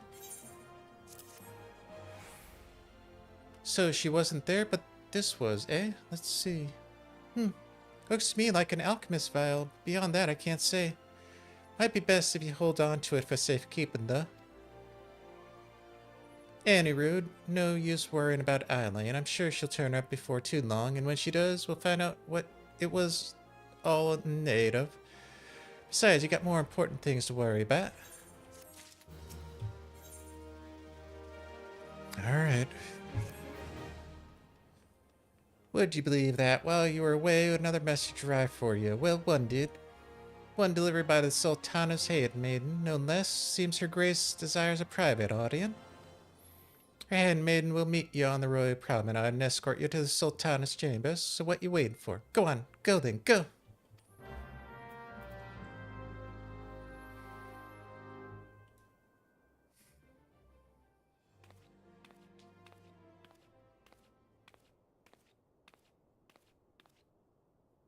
You needn't trouble yourself so. Your Grace is most kind, but it is no trouble to me, rather an honor. If your Grace is ready, I shall summon the Warrior of Light. I am.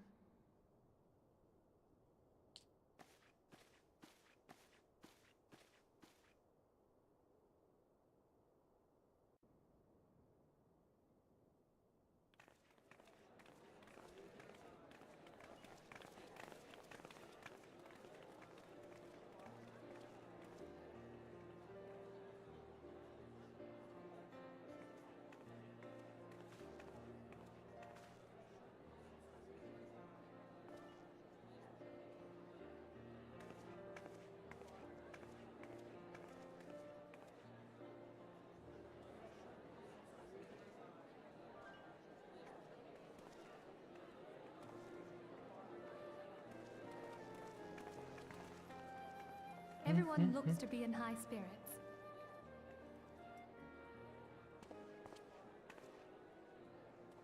With good cause. A common victory may serve to unite even the most unlikely of allies. You've brought us one step closer to a united Eorzea. Your modesty knows no bounds, Antecedent. Were it not for your efforts, Sir Emmerich would never have become such a steadfast ally. When he convinces his countrymen to rejoin the Alliance, we shall all reap the benefits, military and economic. I tell you, we are on the cusp of a new era of unity and prosperity. Territorial disputes are all that divide us now. But I have faith that we will find an amicable solution in time. And failing that, I'll have my trusty Warrior of Light box the ears of all concerned. Speaking of whom... She will be joining us shortly. A matter at the quicksand required her attention, but it did not sound serious.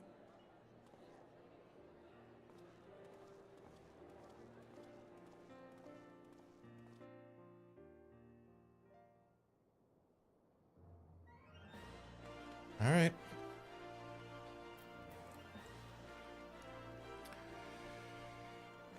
It is almost time.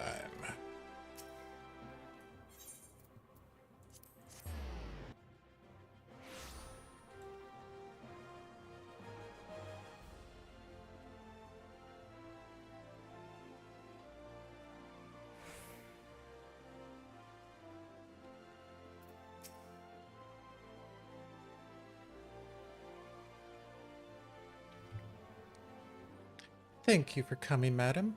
Her Grace is most eager to speak with you.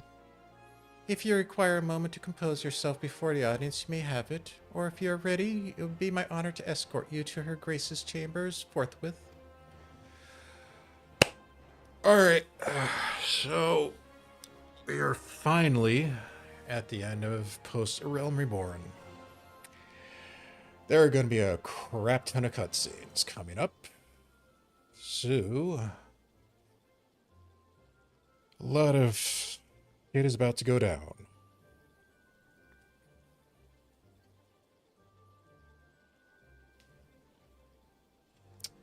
Yeah, I really don't got much else to say to that one. So, let us end A Realm Reborn with a bang.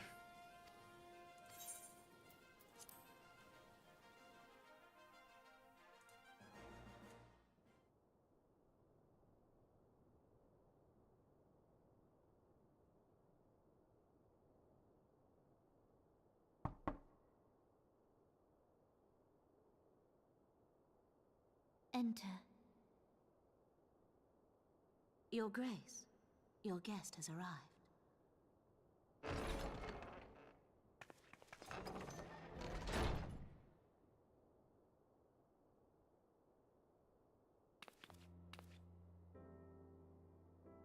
Pray, come in, and take your ease.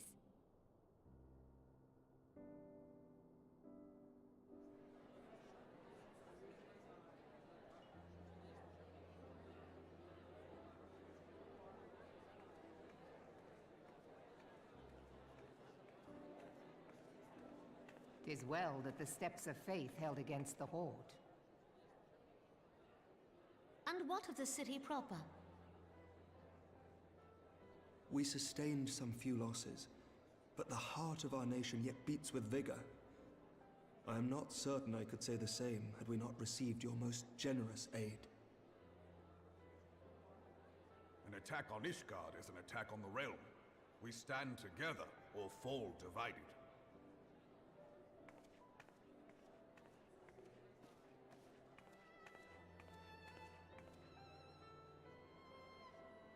Such noble words after the fact.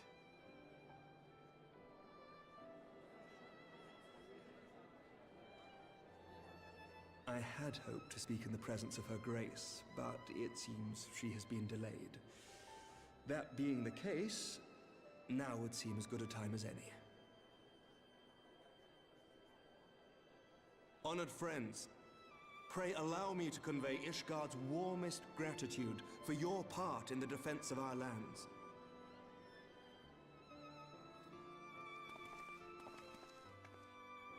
Tis upon the success of this very alliance that my recommendation to throw open the gates of judgment shall be founded. With the blessing of the Archbishop, it is my hope that Ishgard will soon be reunited with her long-estranged sister nations, and that Eorzea shall once more be as one.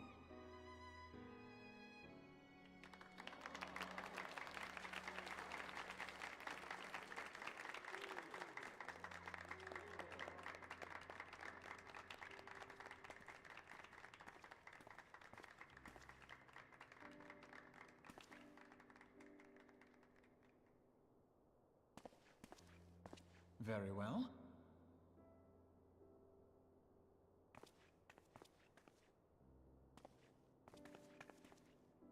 Is aught amiss? Nothing to worry about. I shall return anon.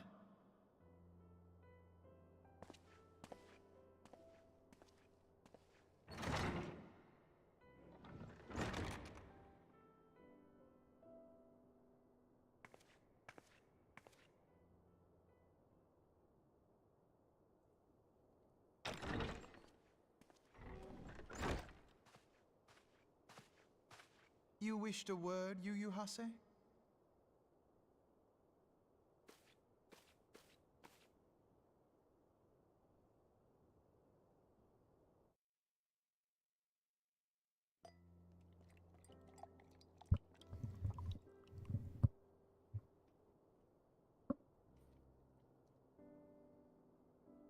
You may go.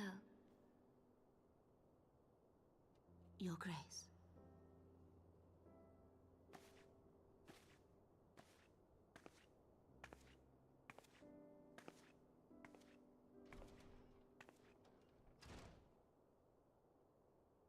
You must be curious as to the reason for this private audience.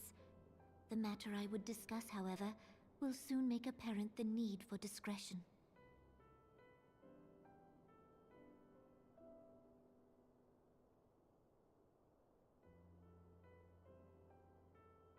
I intend to abdicate the throne and dissolve the monarchy.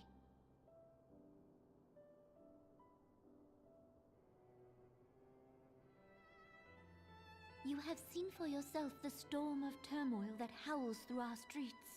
The government fails in its responsibilities, and my subjects suffer the consequences of our incompetence. But I will see them suffer no longer. The victory feast shall provide the stage on which I declare the dissolution of the Sultanate. 'Tis mine intent that the ruling class of our golden city should take its place beside the common man in a fair and equitable republic. No more shall this nation bow to the whims of a privileged few. Yet, that which I propose will entail the tearing up of this city's very foundations. And even Roban, with all his strength and influence, will be hard-pressed to keep his footing on such treacherous ground.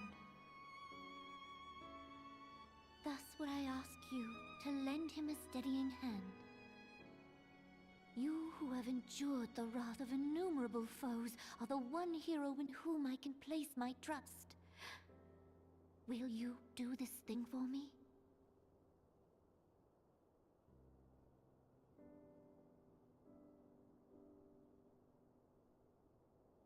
I am truly grateful. More grateful than I can well express. How much we have both changed since that day we met beneath the Sultan tree. And the days ahead promise to change us further still. I hope that we will recognize ourselves when all of this is over.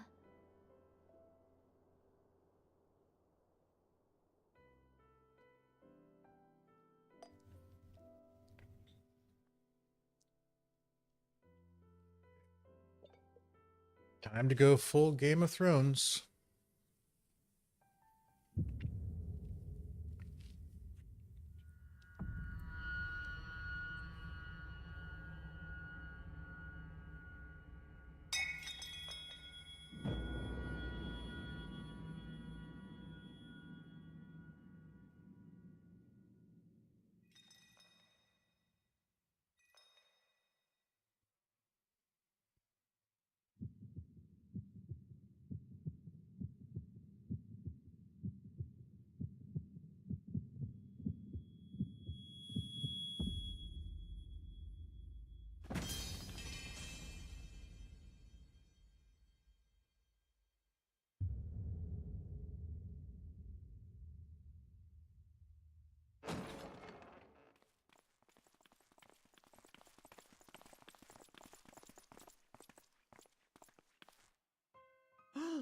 Your Grace!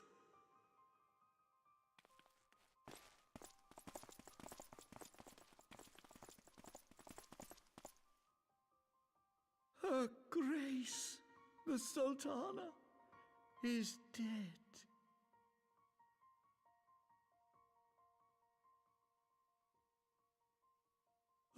Poison in her wine? You did this!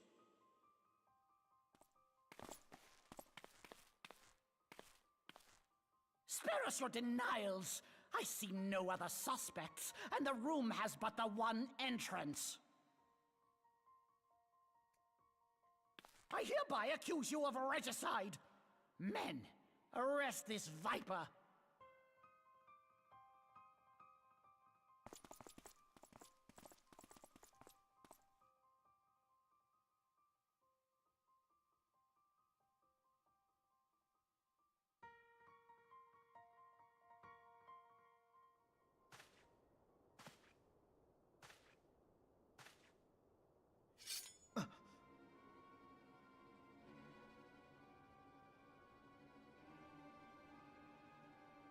Sir, barring a few exceptions, we have detained all those with allegiance to the Scions.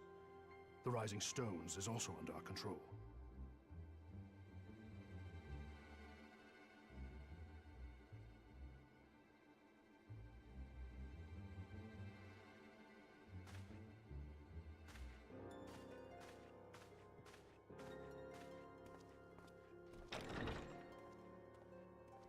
And what do you hope to achieve with this mutiny?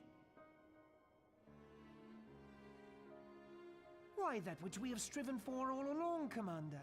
The salvation of Eorzea.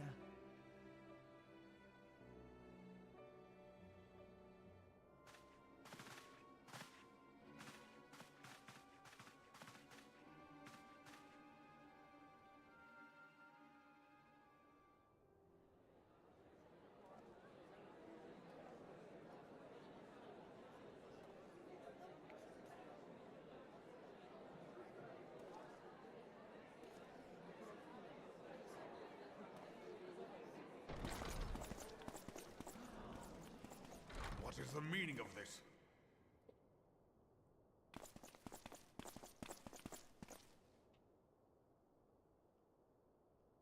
Knights from the homeland. This cannot bode well. Lord Commander, we have received an urgent message from the Holy See. I am grieved to report that your serpentine foes have resumed their assault. Needless to say, your presence is urgently required. These knights have come to bear you swiftly home to Ishgard. A surprise attack? We've had no such word from our men, and the timing is most fortuitous to catch us away from the city. Most fortuitous indeed. Lord Commander, we must away. How convenient. You have been a most gracious host. I hope that I might one day return the favor. Come, Lucia.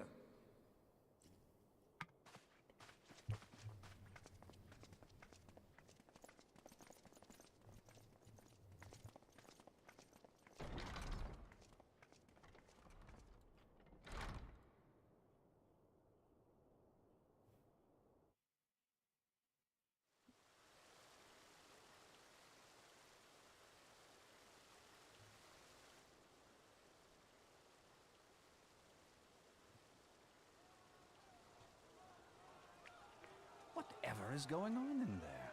And this was the last time Thancred had its mojo.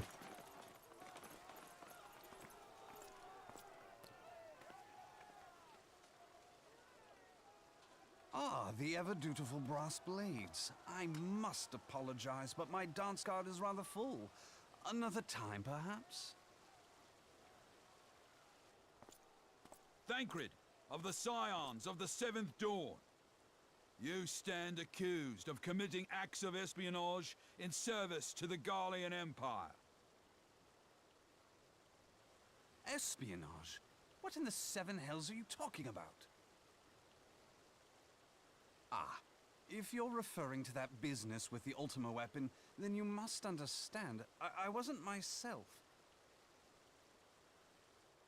Under interrogation, an Imperial prisoner revealed your involvement in numerous dealings with the enemy. We've also been investigating reports that you are a practitioner of forbidden arts. You'd best come along with us. You invite me to your party and now you want me to leave? I do so detest receiving mixed signals.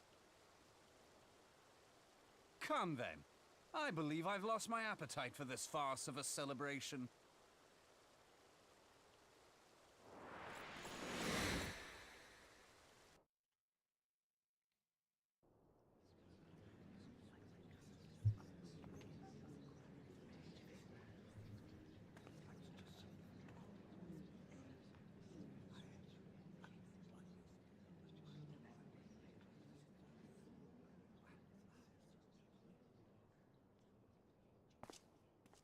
You go too far, Lord Adel. By what right do you march armed soldiers into a royal banquet and eject state visitors without her grace's consent? You treat the brass blades as your personal army and show contempt for the throne with your every act. Leave us now. Is that an order, General? Mayhap you have mistaken me for one of your flames. You will find I am not so slavishly obedient. As you lecture me on personal armies.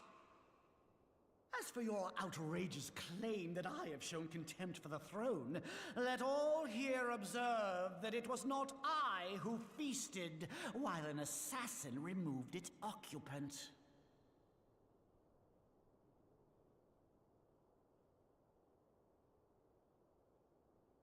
I expect this is your idea of defending the nation, is it? This and diluting our forces through these distractions in Cartano and Kurthus. I do begin to see how the ranks of the Immortal Flames came to be riddled with Garlean sympathizers. You are plainly unfit for command. Wait, goddamn you. Your words make no sense. What assassin? You mean to say you don't know? We caught the vaunted champion of the Scions in her Grace's private chambers, not moments after the deed was done.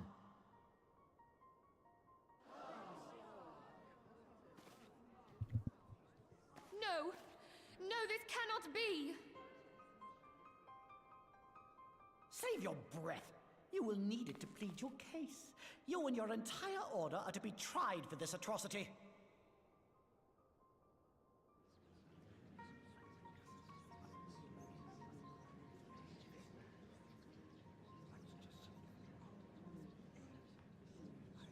Bring in the prisoner!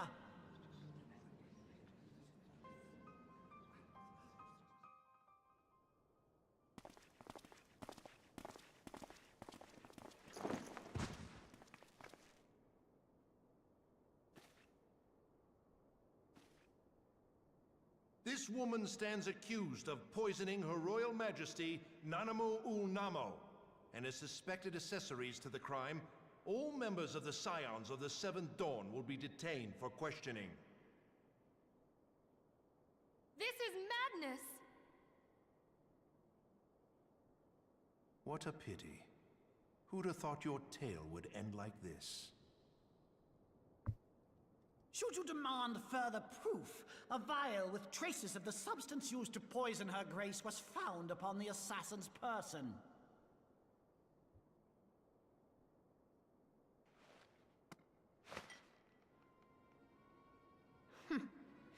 How very convenient. You would speak of convenience? Who persuaded her grace to host this celebration?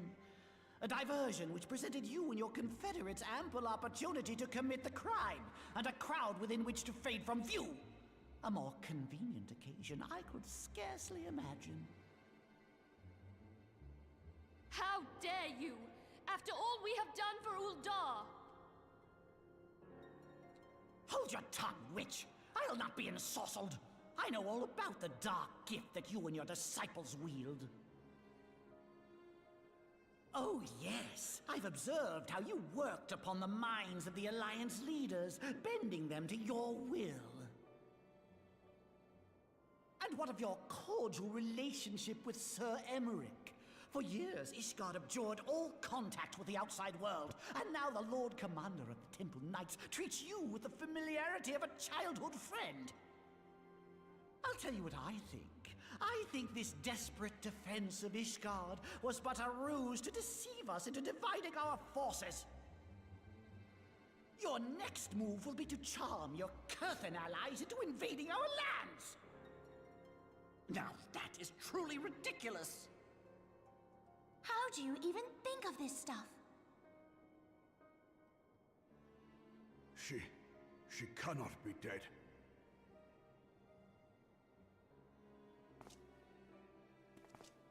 Stand aside, Ilbert. I want to see the Sultana. Spare yourself the pain, brother. I saw her with my own eyes. For a mercy, the poison took her swiftly. Her handmaiden can attest to that.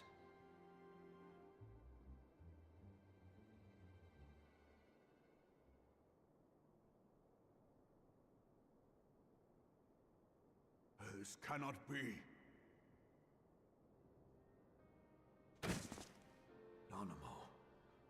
Nanamu. No!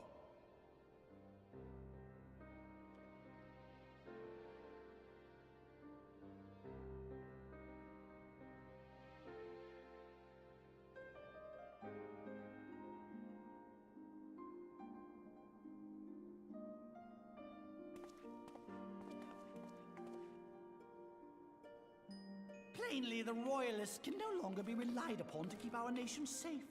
And so it falls to the monitorists of the Syndicate to govern Uldar. But should you wish to help us, General, we would be more than happy to entrust the task of planning Her Grace's funeral to you. It seems only right that you should bury your precious Sultana, and we will be glad to be rid of that burden. Please, fuck him up. I'll bet you will. You more than any man. Whatever do you mean?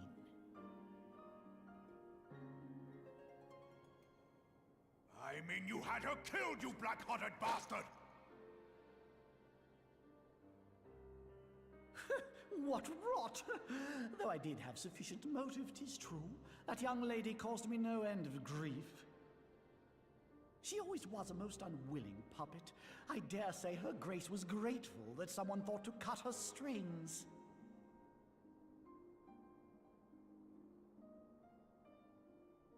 You would mock her, then mock her from hell! What?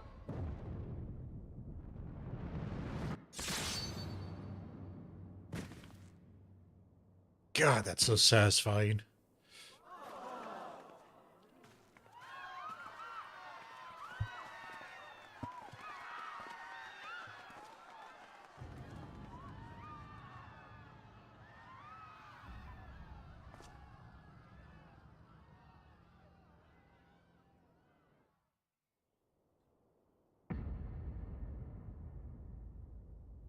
Have you lost your mind, General?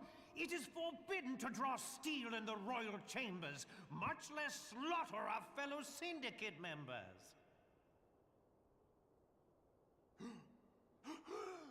You're one of them. You've been in league with the Scions all along.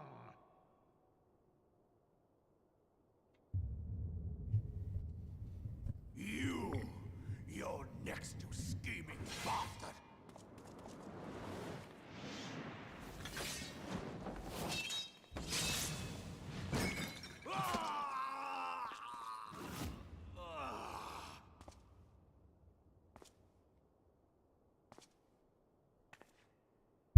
Raban!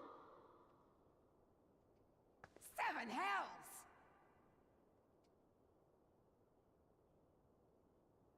Admiral, we must leave.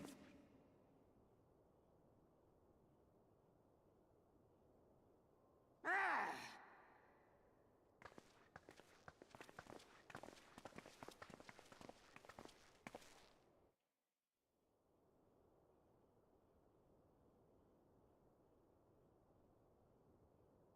How unlike you, old friend. I did not expect to take your arm so easily. Take the Scions into custody. They have conspired to commit regicide. And arrest this traitor as well.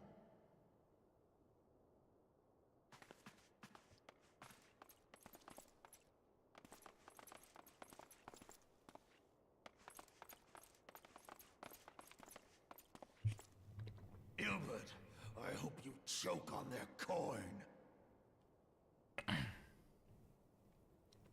'Tis better than the dirt I've supped on these long years. We can't all abandon Alamigo and become great war heroes as you have.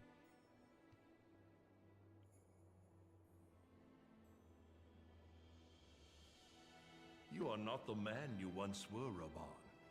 Since that girl strapped the yoke around your neck, you've become docile.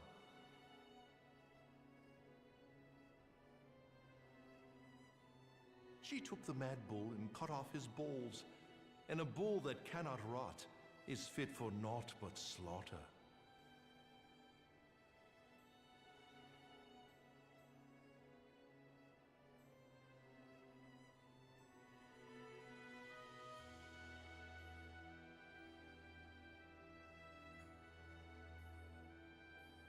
Shall I tell you who really killed your precious Sultana?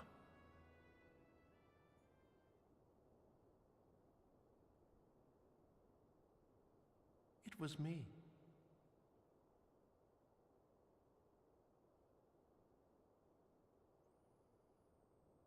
You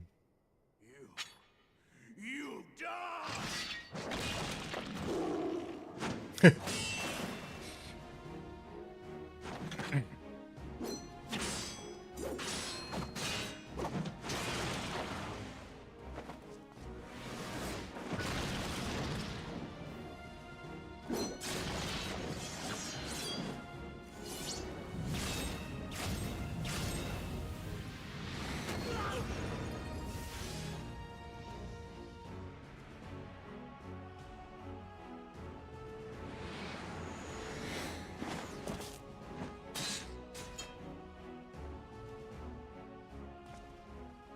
I never doubted you, not for a moment.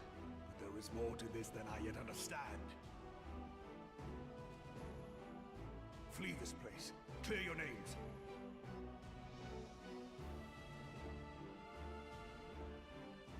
Find out who is behind this plot.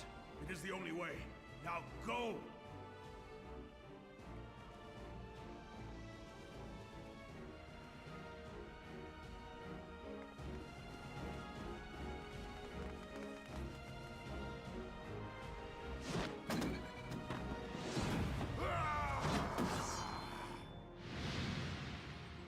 Now there's a shot.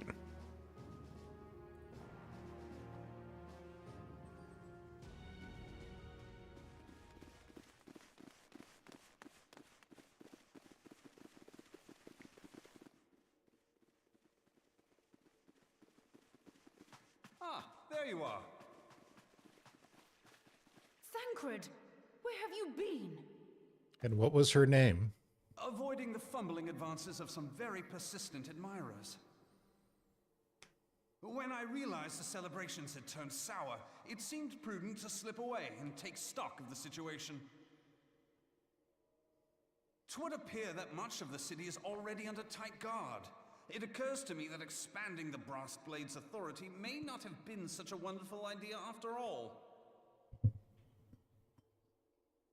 The success of this plan was contingent upon those thugs having the run of the place. Just how long has this scheme been in motion? The careful preparations, the maneuvering of forces. I am inclined to agree with the General's insistence that a deeper plot exists here. So, would I be right in thinking we now have an excuse to pummel as many brass blades as we like? Unless you plan on pummeling them all, I'm not sure that will greatly aid our cause. The Sultana's assassination was but one part of the scheme. We too were its targets. And though we did not share Pornonimo's fate, we are yet hobbled by the charges laid at our door. Where now might we seek refuge? Ishgard? Where indeed, we may safely assume that our foe is thought to have the Rising Stones watched. Forgive me for stating the obvious, but our choice of destination will matter little if we cannot secure an escape route out of Ul'dah. Happily, I believe I can provide one. Papashan once told me about the passages hidden in the walls of the palace. If I recall correctly, the fireplace in Animo's chambers conceals the entrance to a tunnel. It should lead outside the city and allow us to avoid any messy confrontations.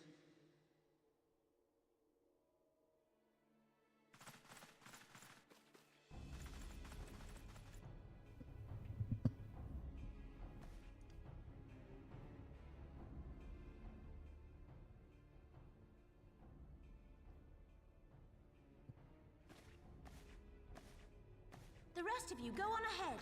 I'll handle this lot. By yourself?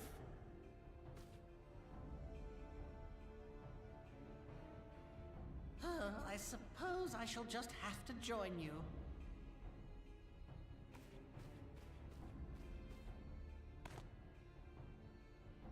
Crystal Braves too, huh? Now this should be interesting. Ida! Papalimo!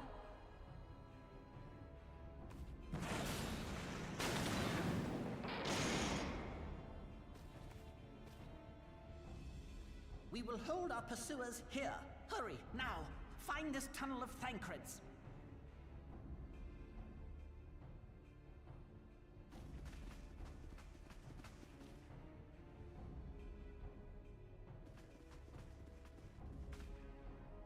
Minfilia, we cannot linger.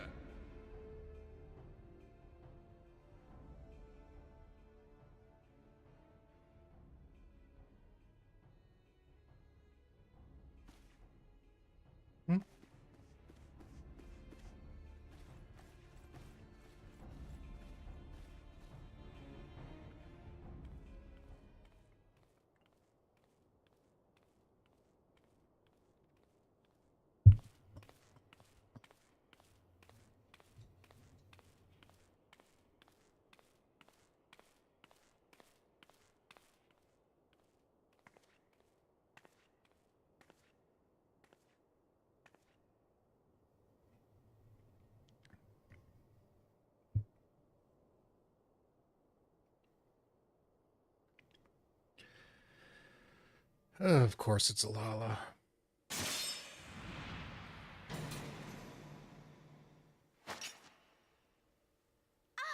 Now look what you've done.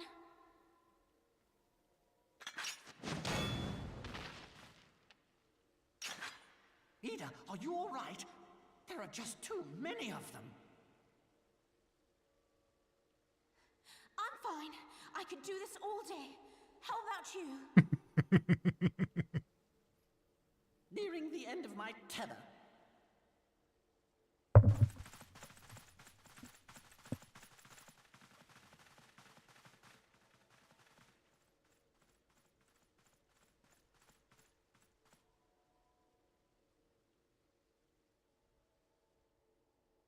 This is so stupid.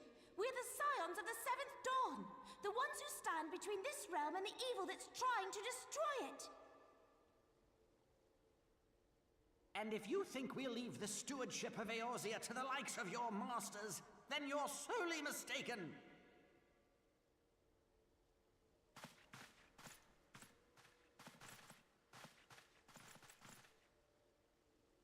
Sorry I dragged you into this, Papalymo.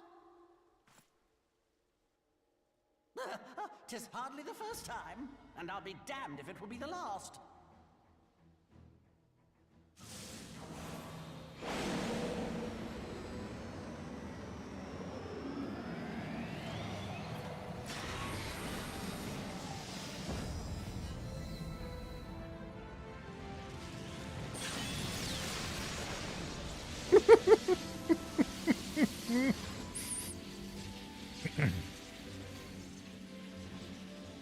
Let them have it, Ida. I was hoping you'd say that.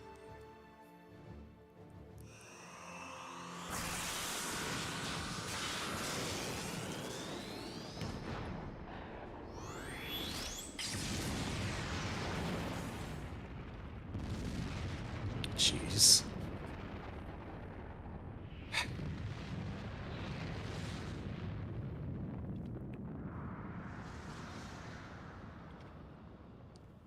So 2 technically down.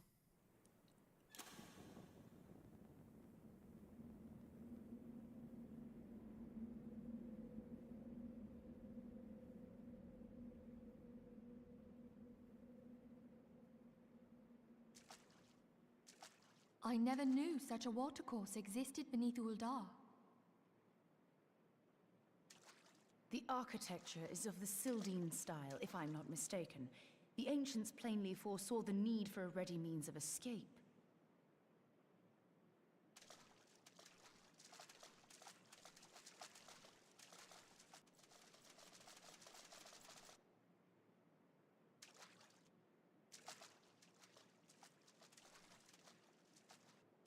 This way!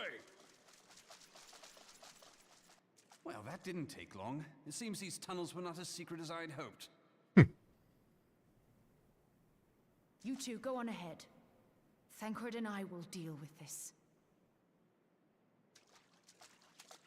What do you mean to do? Only that which is required to ensure that the dawn's light survive to brighten the morrow.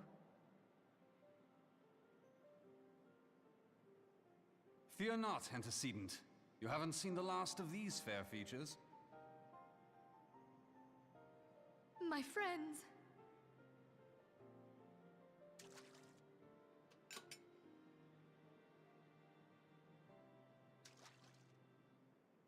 Leave us!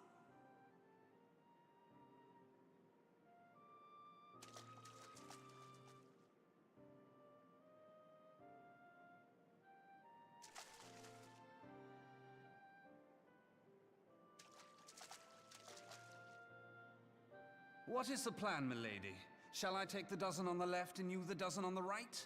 The odds are not exactly stacked in our favor. Numbers will count for little when I bring the tunnel down upon their heads. Though I cannot say I relish the thought of being entombed with you for all eternity. You wound me. I will have you know that many a maid would kill for the chance to spend forever at my side. Now, may I have the last dance?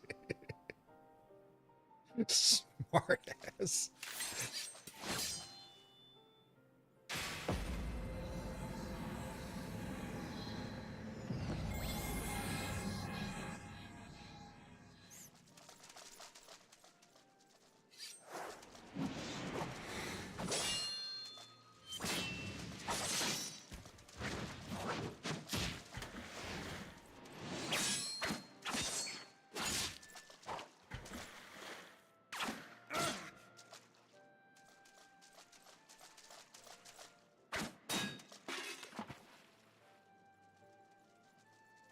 Well, this is going splendidly.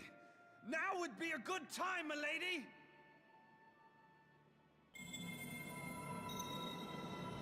"'Tis done.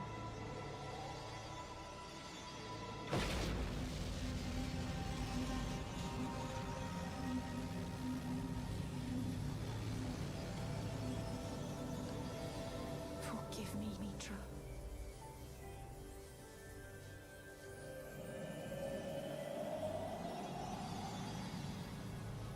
Farewell,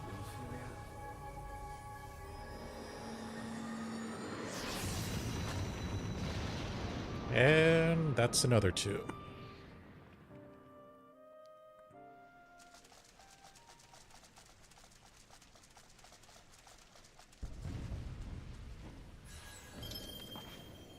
Heidelin, she speaks to me.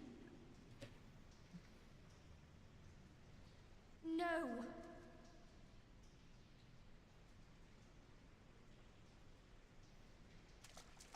I must remain behind, but you cannot stay with me.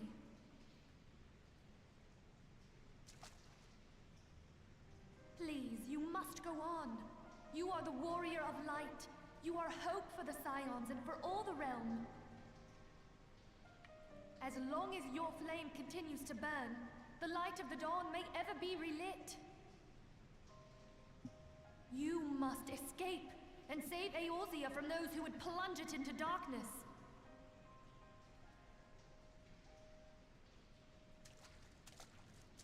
Tis the only way.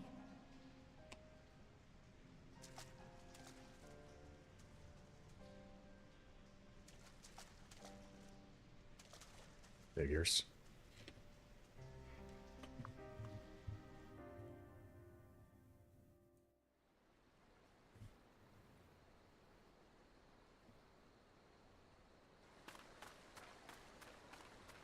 I'll have to resize it later.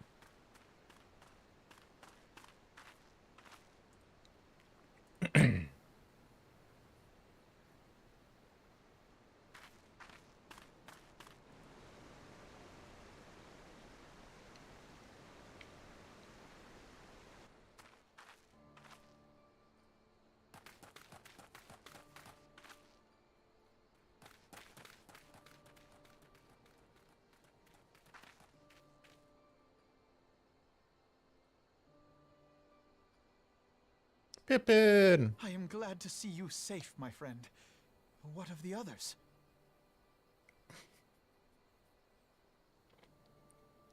Damn that man!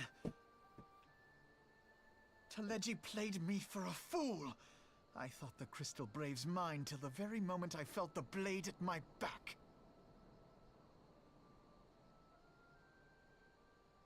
There will be ample time for soul-searching later. For now, we must put some arms between us and Ul'dah.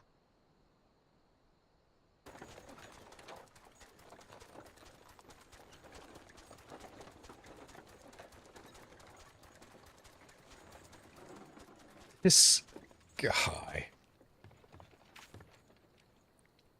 Well, would you look who it is? Need a ride? I doubt it'll be half as exciting as the last trip we took. Not if I have anything to say about it anyway.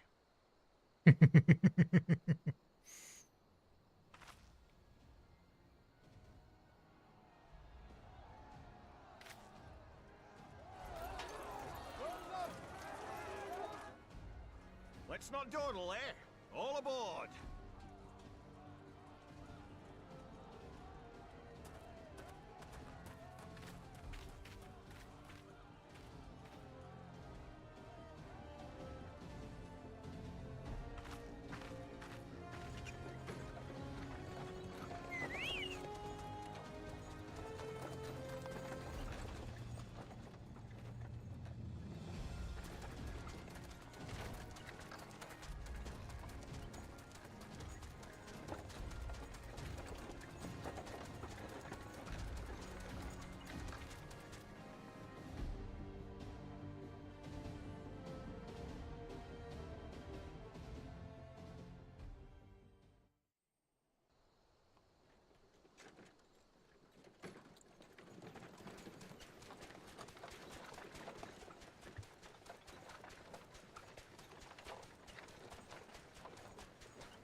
was stocking up on supplies over in Vesper Bay, you see, when your sister come up and begged a favour. Said her brother was having some trouble down in Uldar, and likely needed a helping hand getting away. The fact that she knew is pretty impressive. Thinking them ruins would make a fine hiding place, I decided to try there first. And lo and behold, there you were. Aye, and judging by them soldiers as were pouring out of the city, I arrived not a moment too soon. Ha! Must have been fate that we happened to find you there, though, eh?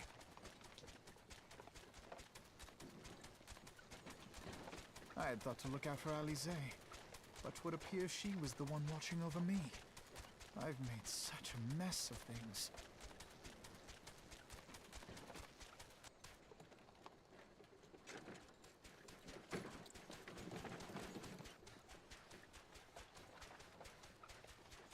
And who might you be, young sir?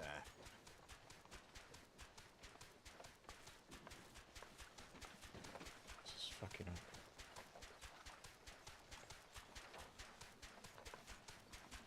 Pippin Terrapin, Vice Marshal of the Immortal Flames. I had been on the Alamegan front these past few moons, but an urgent communication called me back to Uldar. Scarce had my boots touched the cobbles, though, when the streets erupted with cries of assassination.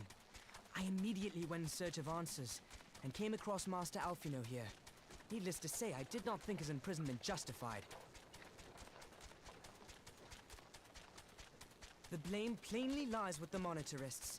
Their greed and corruption are well known to me, but for them to take advantage of the situation with such alacrity... Was that Pippin, you said? Ain't that the name of General Alden's lad? Yes, I am his son. Adopted, of course. 'Twas only as we were leaving Uldar that I learned of father's fate. Once I have seen you a safe distance away, I mean to return to the city and extricate him from this madness. Then you needn't travel no further than Blackbrush. Our fugitives have a friend waiting for them there. Who the hell is left? I dreamed of bringing about Eorzea's salvation, but in the end, 'twas I who needed saving.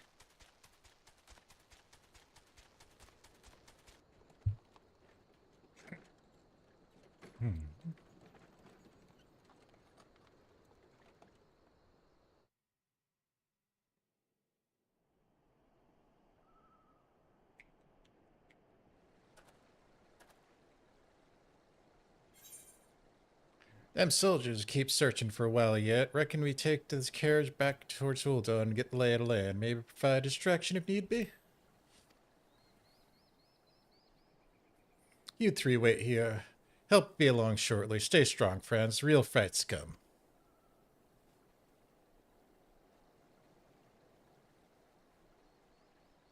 Alright, let's go.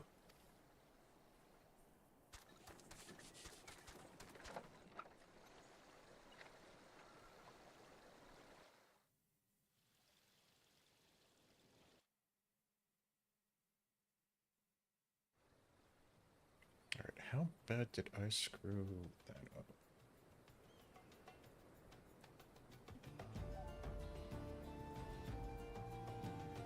No. Yeah, right there. That's good.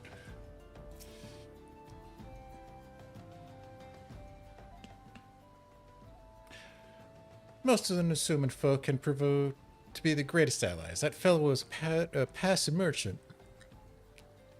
Yet he lent his aid without a moment's hesitation or any hint of concern for his own safety. Though I can well imagine how a man could feel inspired to risk all for your presence. Father spoke of you often, Saphrine, and I looked forward to our first meeting. Needless to say, this is not how I envisioned it.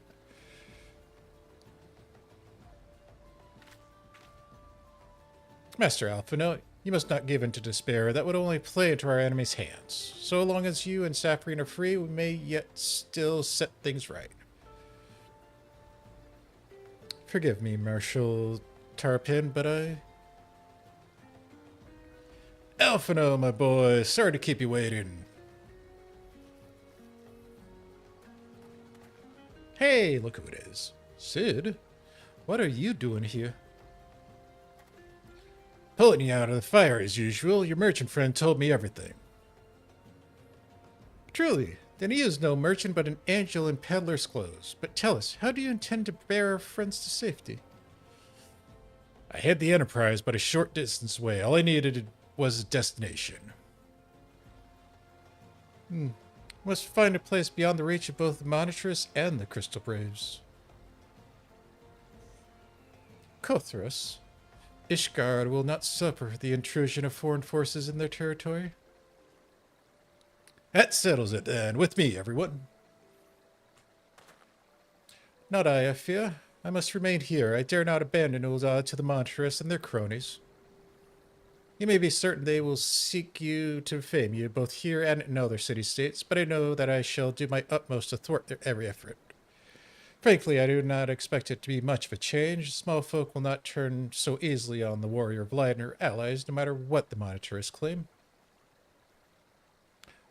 Marshal Tarpin, I do not know what to say.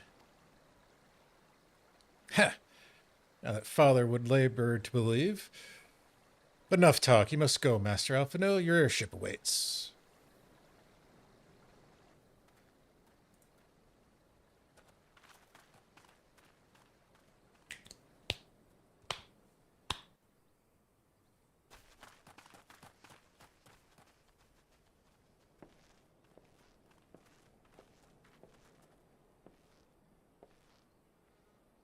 Up and up. There's no rest for the righteous.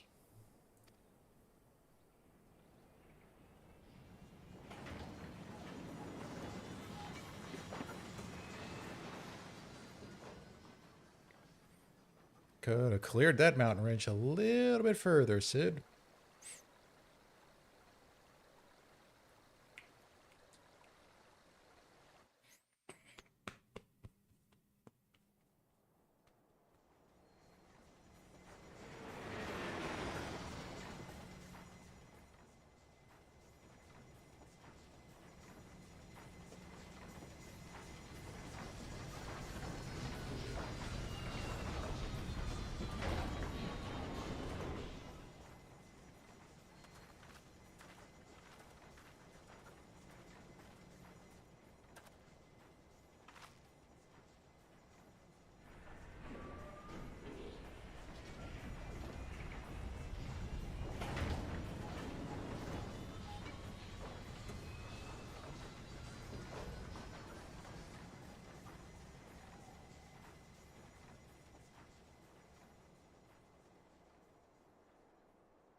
We should make for Camp Dragonhead and speak with Lord Harshafant. Mayhap he'll know what to do.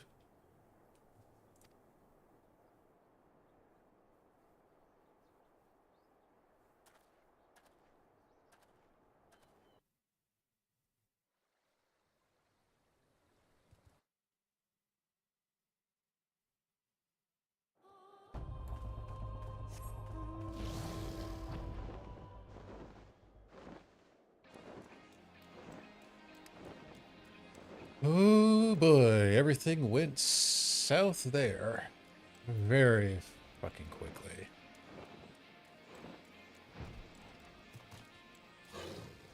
The Scions are all but gone. We'll talk about it afterwards. Master Alphino, you told me of your tale, Saphrine. It warms the heart that you should turn to me before others, and I shall endeavor to deserve your trust. Alas, the situation here has grown more complicated in your absence. 'Twould be best if I explained in full.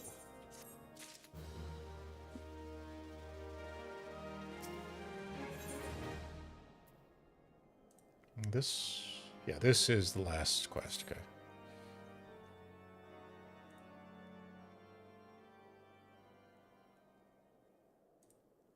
There has been word from the capital. Ishgard has weathered another assault. And 'tis said several wyverns broke through into the city proper.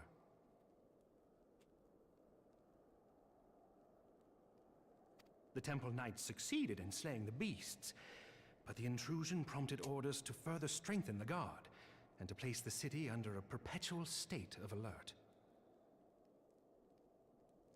How keenly we feel the loss of our wards at the Gates of Judgment. Yet we must not bemoan our misfortune. Sir Emmerich is safely returned from Ul'dah, and once more leads the defense of Ishgard. As for the matter of your asylum, I am afraid no progress will be made until the threat to our nation is diminished. But do not despair. You are not without allies. You are more than welcome to shelter here for as long as you wish. Pray, think of it as a new headquarters of sorts. The Falling Snows, or some such.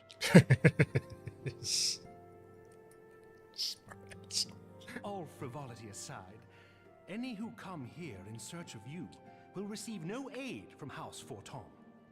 For once, the Ishgardian reputation for inhospitality shall work in our favor. Fair enough. Agents of Ul'dah will find their every inquiry dismissed and their every request for entry rebuffed until such time as their masters have acknowledged your innocence.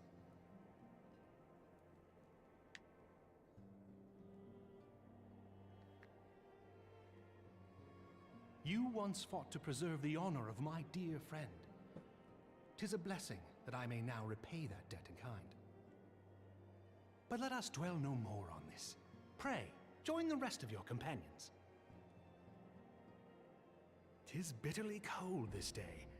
I suspect there are those who might welcome the warmth your presence brings.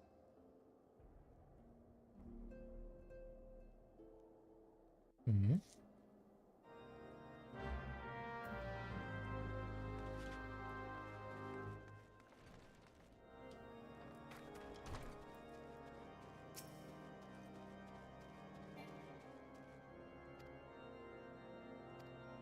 All right, final section.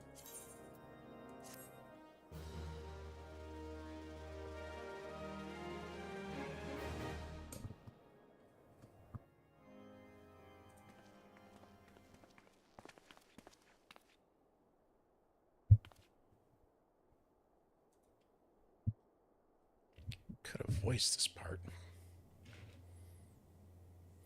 I'm just so happy that you're...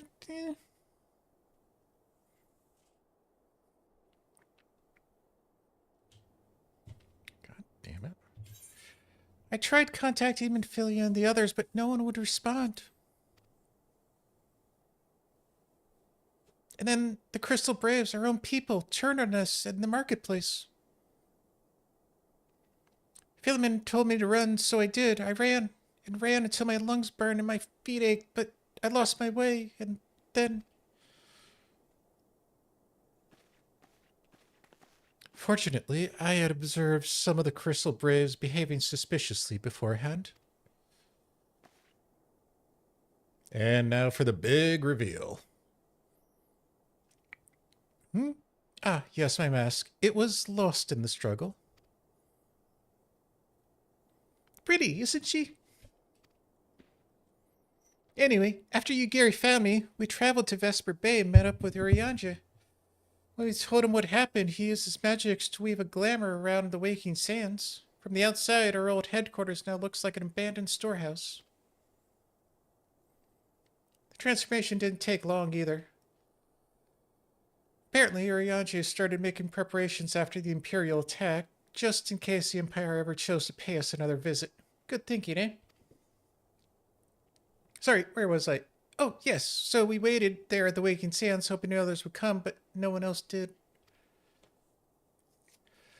My people are searching for the other Scions, even as we speak. But we have met with no success as yet. I had hoped you might be able to suggest further places to look.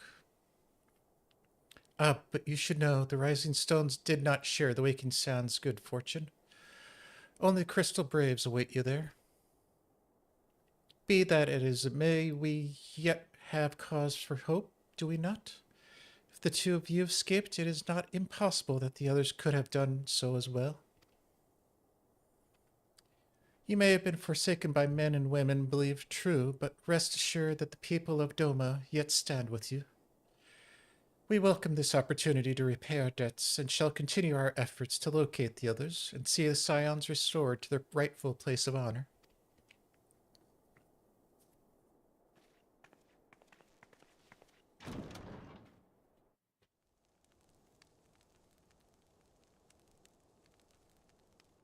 "'Tis all my doing.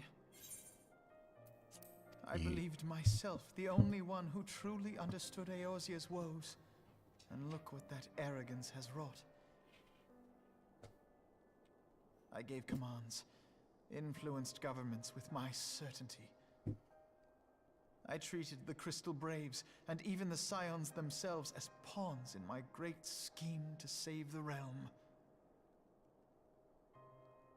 But in my headlong rush into imagined glory, I paid no heed to the ground upon which I trod. The salvation of Eorzea. What was it that I hoped to achieve? Did I believe that I could rid the realm of every danger and difficulty? That I could defeat the Empire and the Ascians, and find homes for every refugee? Oh, yes. I was so very clever. Become a guardian of Eorzea, I implored, and sat back to watch my perfect army cleanse the land of chaos. 'Twas all but a means to feed my own vanity. Only when all is lost do I finally realize the truth. Oh, Alfino.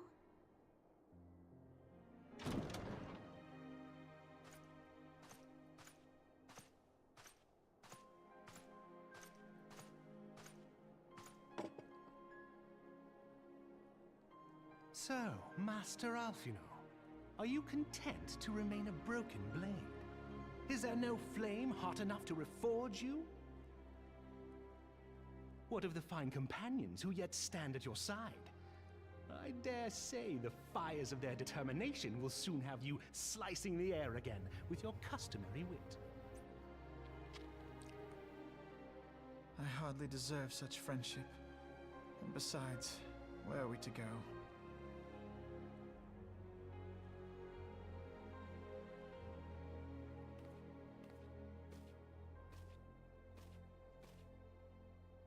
Alfino, if I may? Should this place not serve our purpose, then we shall go to Ishgard. Minfilia told me many times, as long as we stand fast against despair, the beacon of hope will never be lost to sight. Be it in the snow or in the clouds, we few will see that the dawn's light shines again.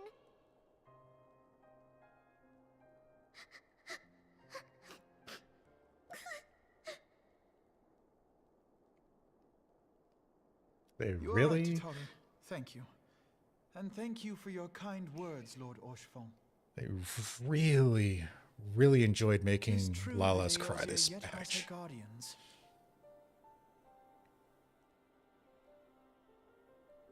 The Scions have achieved much, and 'twould be remiss of me to discard it all in a fit of self-pity.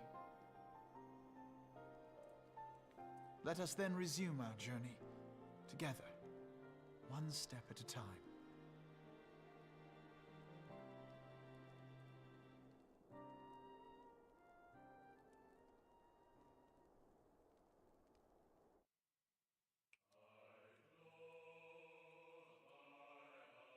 All right, this is going to be the credits, right?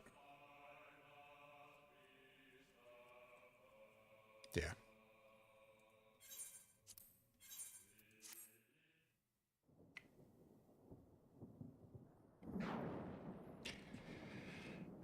Now for this half stack of evil. All has been arranged as you desired, my lord.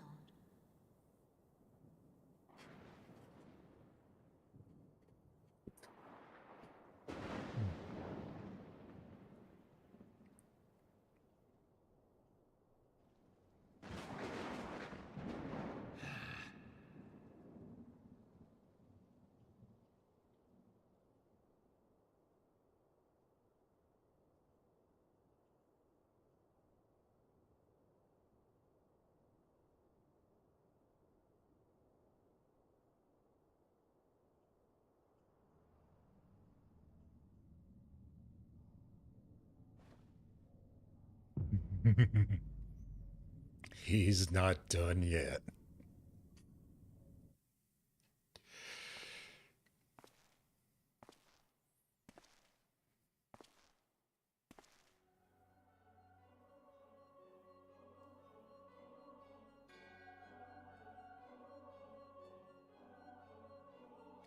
Nebralis is no more.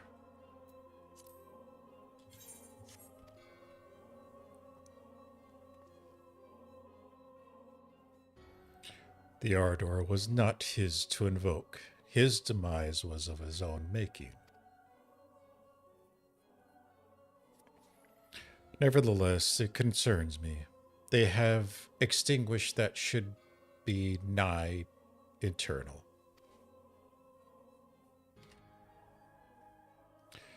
Mayhap he was not wholly mistaken. Greater haste may be warranted.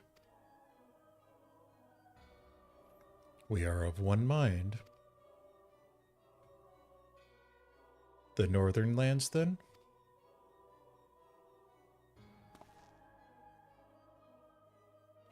The earth is fertile, and the seeds well sown.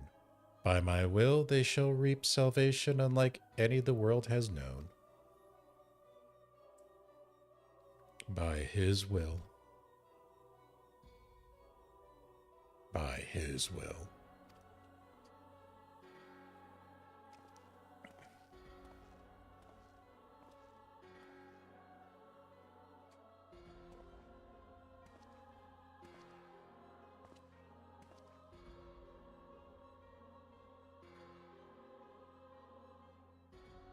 Great.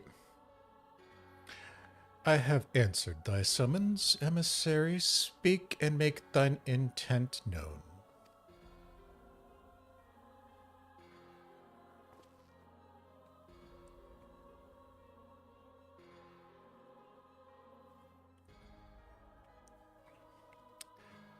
I would speak of fate, Archon. Yours, mine, the fate of this very star.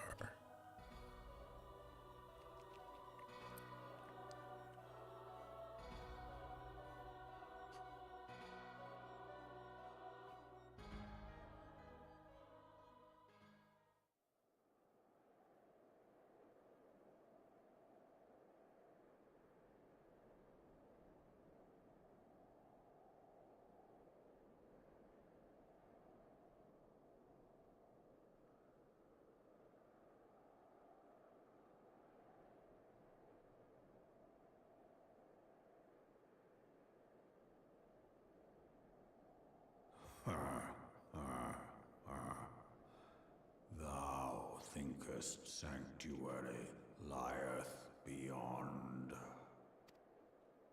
Delusion, despair, death. Thou shalt find naught else here. Well, aren't you a ray of sunshine?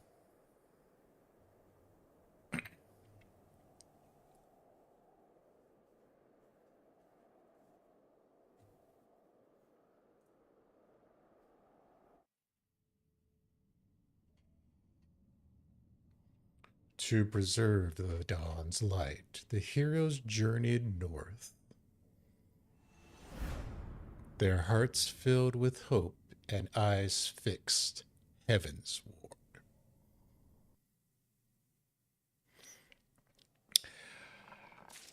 And finally get to the end of Realm Reborn and the Post-ARR. So yeah, everything went to shit and beyond. Nanamo is dead. Ul'dah is been usurped. Thankfully, Teleji is here and somewhere way over there.